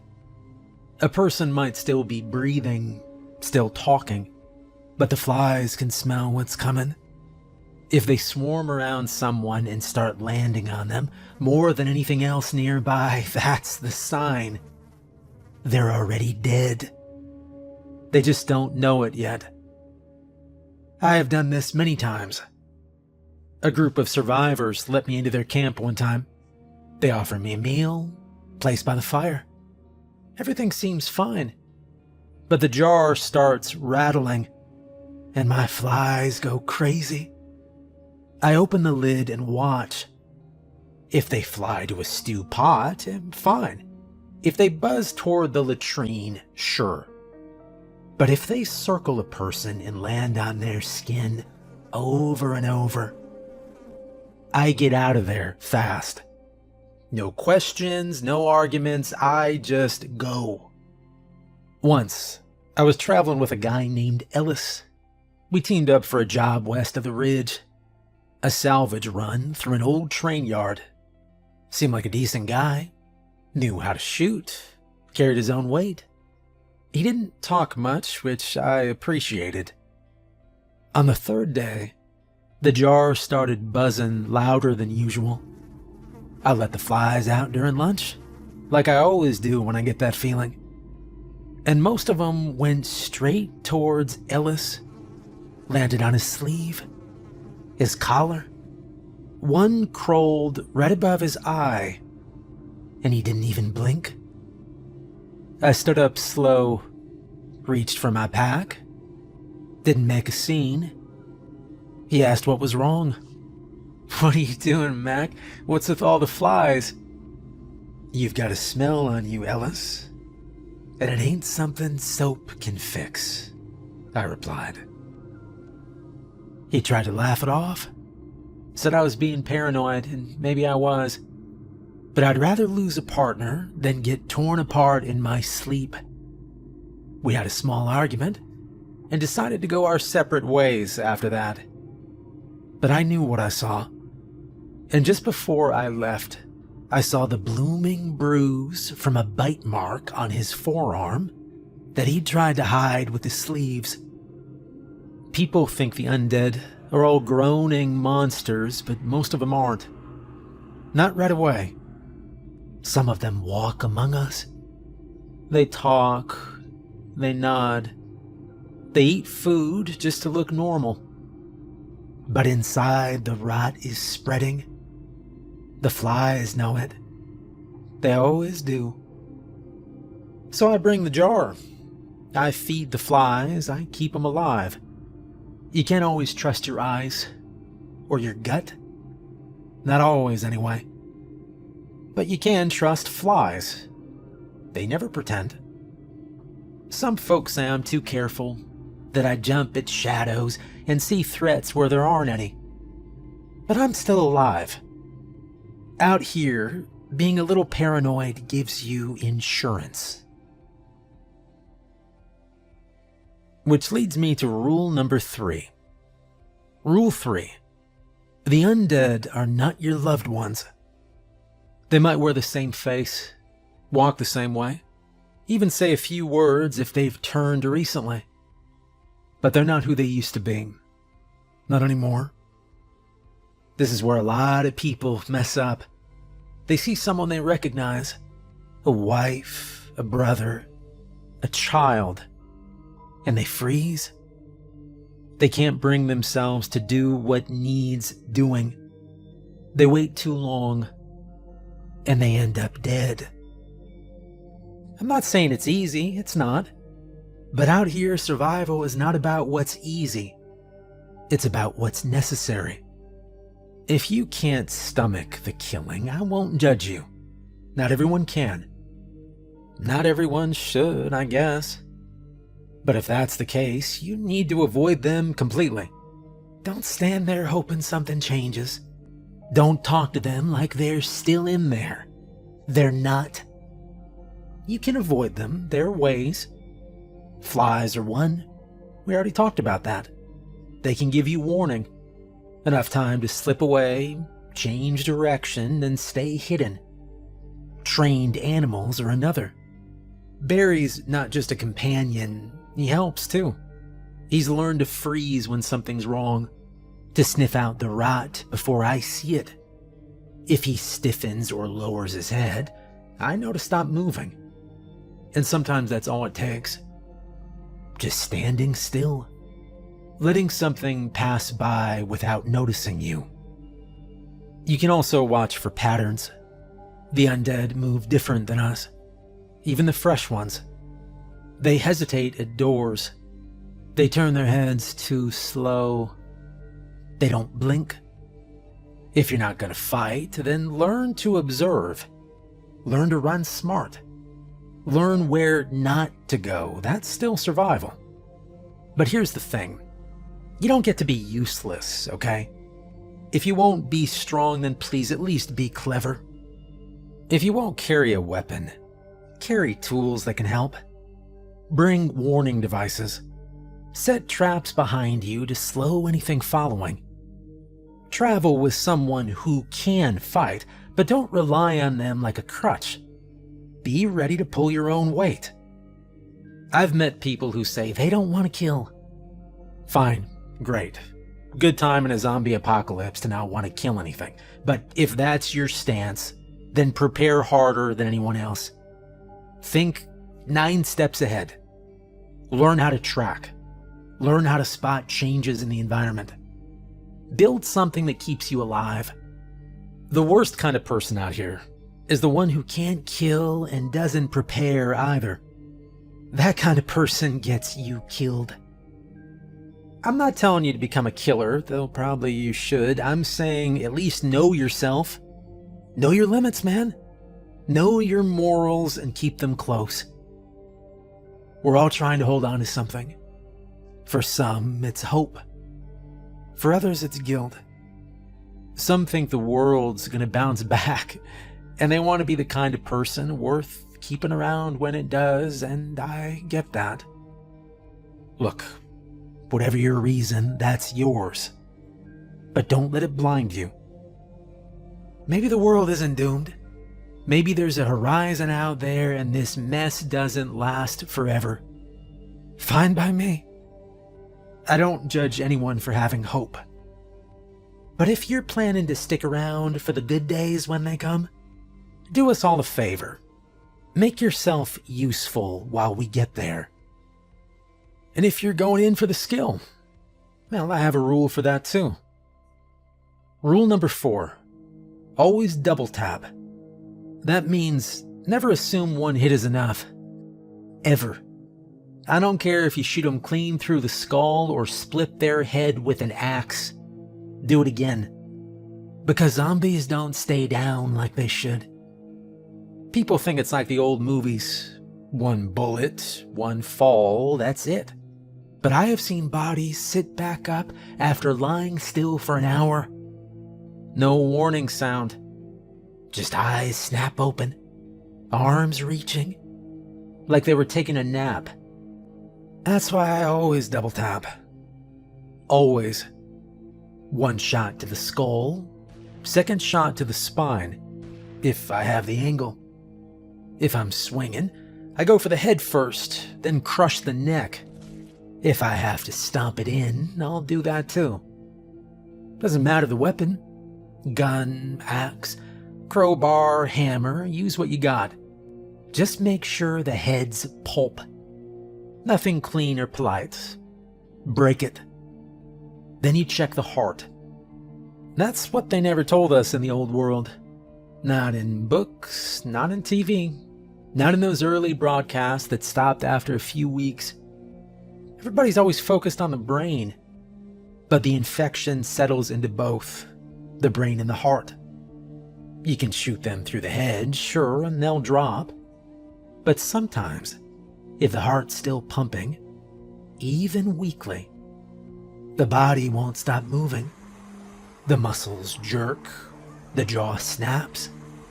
I have seen ones that kept crawling forward even after its skull was leaking. The only way to be sure is to check the chest. If you're using a blade, you stab deep. If it's blunt, you break the ribs. You'll need force to get through. That's why most fighters carry 2 weapons. One for range, one for crushing.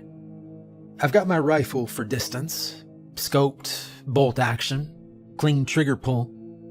But up close, I carry a short-handled sledge. Heavy, but not too heavy. Perfect for cracking bone. Lives on my hip. I don't go anywhere without it. I've had people ask why I go to such effort when the dead are already lying there. Why not just leave them, they say. Why not save the ammo? because I have seen what happens when you don't. A group I used to travel with, 5 of us at the time, we cleared out a barn. Thought it was safe. One of the bodies looked dried out, fully dead. Nobody bothered to double tap. We set up camp right there on the floor. Hours later, it moved. Got the drop on us. Took a chunk out of a girl's arm before I could stop it. We had to put her down the next morning. No one said a word. But after that, we all started checking twice. Which leads me to my next rule about survival in this place. You're gonna have to learn how to run.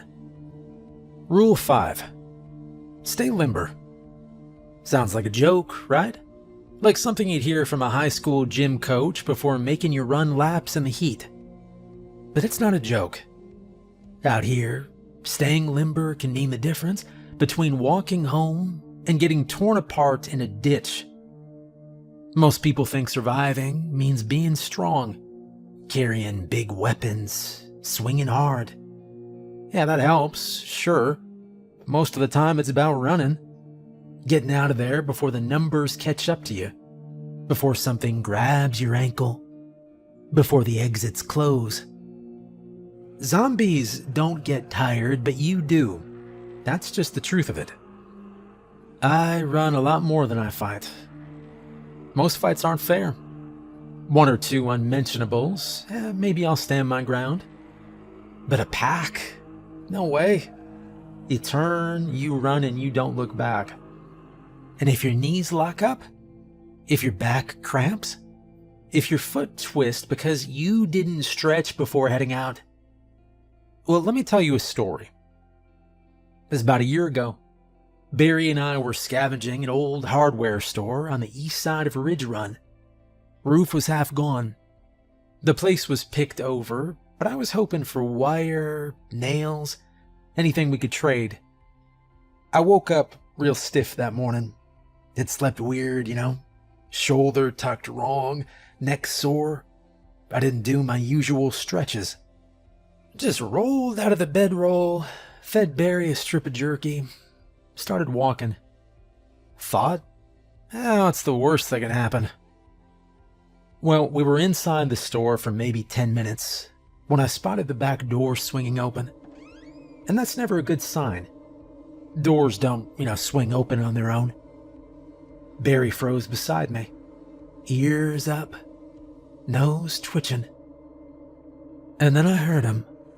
Slow, dragging steps. The kind that echo wrong on broken tile. I counted the sounds. Too many. I backed up slowly and turned around just in time to see the front entrance blocked. Pack of 6, maybe 7. All fresh. Now time to fight. I shouted to Barry and made for the shelves, hoping to cut through the side aisle and slip out the window we came through. I should have been fast. Should have been fine. But I hadn't stretched that morning. My legs were tight, ankles stiff.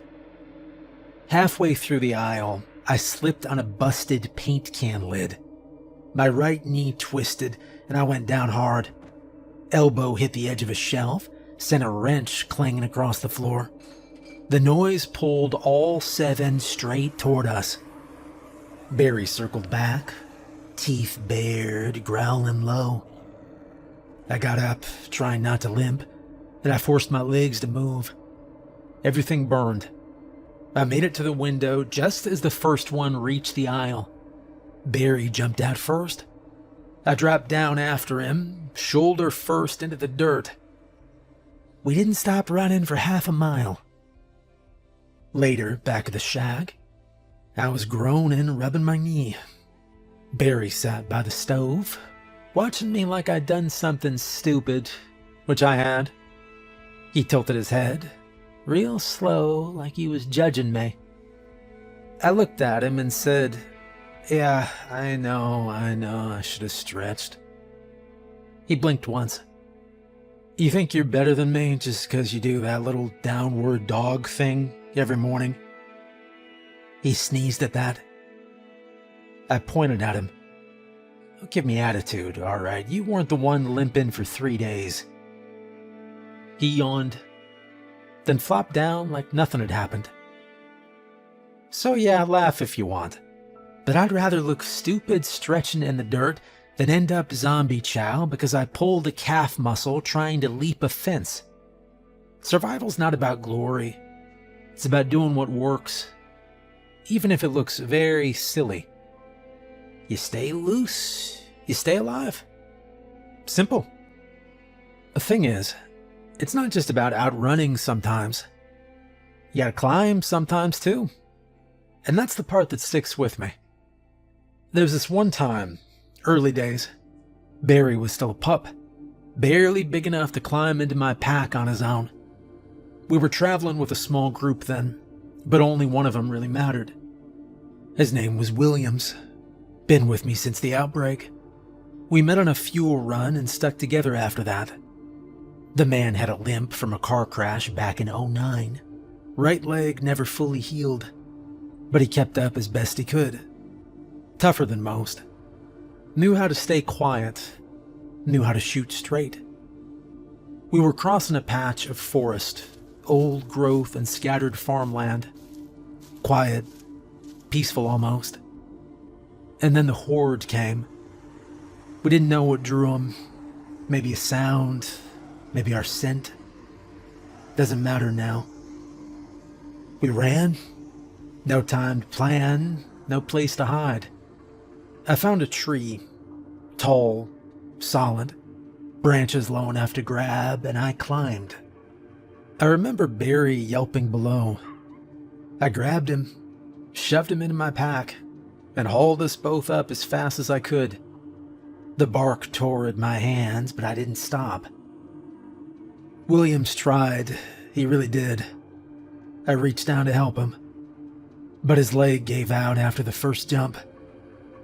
He slipped back down, and I was halfway up when I heard the first of them break through the trees behind us. I remember the sound more than the sight. The crunch of branches, the screaming that turned wet. His gun fired again and again, and I didn't look. Just pressed my back to the trunk and held Barry close. Then his gun went quiet. Then his breathing stopped. The next day, there wasn't anything left of him. It's funny what you carry with you. Some people remember birthdays. I remember that sound. Comes back every time my knees ache, when I take a bad fall.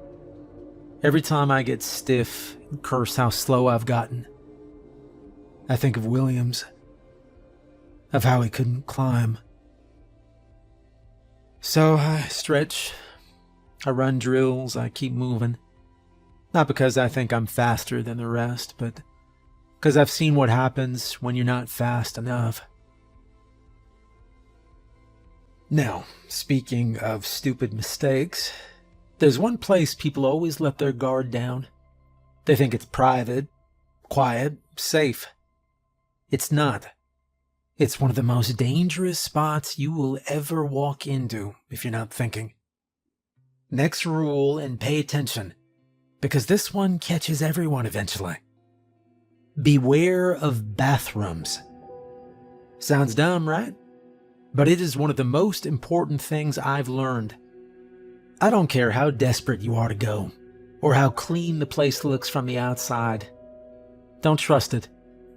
Bathrooms will kill you quicker than a horde on open ground. The dead don't linger out in the open much anymore.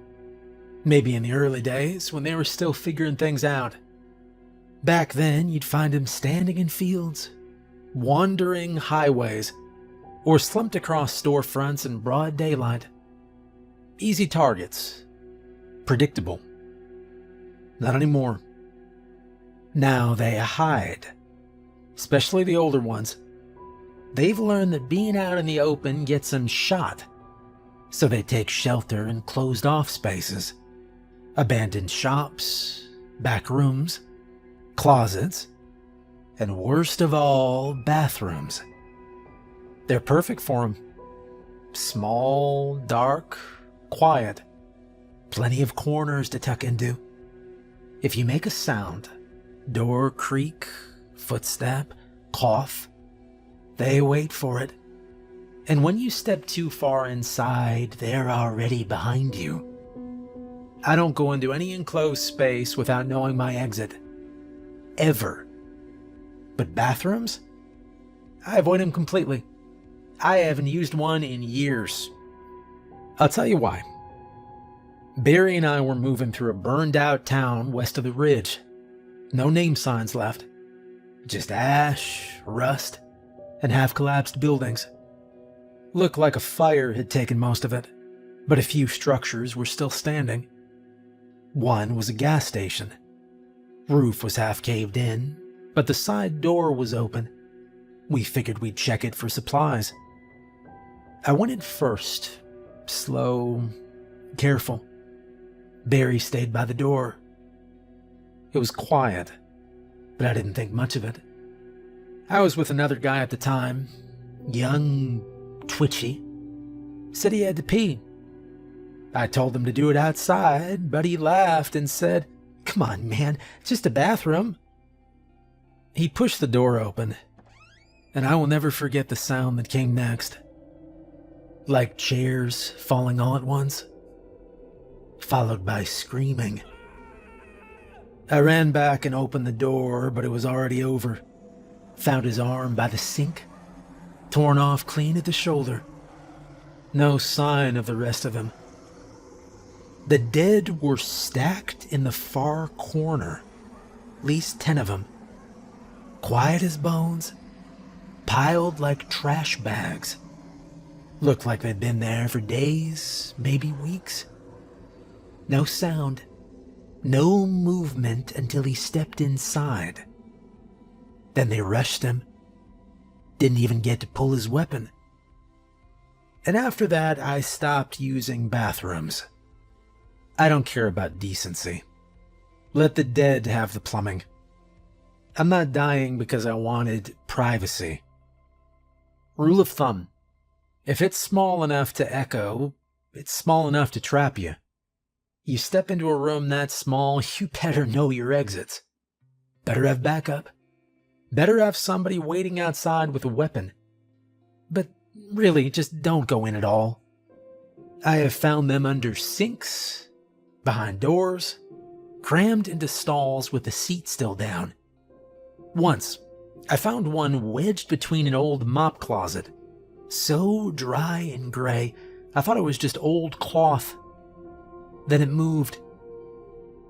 That one nearly got Barry. Bit the strap of his pack instead of his leg. I smashed its head with a fire extinguisher. We left the station right after that. Didn't take anything.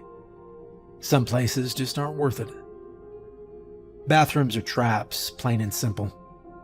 I've heard stories from other survivors, same thing. Someone needs a quiet place to sit, or wash up, or just breathe for a second. They think a bathroom means safety. Then the door behind them opens, or the stall next to them isn't empty, or the thing under the sink isn't dead after all. You don't walk away from that. So don't be stupid, don't be shy. Go outside like the rest of us. Behind a car, I don't know, under a tree, whatever, just not inside. You want to live another day? Let the dead keep their bathrooms. And yeah, those are the rules. Nothing fancy, nothing carved in stones, just things we've picked up along the way. If they help you, well, good. If they keep you breathing one more day, even better. Barry and I are heading east now. Might be more jobs, might be more zombies. Who knows? But whatever's out there, Barry and I know the rules. And now, well, you do too. Good luck.